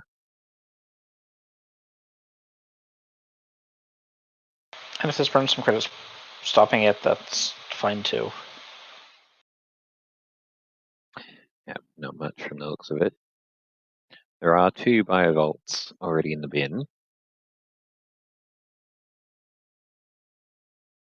It's Mavris, which is not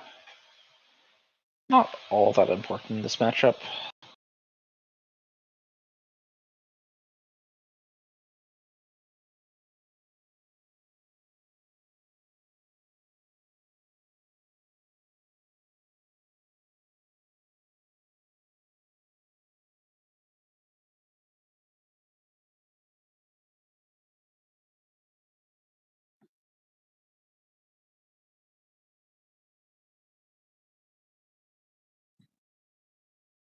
All right, going to check R&D here. Possibly spend some twinning counters.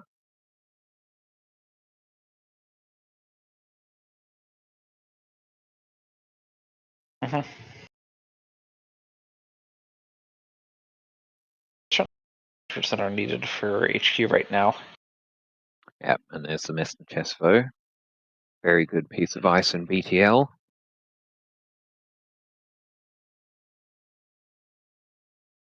Absolutely amazing in BTL. I don't think anyone else really wants it anywhere near as much.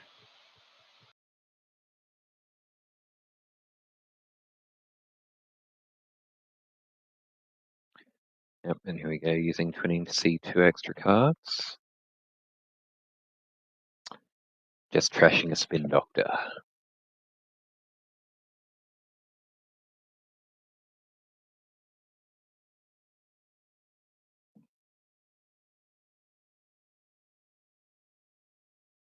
Always. The question is, Worth if that's an considering. SDS, a Buzzsaw is already out of the game. If Unity goes down, is there another decoder or boomerang? Like a taking around somewhere. Even if this isn't as botchless heavy as some other lists.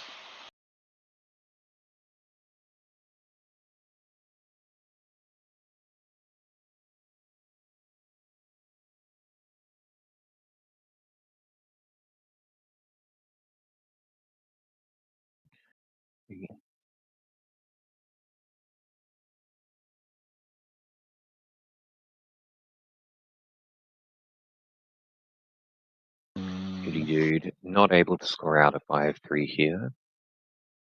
Just advancing the Mr. Yeah, advance Chesvo the back up. back up. Like it's already on what the ice is. It's credit positive, and it reloads it so that the next time someone runs it, they spend 3 again.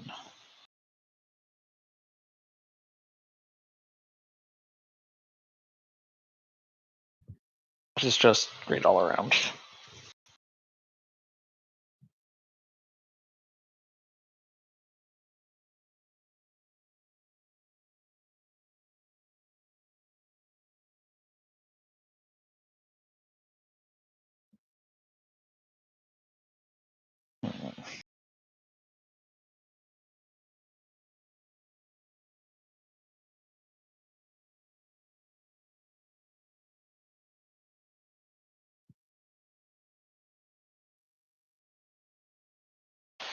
I should go down to 5 cards in stack. Getting a little bit low, but there's presumably liberates coming to refill.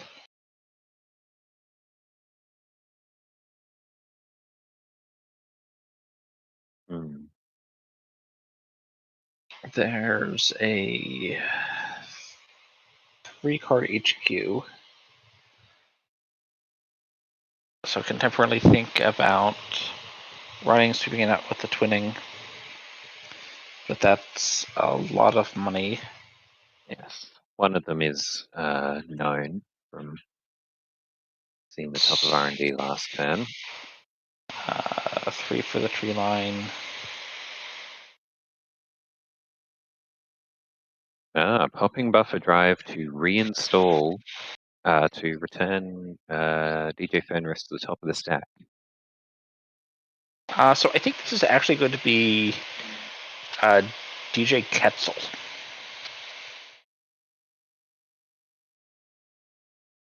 When we see the DJ come down. So we do see a Light the Fire installed and immediately popped on the remote here. An Arquette protecting it, triple advanced. So it's 5 strength. Or with the ice carver down. That's 3/3. It's not enough money unless there's money from hand somehow. Oh, there's money from Taka. Credits. Winchester doesn't end the run, but it will be a very nasty to lose a program and hardware. Yeah. But yes, just breaking the first subroutine on the Arquette and letting the end run fire.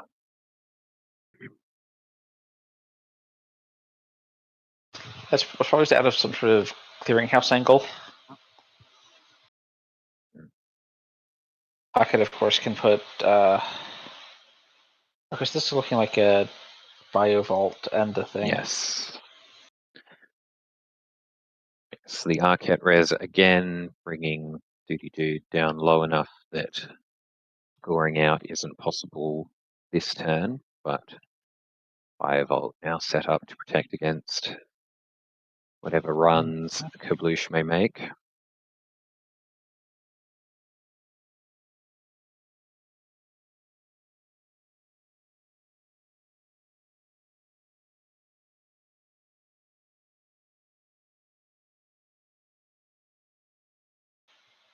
Kabloosh may have been expecting a Pharos on the remote during that last run that wouldn't have been able to be rezzed. That's why I think there's a chance it was a Pharos, but I was never quite convinced that. As why, so I think this is definitely a Pharos. Was, you know, well, this could be a Pharos, but Yes, the existence of Arquette, meaning you can never quite be sure. I mean, any advanced device obviously can go up to 3, but those ones are the ones that are highest value at 3. yeah, Massless is sadly no longer with us.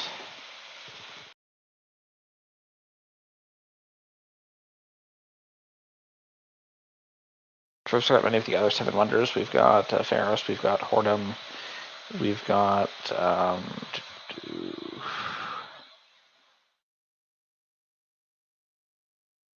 do we have Seven Wonders ice in rotation right now?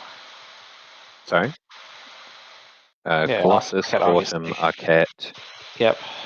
Mouseless is gone. Massless is the only thing that's gone. We don't have the Statue of Zeus, Pharos. and we don't have what's the Temple of Artemis? Those both just don't exist. Sorry? Yeah, just see about the rest of the Seven Wonders. No, I'm pretty sure we have all of them. No, we don't have the Statue of Zeus. We definitely don't have the Statue of Zeus.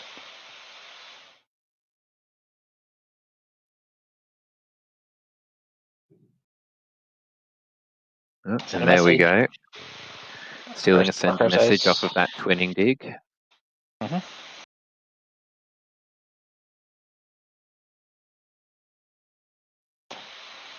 How long will R&D hold? Because this could just be a continued clearinghouse push here, slowly.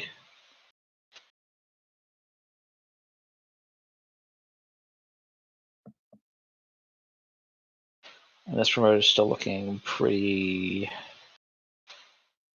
hard to contest.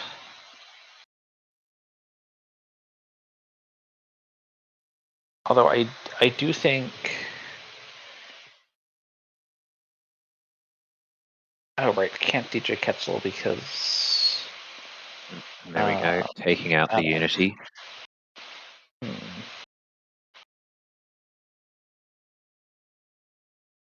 So we'll see if there's any backup options available for breaking this Messner Chesvo. Of course, can use a buffer drive to get back a breaker. That's always an option.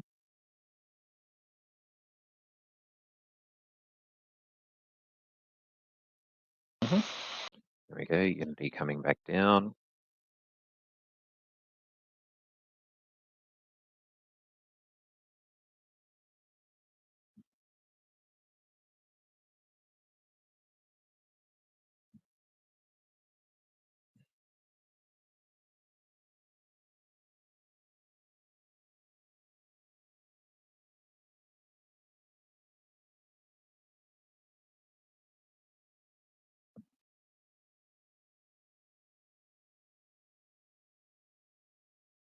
There we go, running R&D again. Seeing an additional 2. And there's finds one of the them's last the send a message. send a message. Yes. And Kabush is sending a message. It's I win. It's a very tense game there. So, okay, did that come down to was that the last access on R&D there? Yep. Get to red. Deciding not to pop the Biovolt. Duty Dude trusted the R&D team. They let him down. Really curious what Dude was planning to red planet.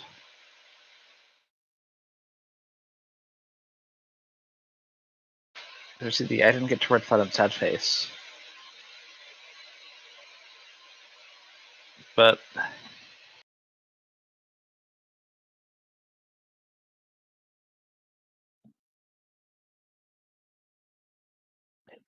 Yes, without a biotic, then that's, you can still never advance a 5-3 in that situation. But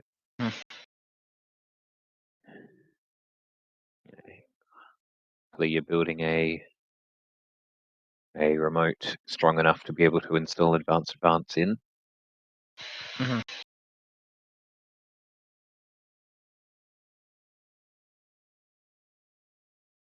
Right, and I believe that was our last match of this round.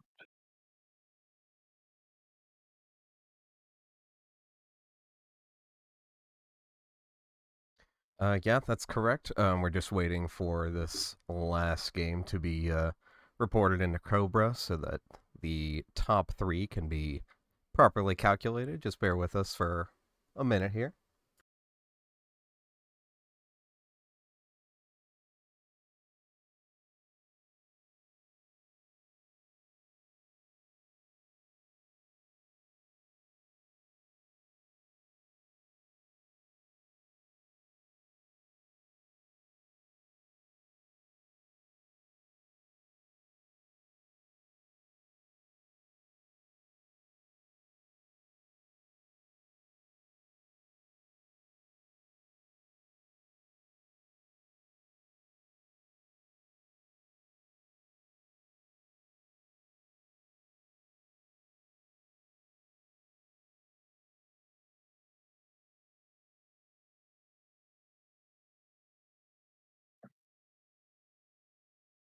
If we take a quick look at our current standings, still going off of round 3, it looks like quite a few of those Lou decks we've seen have done quite well for themselves.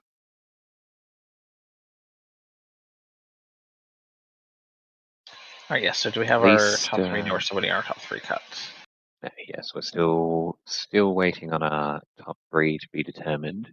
Just having a look at the current standings, so five Blues on 12 points. Seems to have been a strong showing.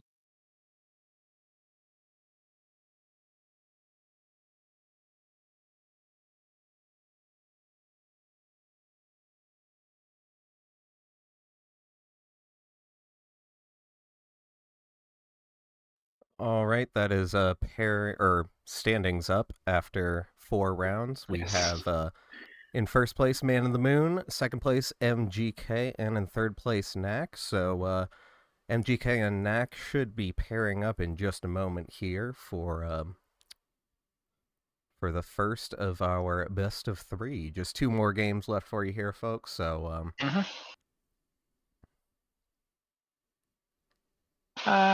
Yeah, 2 more games.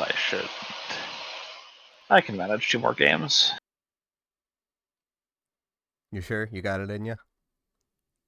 What's the worst matchup here? We could have. This is Sixmari, right?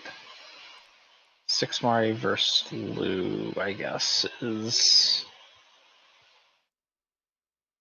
Yes. Was it Nex Asmari that we saw, or was it? It was Etienne's we saw. Oh, it was Atienne's. Yeah. Yeah. Yes. We're not quite sure what variant of Asmari this is, but Mhm.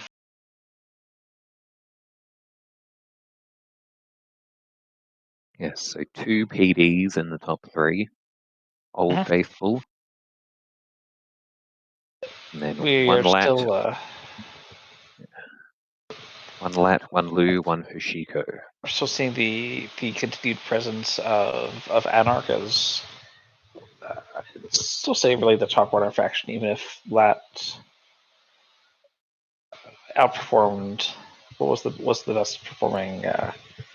What was the faction of the best performing player at this tournament? I think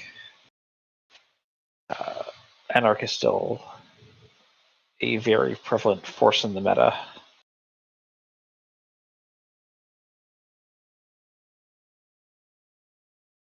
Yes, it's just very, very flexible into the very diverse corp fields that we see. Mhm.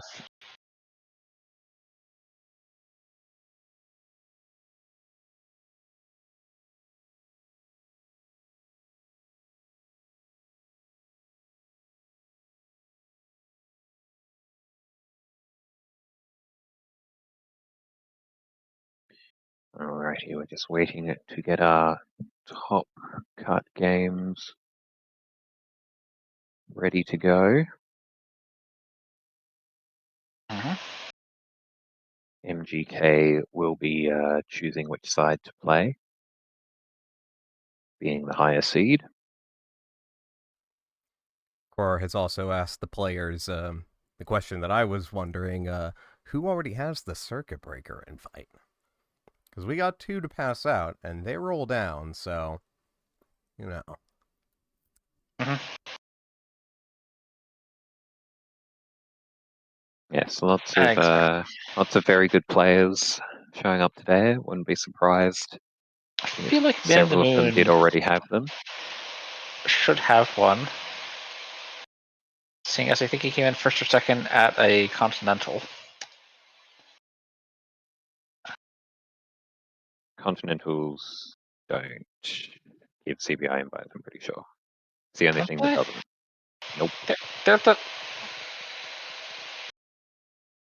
Nationals and COs, but not Continentals. okay. I certainly think the field is long enough and the competition is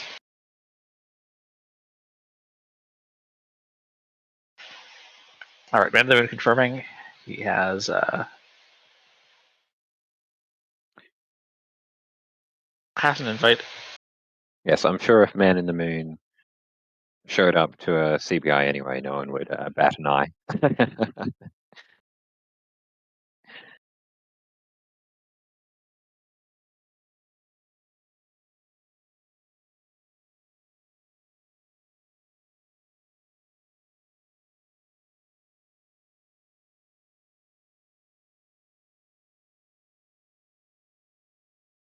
Yes, so it looks like MGK and NAC will be our invitees from this event. Mm-hmm.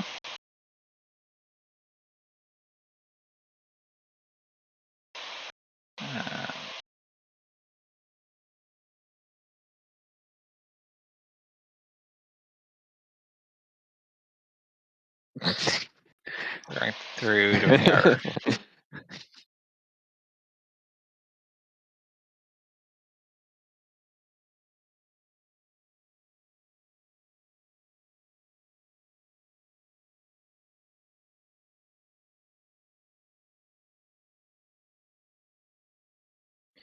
So we're just waiting on a side decision from our players. Mhm. Closed deck list apparently today.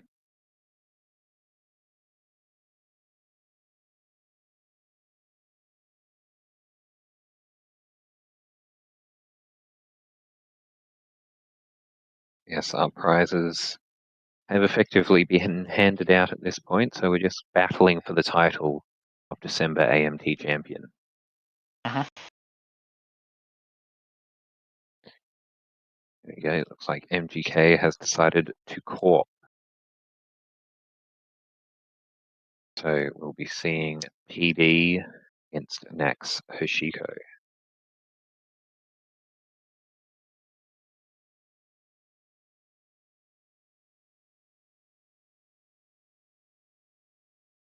Oops.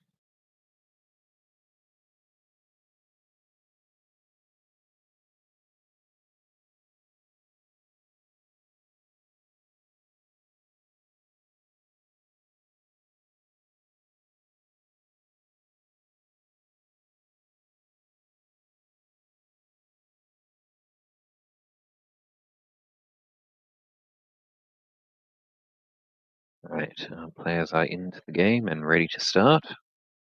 Mm-hmm. And do you have to remember which build of Hoshiko neck was on? It was on a kind of a reg, small Mori, except without more. It was on Yeah, Kaiko, it was Kaiko. so yes, the full companion suite. This is a very heavy money anarch.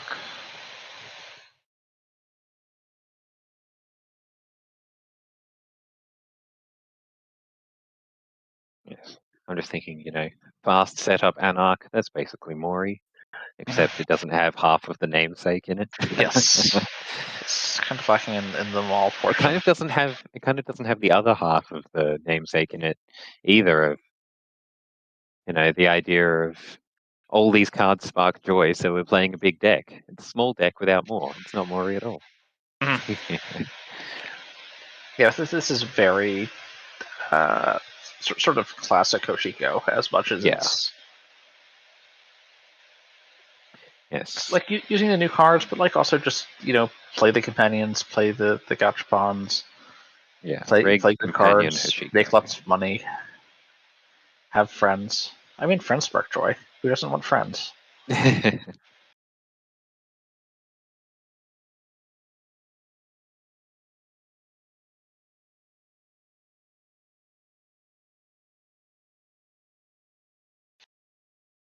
Yes.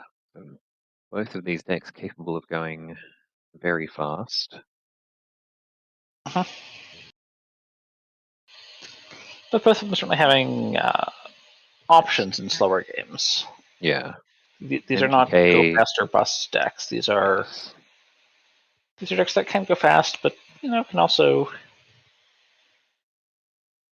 PD can build the remote, can build the Skunk Void, and that is expensive, even with a lot of full rigs.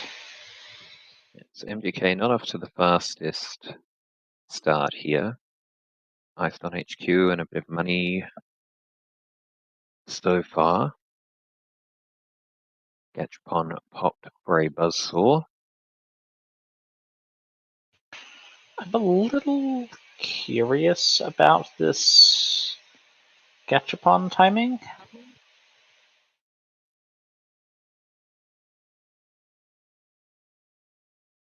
Well, you generally want to Gachapon end of turn if you hit a Fermenter or something. True.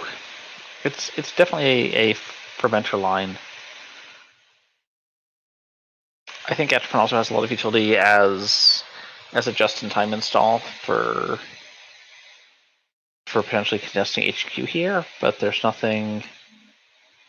I guess there's never a payoff for challenging HQ right now.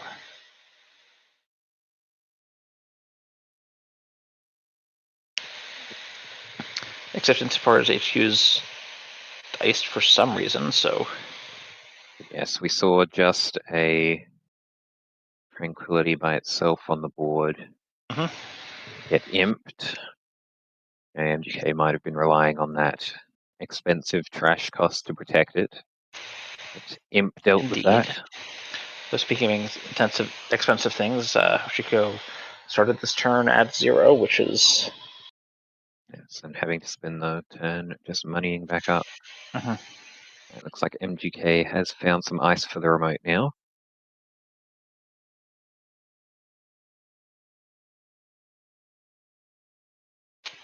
Exactly. Still skin for more draw. This Trishitaka is. It's Okay, just going to be either burned. coming down or hitting a Maverick. It's going to purge out the Imp. That's a fair amount of value lost there. This line did still keep the Trick Shock alive, because otherwise Trick Shock was going to be at 3. Hmm.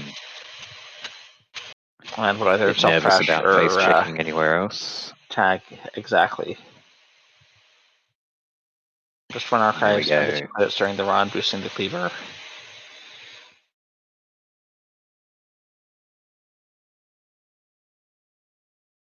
See that remote being assembled, an upgrade, and a second piece of ice ready to go. And Knack's still hurting a bit for money at this point. So MGK is probably feeling a bit better about his position right now. Although at once Knack gets a bit of money, at SMC represents the last breaker. Here we go, scoring out a midnight free arcology. Exactly. Potentially returning this seamless launch. Yep. Setting up for an excellent Yodel next turn. Plenty of lungs here.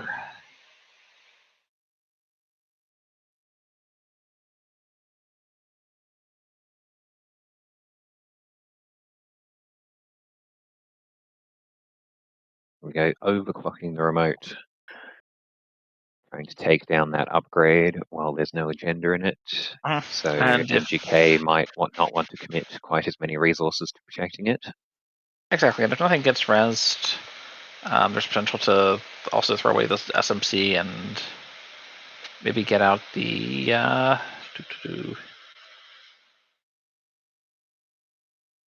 After image was the killer we saw last game. killer, yes.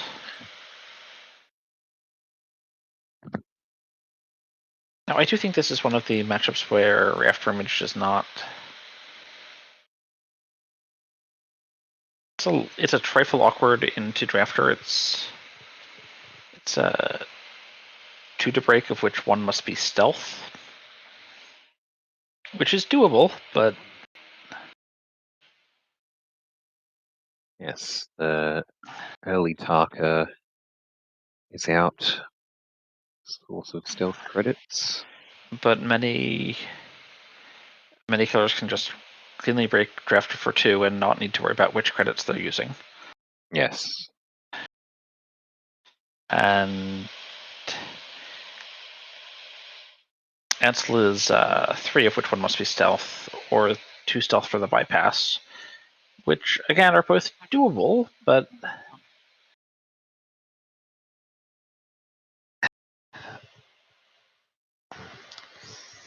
if sentries get doubled up, Yes, after that's when image things become a bit can awkward for start after image. suffering.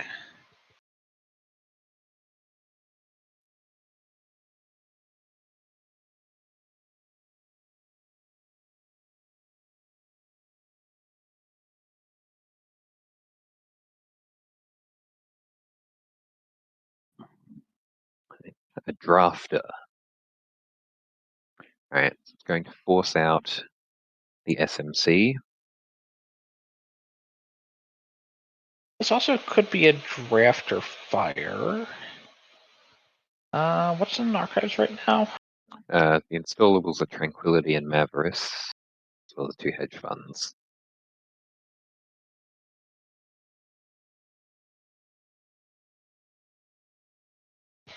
Yeah. Yep. Yeah. Popping it for the after image.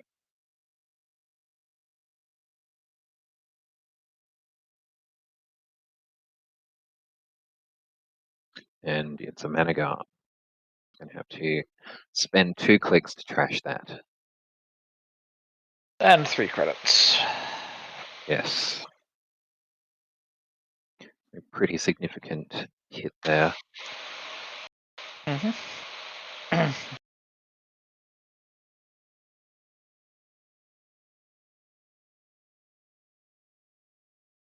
Yes, Knack's certainly looking pretty poor right now.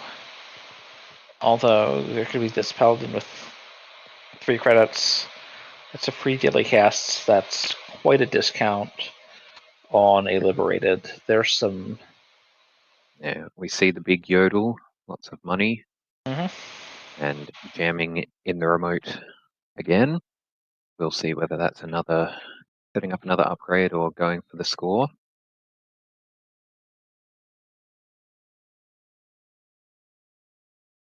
Only one Taka credit available this turn.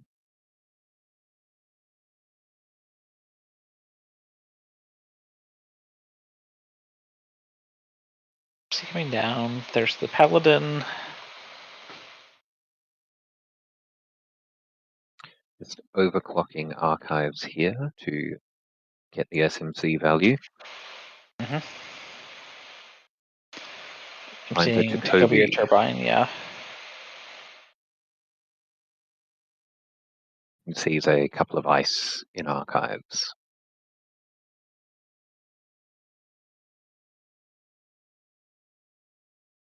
Still very lacking in money. One credit is not the best of numbers, even if Kiko will help over the next couple of turns. Paladin will help if there's a good econ resource.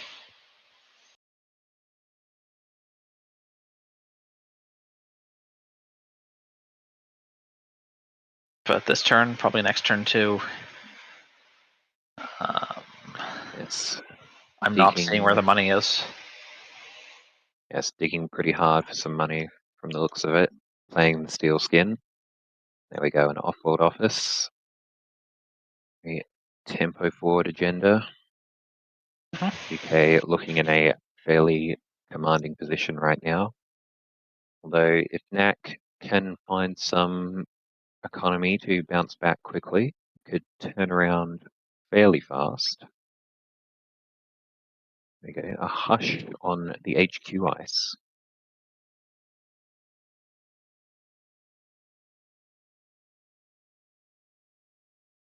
Expecting maybe a gatekeeper.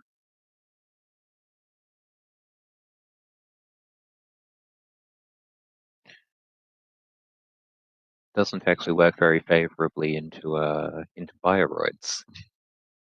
Correct.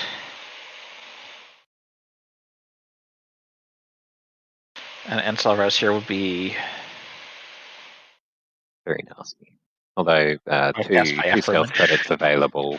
Yeah, what did you do with Yes, bypassed by so afterimage? What's the spookiest face check right here? there we go. We just see a drafter. So no hush value, but not the worst for afterimage to deal with.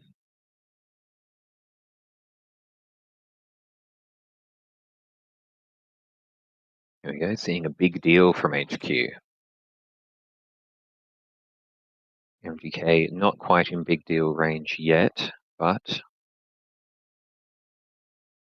he can find that money, that's a threatening game point. Or rather, it's threatening game from this point. Exactly.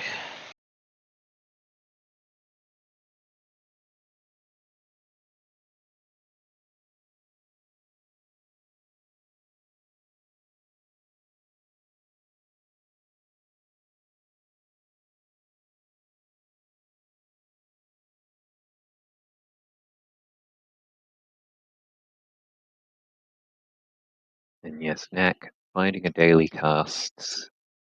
She's going to drip a bit of value over the next few turns, but the game definitely has potential to be over in the next few turns.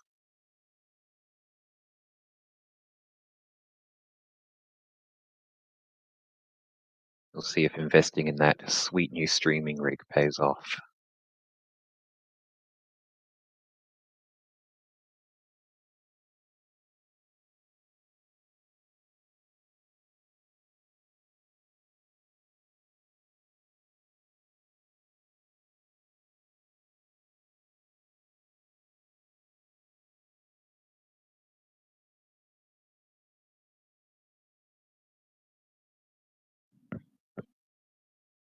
Mm-hmm.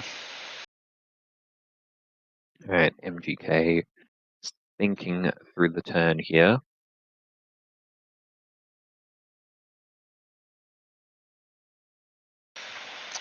11 credits is a pretty healthy total, but it's not necessarily enough to res all 3 ice and also have enough credits to score out. Yes.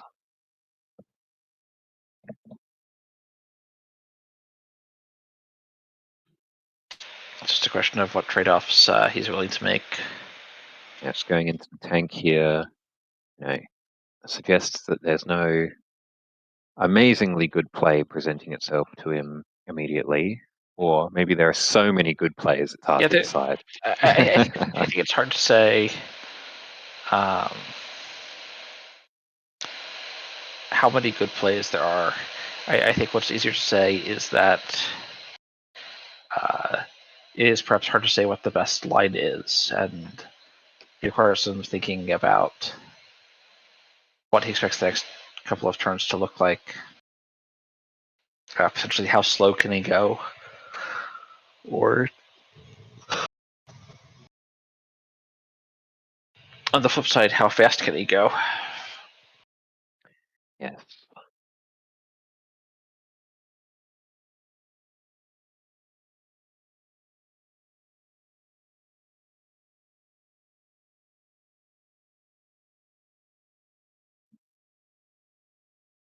Possibly thinking whether or not to try and go in on the big deal play or try and set up the remote to score the last 1 or 2 agendas.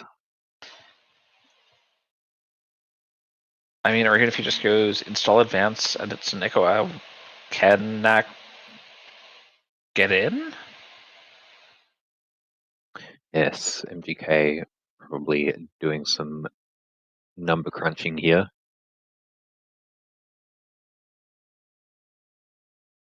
There you go. Spin Doctor digging for More something new. options. Yes. Obviously wasn't in love with his current lines, so seeing what else he can find.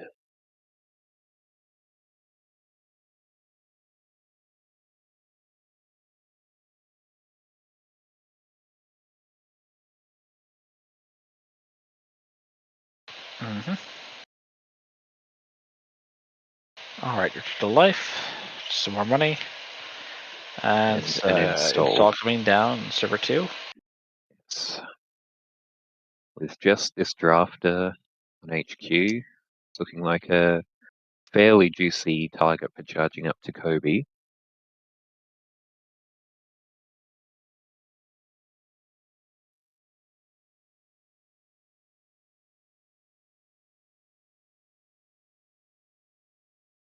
But still only 2 credits currently plus Trickster.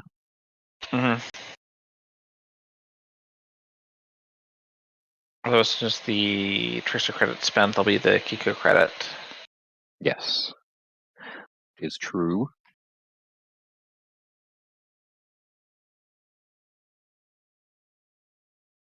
So there's effectively 4 credits for running. Here we go. A labor right, Labor rights going trashing in. a Price, Weno, and a Sure Gamble. Getting back imps from the looks of it.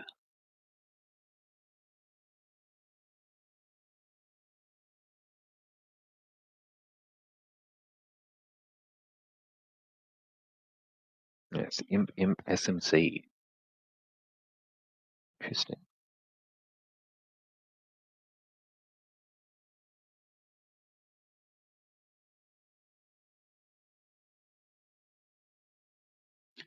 Going for less of the econ options and possibly looking to try and disrupt this scoring plan with some imps. And there we go. There it is.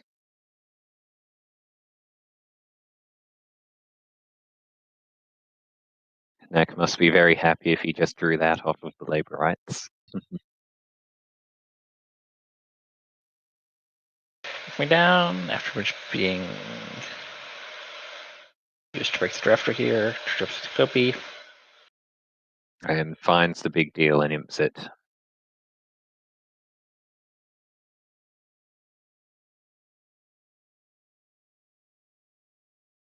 And a Gachapon coming down as well. Oh, but a Luminal scored out from the remote. It's a very strong position that puts MGK in. 3 clicks left. And adding a seamless launch back to HQ.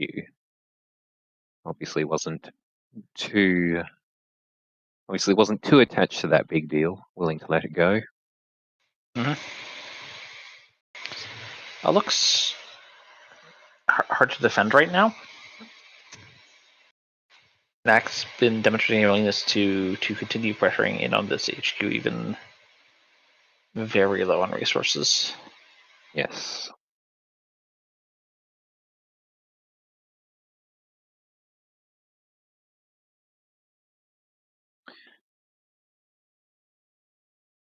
Yes, Knack may have figured that that was a defensive upgrade that had gone into the server there. But MGK managed to sneak through.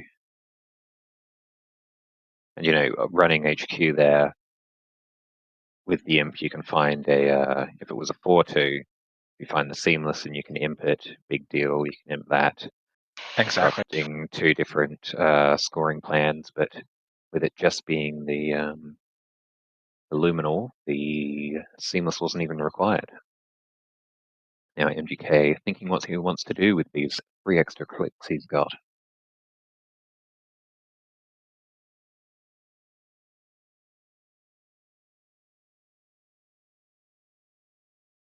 Turns out Time Walk's a pretty good card. I mean, never heard of that card. Don't send the Pinkertons to my house.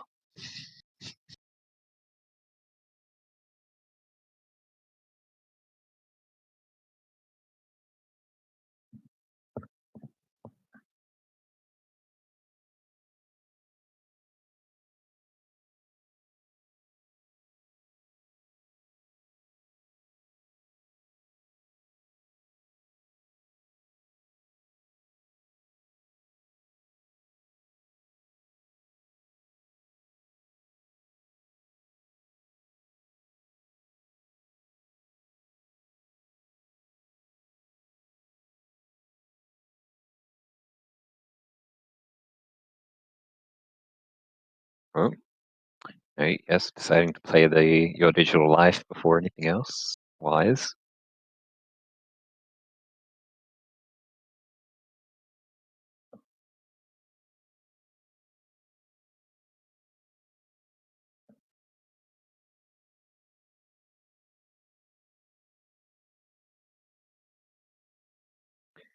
And then, yes, jamming something new into the remote.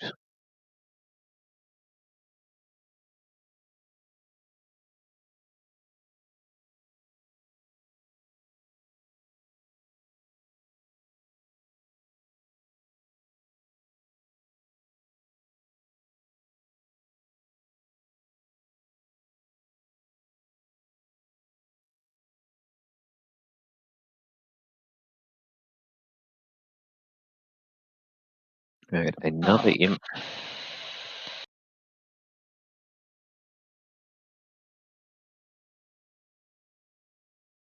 Yeah, lots of potentials for the imps here. But there's still not a lot of money to go get the accesses to use them. Yes. And then an ice carver coming down using the paladin credits. Going down This to does make 1. After Image immensely better into Drafter.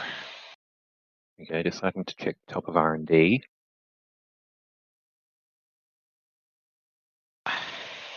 There's 2 imps here.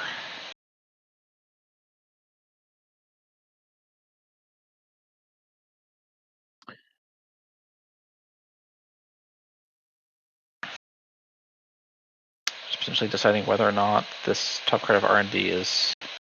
Yes, yes. Knack meant to run HQ here. MGK being very gracious, allowing the take back, even though they'd passed the ice. Yes, there was information gained, but...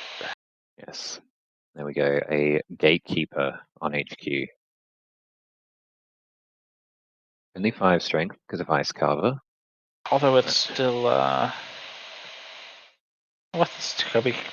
All the counters, one piece.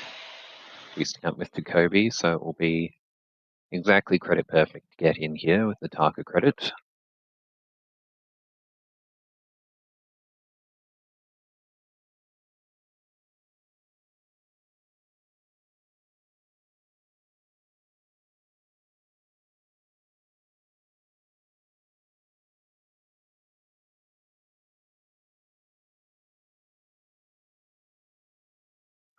Oh, this is a single. This is a single.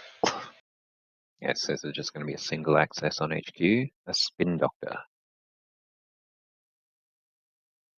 Is Knack going to Too broke to trash for money, so if figure? he's trashing, it has to be an imp counter.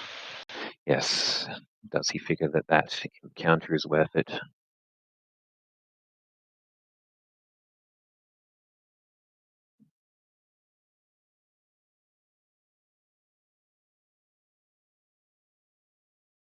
And he does.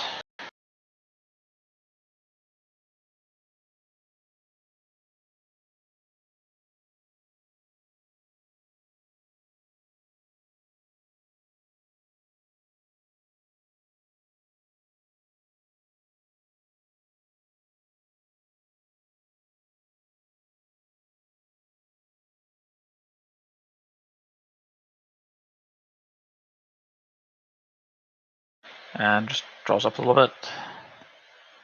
It's the seamless, which means that this is the game. And there it is, the final agenda never advanced in the server 2. And There we go. That is good use of his very, tech selection. yes, very well done by Knack, but MGK will be moving on to face the top seed in the final, going up against a Man in the Moon. And we are seeing a precision but both actually I hadn't noticed before, but the top two have both brought precision design decks.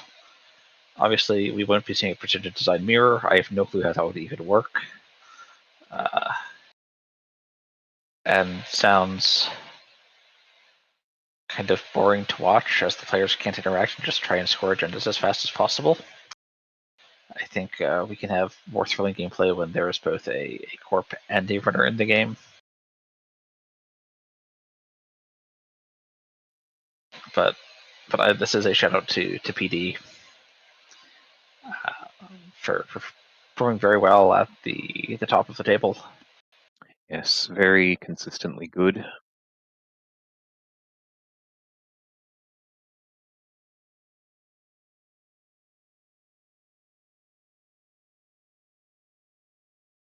Alrighty. We're just waiting for our finals players to get ready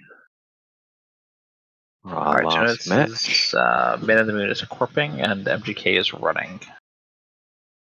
So this is going to be Blue versus PD. Which I think a matchup we've seen before where Blue can get kind of frozen out if you can't get in early. Yes, we've seen it go both ways so far today. Yes, this is. Depends on how explosive of a start both sides have. Mm-hmm.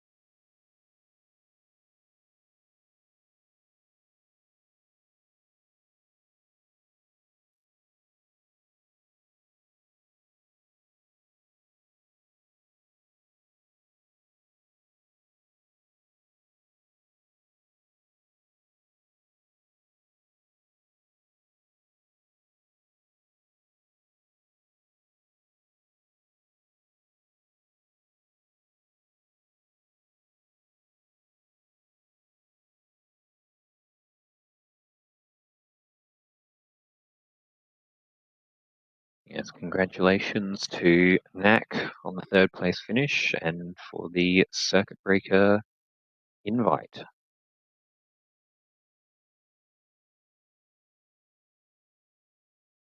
This is going to be the last AMT of the year that will qualify for circuit breaker invites, but there may still be a couple of circuit openers that can squeeze in at the very end of the year or start of next year all that these can people running for a still second. get an invite just before the deadline.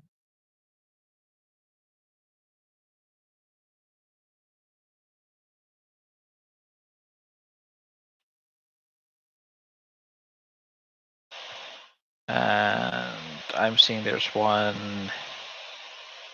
in Charlotte, North Carolina on the 30th. If anyone's in the South Seaboard in the US and wants to go play some in-person Netrunner, there will be one in North Carolina. Also looking at ABR, there is an online one also on the 30th,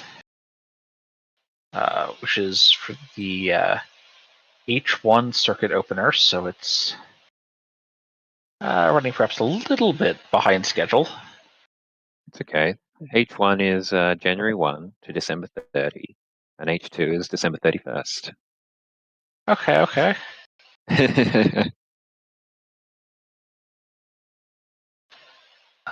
And that is starting at midnight UTC on the 30th.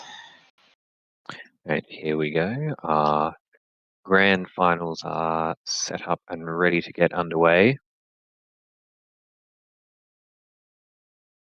Man in the Moon on PD versus MGK on Lou. Mm-hmm. Best of luck to both of our players. Exactly.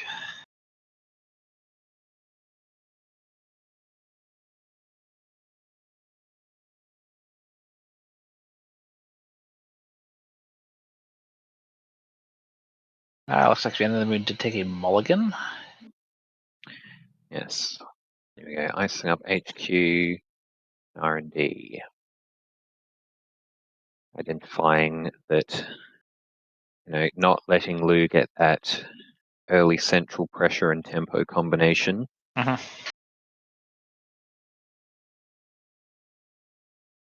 Slowing him down, build the Skunk Void remote, and then scorn it. Yes.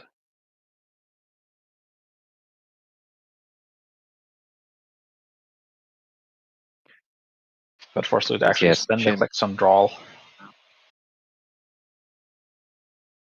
Spend the clicks on some money.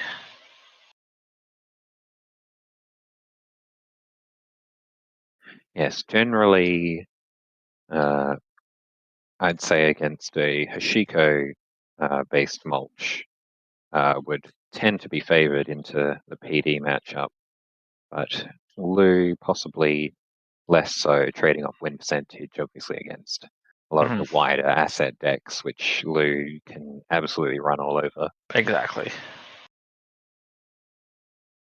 Here we go. Buy your bands, draw and install an imp. Buy against asset deck. Against asset deck. I'm too tired for this. Anyway, against asset-based decks, why Lou is nearly a wizard.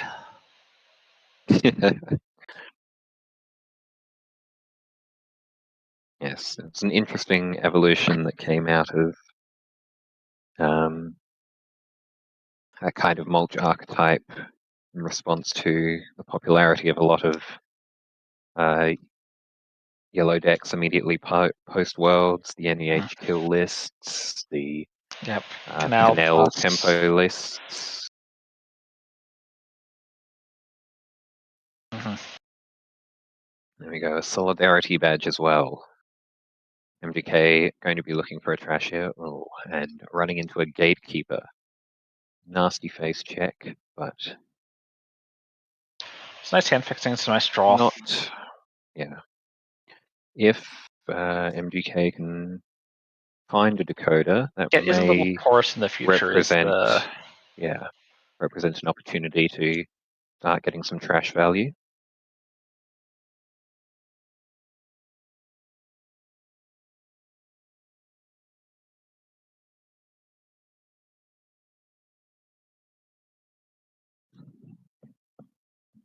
There we go, drawing 3 off of Gatekeeper, nothing to shuffle back. Keeps them. So we're seeing a yodel here. Yep.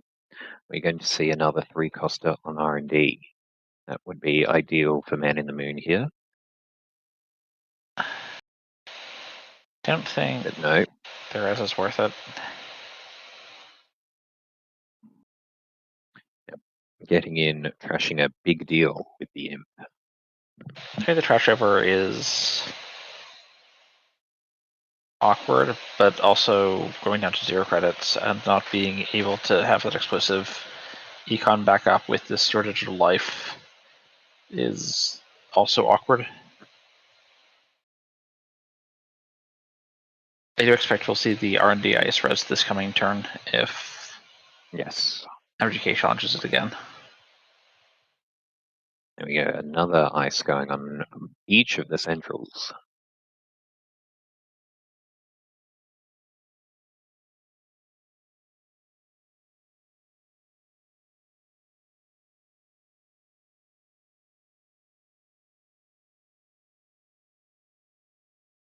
Man in the Moon doing his best here to try and make MGK's ID card blank.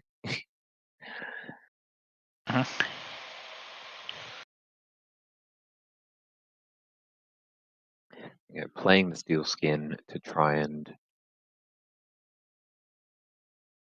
draw some answers to get the ball rolling here.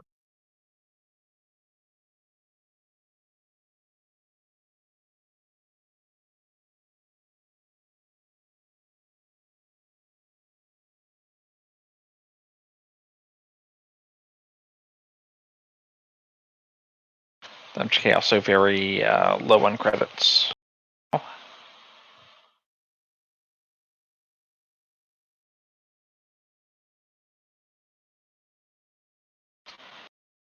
For the moment, but there's no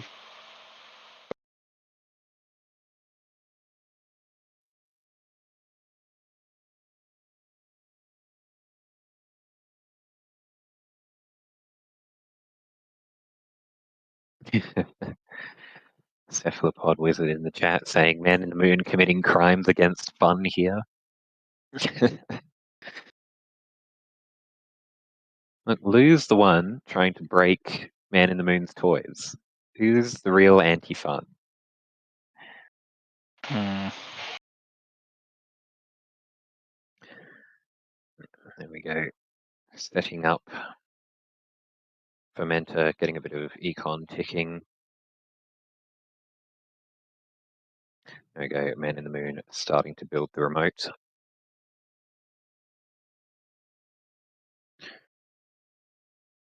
MGK hasn't represented any kind of breaker yet, so could be trying to tempo out an agenda here, or just setting up the remote with a defensive upgrade, or even just a Rashida for some great value.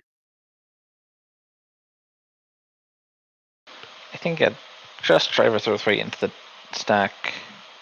I think maybe we can have a very plausible read on their existing botch list somewhere. Mm. Which There we go, a price coming out, seeing Cleaver we are Botulus seeing consume. Knob Curry. Knob coming down. So it is a 2 credit run on archives as you charge up the fermenter. Yes.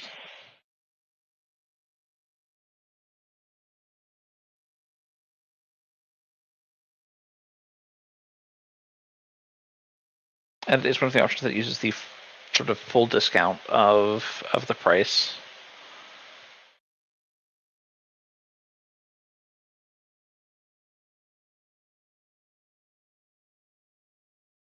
Yes, the price, very good card. And when we, had less than a week to test before APAC, I was just like, I'm just going to take a Reg Hoshiko deck. The price looks great. Slam it in there. Great value. And how was it? Well, it worked pretty well for me.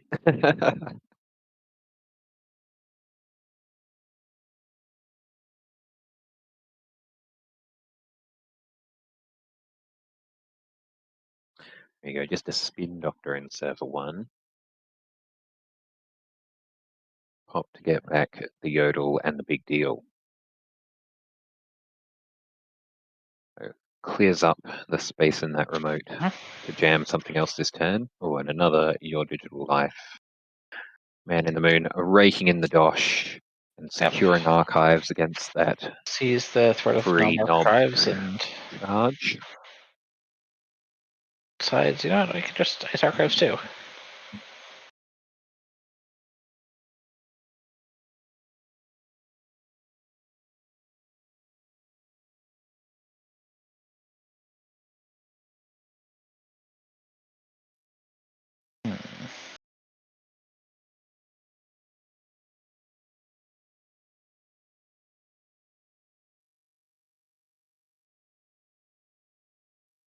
So,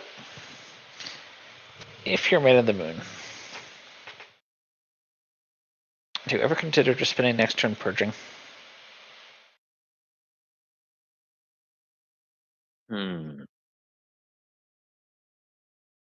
It's a definite possibility that fermenter, well, yes. Well, yes. Now that the fermenters are there, Yes, now that the fermenter is no clearly longer a it seems target. unlikely. And there we go, a Bran on the remote. It's going to fire and give a free install. There is a Simmel chip. There is a Botulus somewhere. Yes, there is one Botulus in the bin. Fermenter's been popped. Does MGK want to deny the install?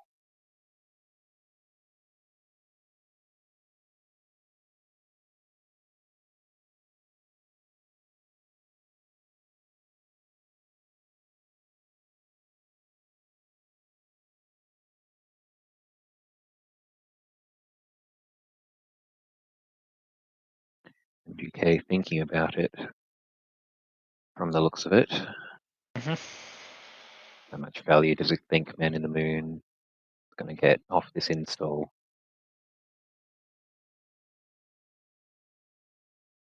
Exactly. Sometimes you fire off Ron and the first sub looks amazing. Sometimes you fire off the first sub and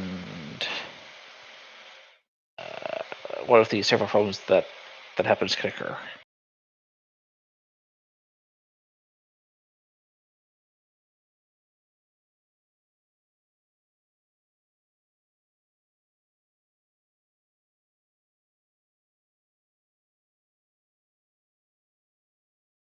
Such as not having ice.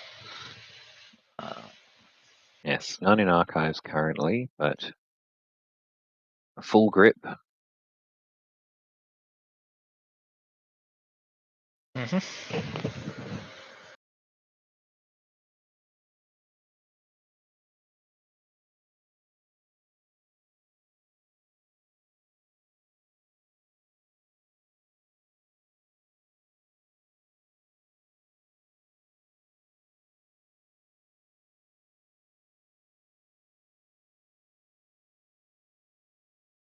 There we go. Pitching a strike fund to get enough money to ship out a cleaver. Neat line.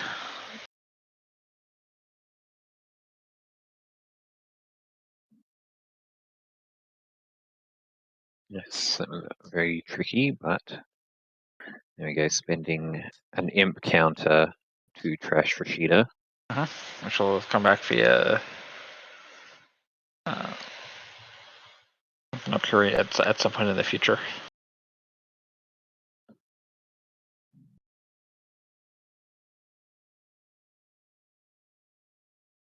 There we go, Man in the Moon, just slamming something fresh into the Not server, scared. saying, yes, can It you... costs you 2 cards to come check. It's actually pretty cheap to check, honestly.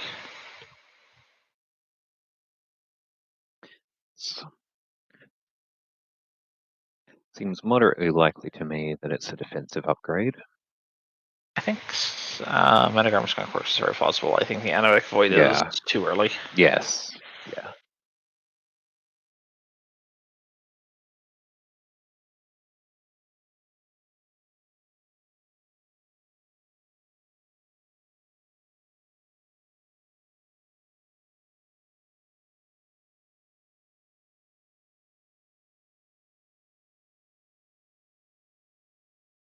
Although even if it is just a Rashida, it costs 2 Audrey counters to get through Bran, and you'll only be getting back 1 unless you pay credits to trash whatever it is and not back onto the Audrey, We can not which back to seems Audrey. marginal value. Yeah, so the other thing is with the Solidarity Badge and the Loot Trigger, like that's paying back all of your draw.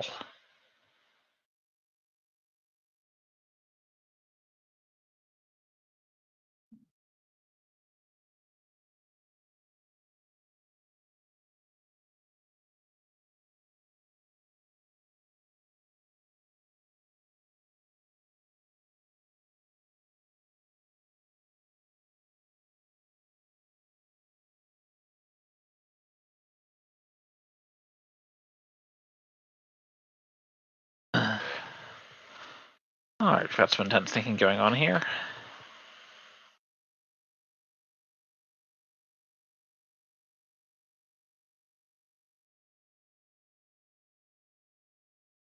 Okay, just drawing slowly.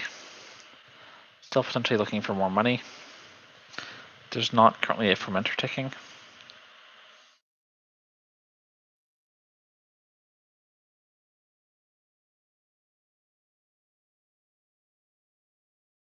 Yes. If push comes to shove, then Audrey does give the opportunity to break into servers for minimal credit costs. Yes, if I do actually have any virus counters on Audrey. There we go, another spin in the remote.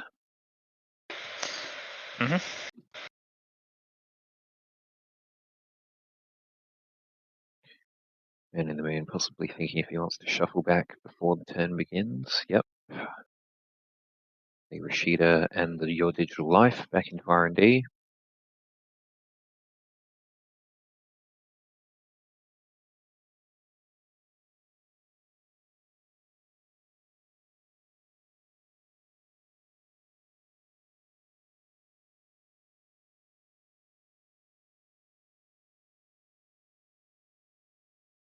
There we go. We're going to see another big yodel from Man in the Moon. Potentially. Sure, might Just have wanted going one. straight for the installs. Triple install into server 1.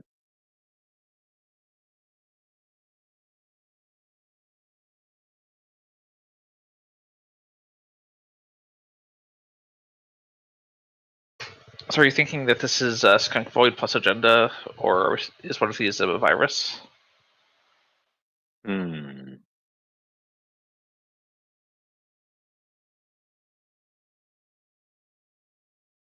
let's see. Man in the Moon figured that, so Sounds just a little bit tight. Skunk plus Void is going to put Man in the Moon down too low to score without double seamless. Yeah, Man in the Moon's credits are getting very tight here. Yes. I'm not sure whether he actually wants to score now. I almost want this to be a Regolith behind Skunk Void. Yeah. Yes. Scoring an off-world here would be The off-world ideal would be ideal. for Man in the Moon.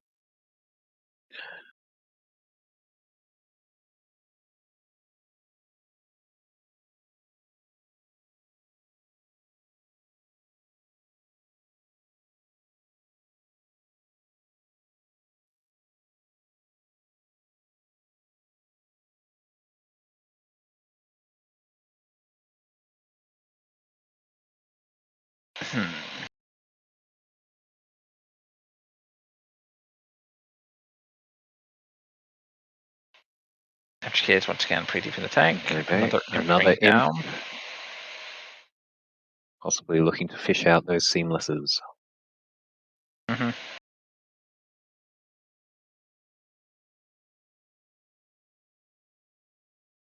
Also, just money. Money back a flu, card draw back a flu.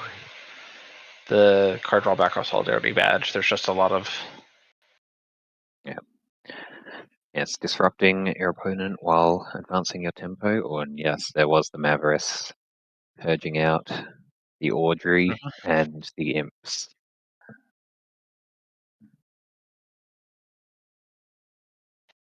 Now there is a symbol chip available. There is no cookbook, so Audrey reinstall doesn't work.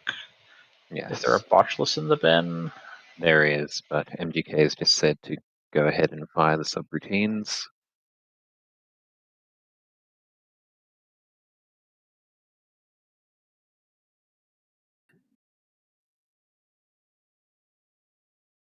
Now this does potentially get MGK in on R&D and knob an imp and get a trash there.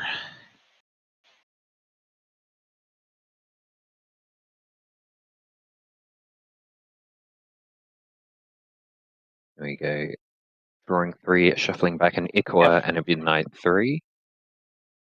Yes, figuring that Man in the Moon at 3 credits probably doesn't want to invest raising anything else, but yes.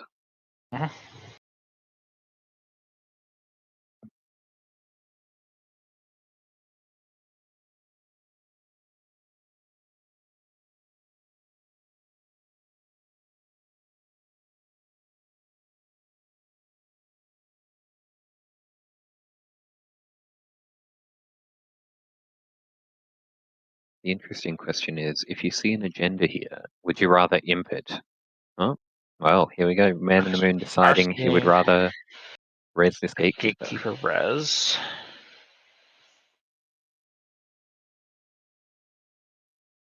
And now MGK deciding enough is enough. Down. Slap down the Botulus. This just made me think that there might actually be a Rashida in server 1. It's a definite possibility. Because Rashida into Yodel would do letting the Gatekeeper draw fire here, but breaking the end the run. So unless Man in the Moon has somehow snuck a vanilla into his deck, MGK is getting or in. Sonium. Sure. With no agendas to forfeit. Yes, yes. Crashes the urge to life off the top. Oh, Man in the Moon would have loved to draw that one, I'm sure. Although, odds are there's probably one in his hand, given how many cards he's drawn. And yep, there is the Rashida. Oh, look at that hand. Yeah, 14 cards. This is almost too many. What do you do with the rest of them?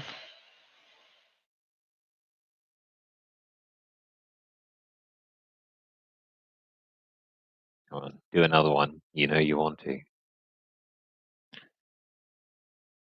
Yodel from the top of the mountains. Mm-hmm. One did just get trashed off the top of R&D, so that's a little. That was going to be the second one, but now there might not be one. No triple yodel turn for 30 credits. No, he's just being responsible and advancing his game plan. I mean, sometimes having a giant pile of credits is the best way to advance your game plan. Credits can be exchanged for goods and services.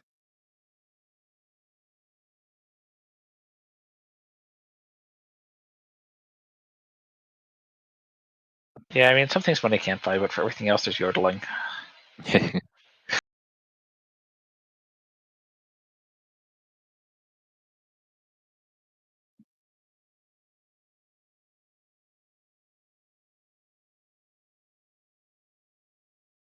And of course, he has to figure out what he is discounting to hand size. Certainly, PD's increased hand size helping here, but it only goes so There we go. far. Five cards in the bin. Labor rights coming out. Getting back 2 simul chips and a strike fund. Mm-hmm. And there are also 2 spin doctors already out of the pool for the corp. Yes.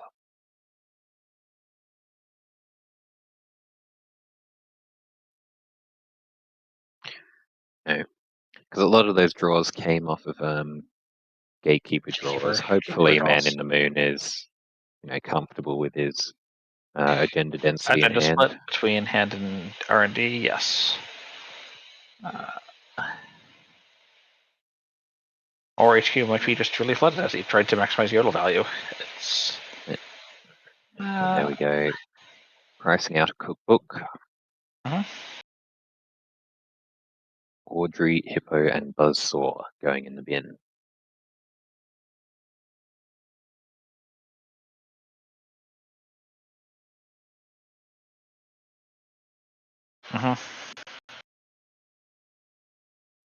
Just clicking for some more credits.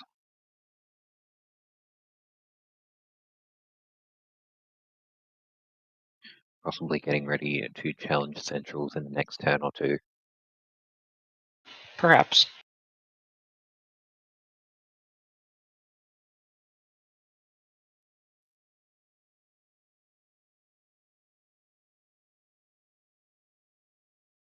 Yeah, finally starting his turn.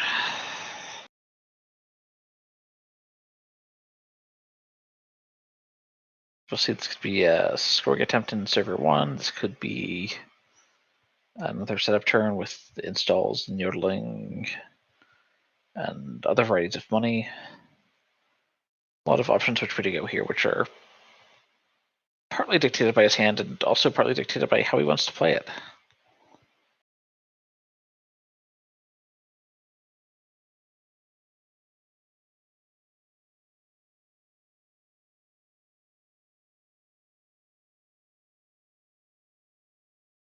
It's not just snapping up a score here.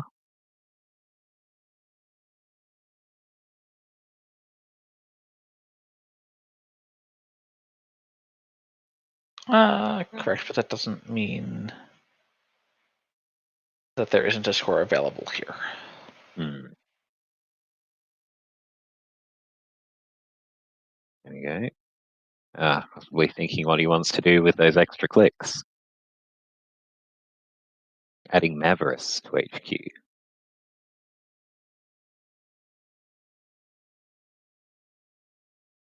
There we go. 3 more installs into server 1.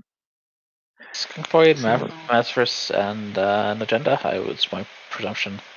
That would be my bet as well.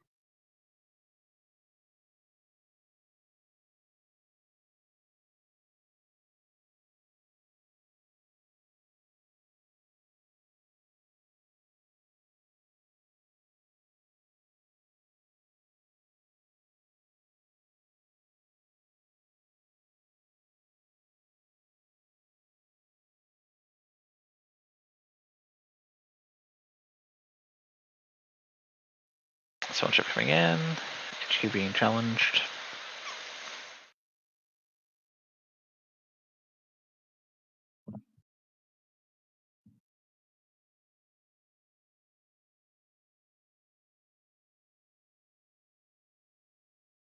And with the cookbook installed, this means that the trash laundry, reinstall laundry line can deal with most things if you're willing to pay. Mm. Do need to reboost, but that's fine. We've got enough cards. Man in the Moon declining to res. Come on in.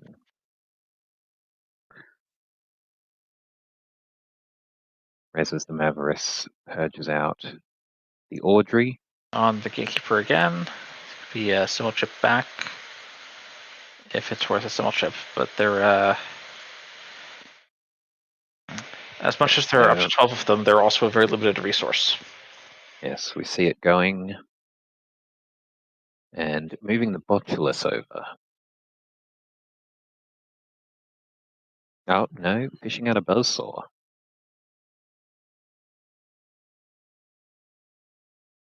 And seems good against Gatekeeper. There we go, finds a Seamless from HQ. Imps it, gets the Loo value.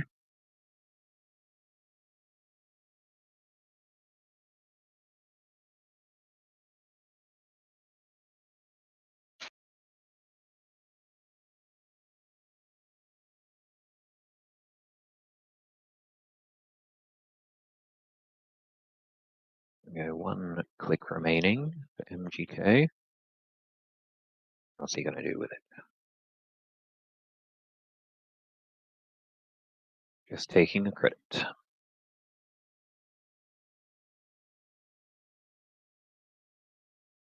Right, we'll see if that Seamless Trash disrupted Man in the Moon's scoring plan here, or whether he has a backup ready.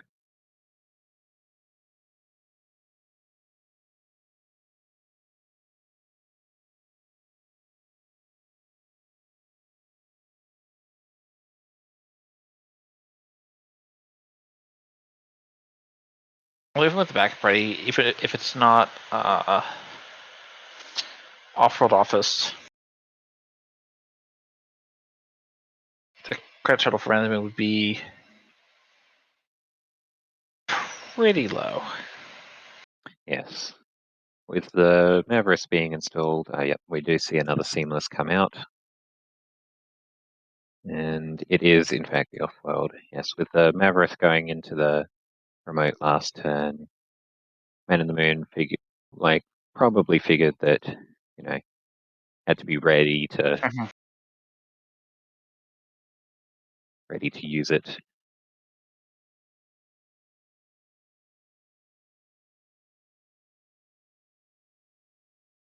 Indeed.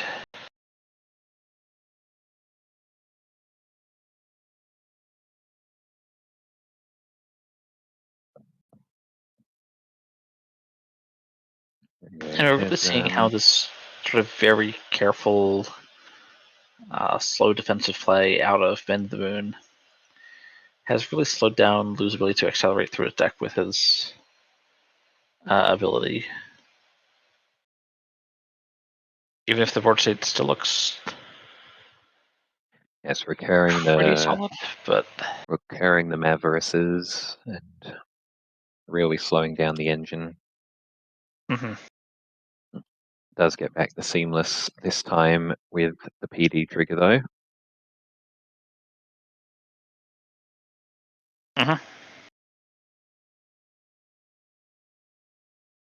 MGK setting up with another imp and another simulchip.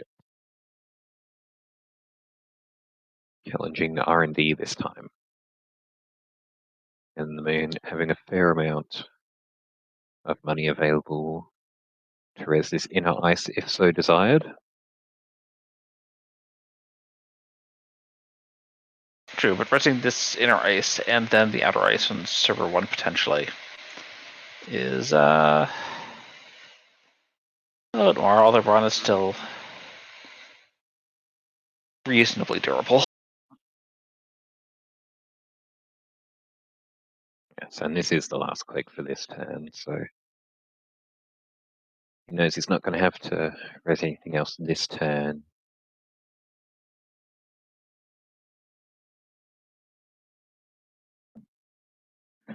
There we go. We see a drafter on R&D.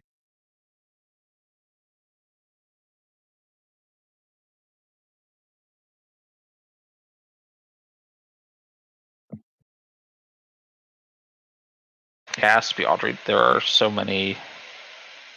If that fires, there are just so many wild.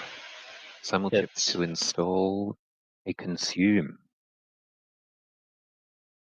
Getting even more trash value. Imping a Rashida off the top of R&D.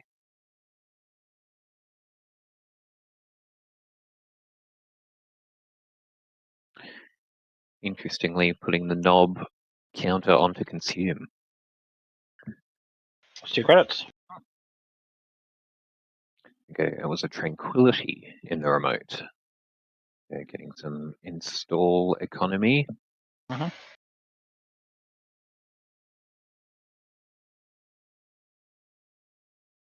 But I was wondering if there's a chance for you to see a purge on this turn.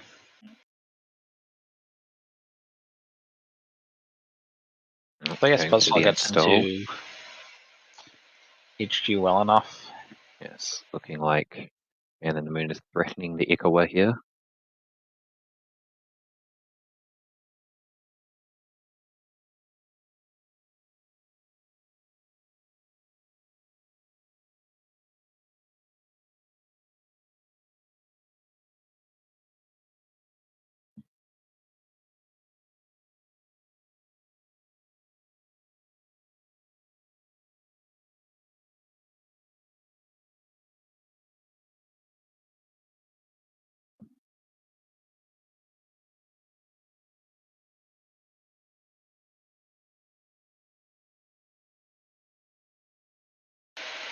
Let's see. So MGK thinking through his lines here. Possibly considering whether or not he has the resources to challenge this Ikawa. Whether he has to try and find something somewhere else. But it will be an uphill battle to find 7 points in 4 clicks. Mm-hmm.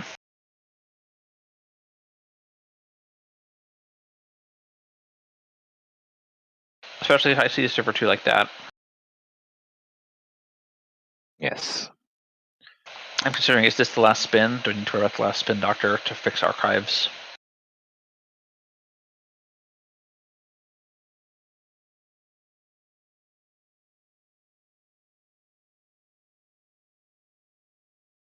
I don't really want to poke archives just there's some virus there unless I'm absolutely convinced it'll Win the game. win the game, yeah. Yes. It is likely that MGK is going to have to challenge this Ikawa. Question is, what does he have left in the tank? One simul chip left currently. 2 botuluses in the bin. Mm-hmm.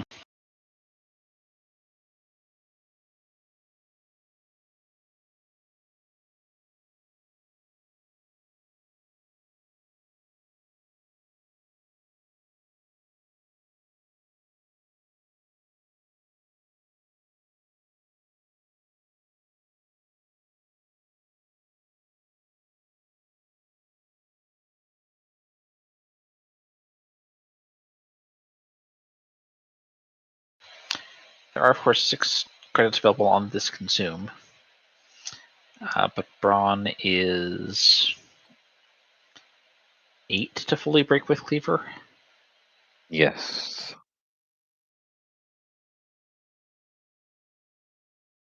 Or 1 Audrey counter and a click. Get Audrey counter and a click and 2 cards. Yes. But then if you get bounced out with Anoetic,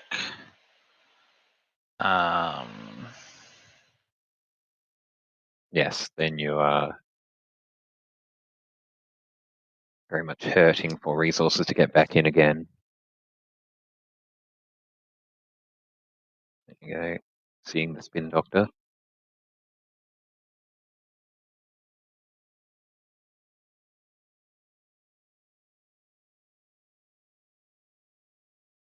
Possibly challenging this as the last spin doctor, hoping to get any agendas out of archives and then running R&D.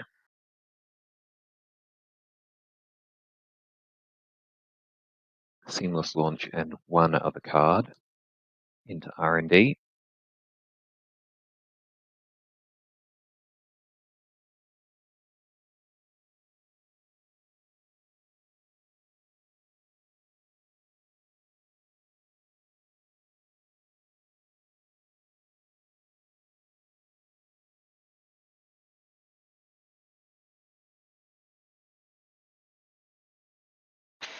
But I mean, that still did burn a click.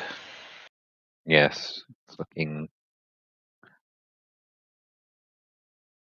It's just making Skunkworks math look awkward.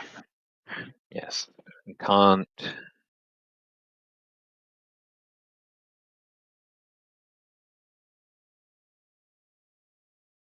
So now I guess you can Can't assume find for 7 points this turn without R&D multi-access now. So I mean, 3 R&D singles can do it. but one of them would presumably have to be Ikawa. Oh yeah. Can imp it, that doesn't help. Yep, and there we go. Clearing off the consume, challenging the remote.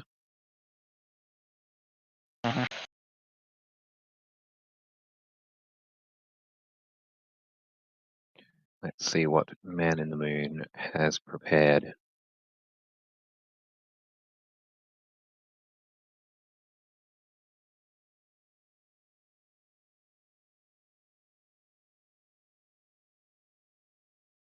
And then possibly also just double checking the math here.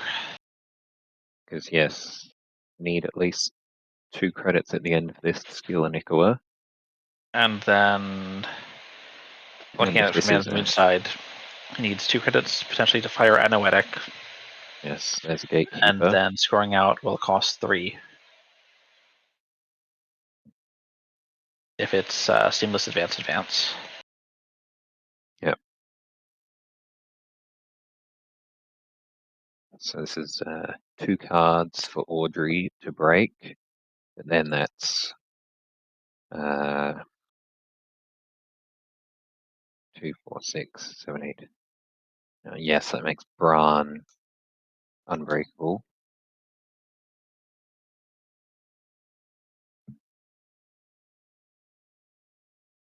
Pitching's 2 steel skins.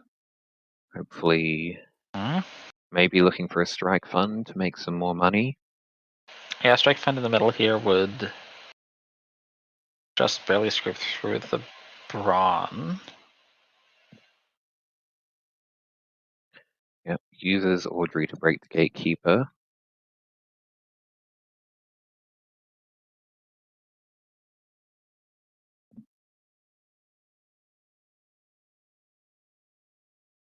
One thing strike fund does do a very good job of is finding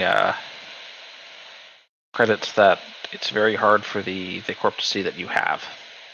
Yes, so we'll see if MGK has any in the grip right now. Because otherwise, this Bran probably going to end the run. Unless...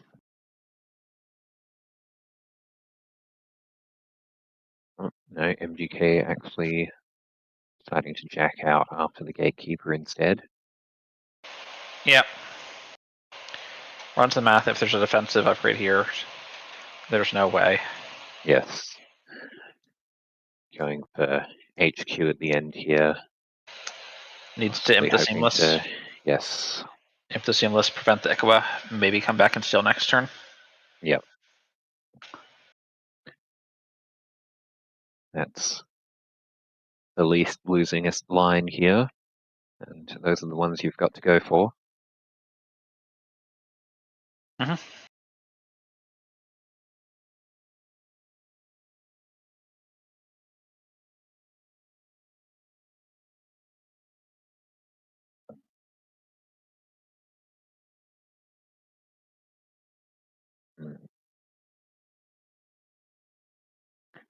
This is a 3-credit res. Man in the Moon possibly doing figuring the odds on whether he can double seamless. Mm-hmm.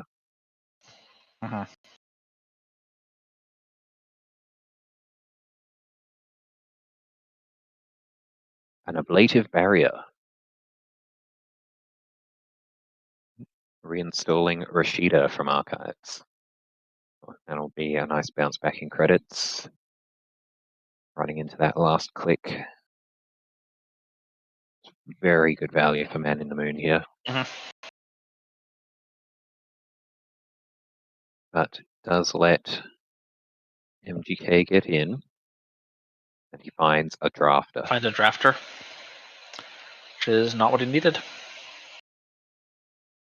It does input for some value, but we'll see if this is the Ikua here.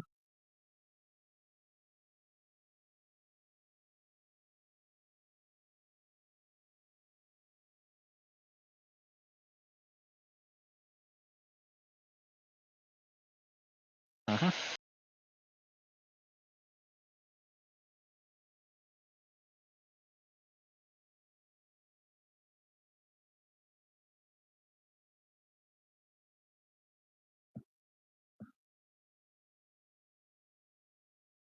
Starting Here bounce is back Rashida from Fire. Sierra. Popping And then Rashida. There's a seamless. And then the seamless.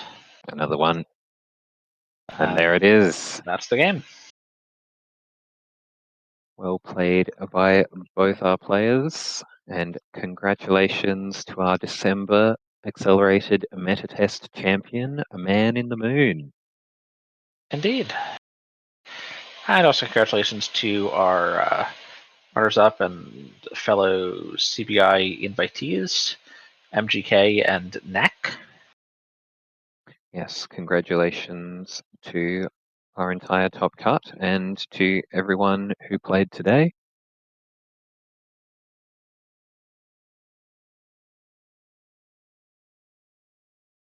Alrighty.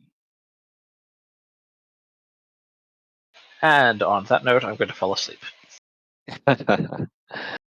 Very good. You've done well. It's been a Thank you marathon to for you, I'm sure. thank you to Thrantar and Six as well for commentating today to take the load off while I'm not feeling too terribly well.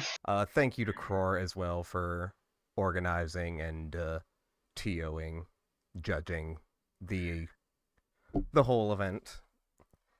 Yes, and thank you, Mon, for being a reliable stream pilot. I don't know if I'd say reliable, but like we'll see.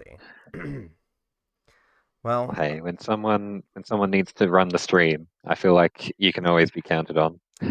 for better or for worse. With that, I think we're gonna sign off. Happy Okay. holiday season and end of 2023 to all y'all runners out there. Yes, thank you all for joining us, and Yeah, thanks to our watchers, thanks to our judges and our players, and all, of course, of NSG for creating this and continuing this game that we enjoy so much. yes, and we'll hope to see as many of you as possible at the CPI. All right, well, we're signing off, folks. Have a good one. See ya. See ya.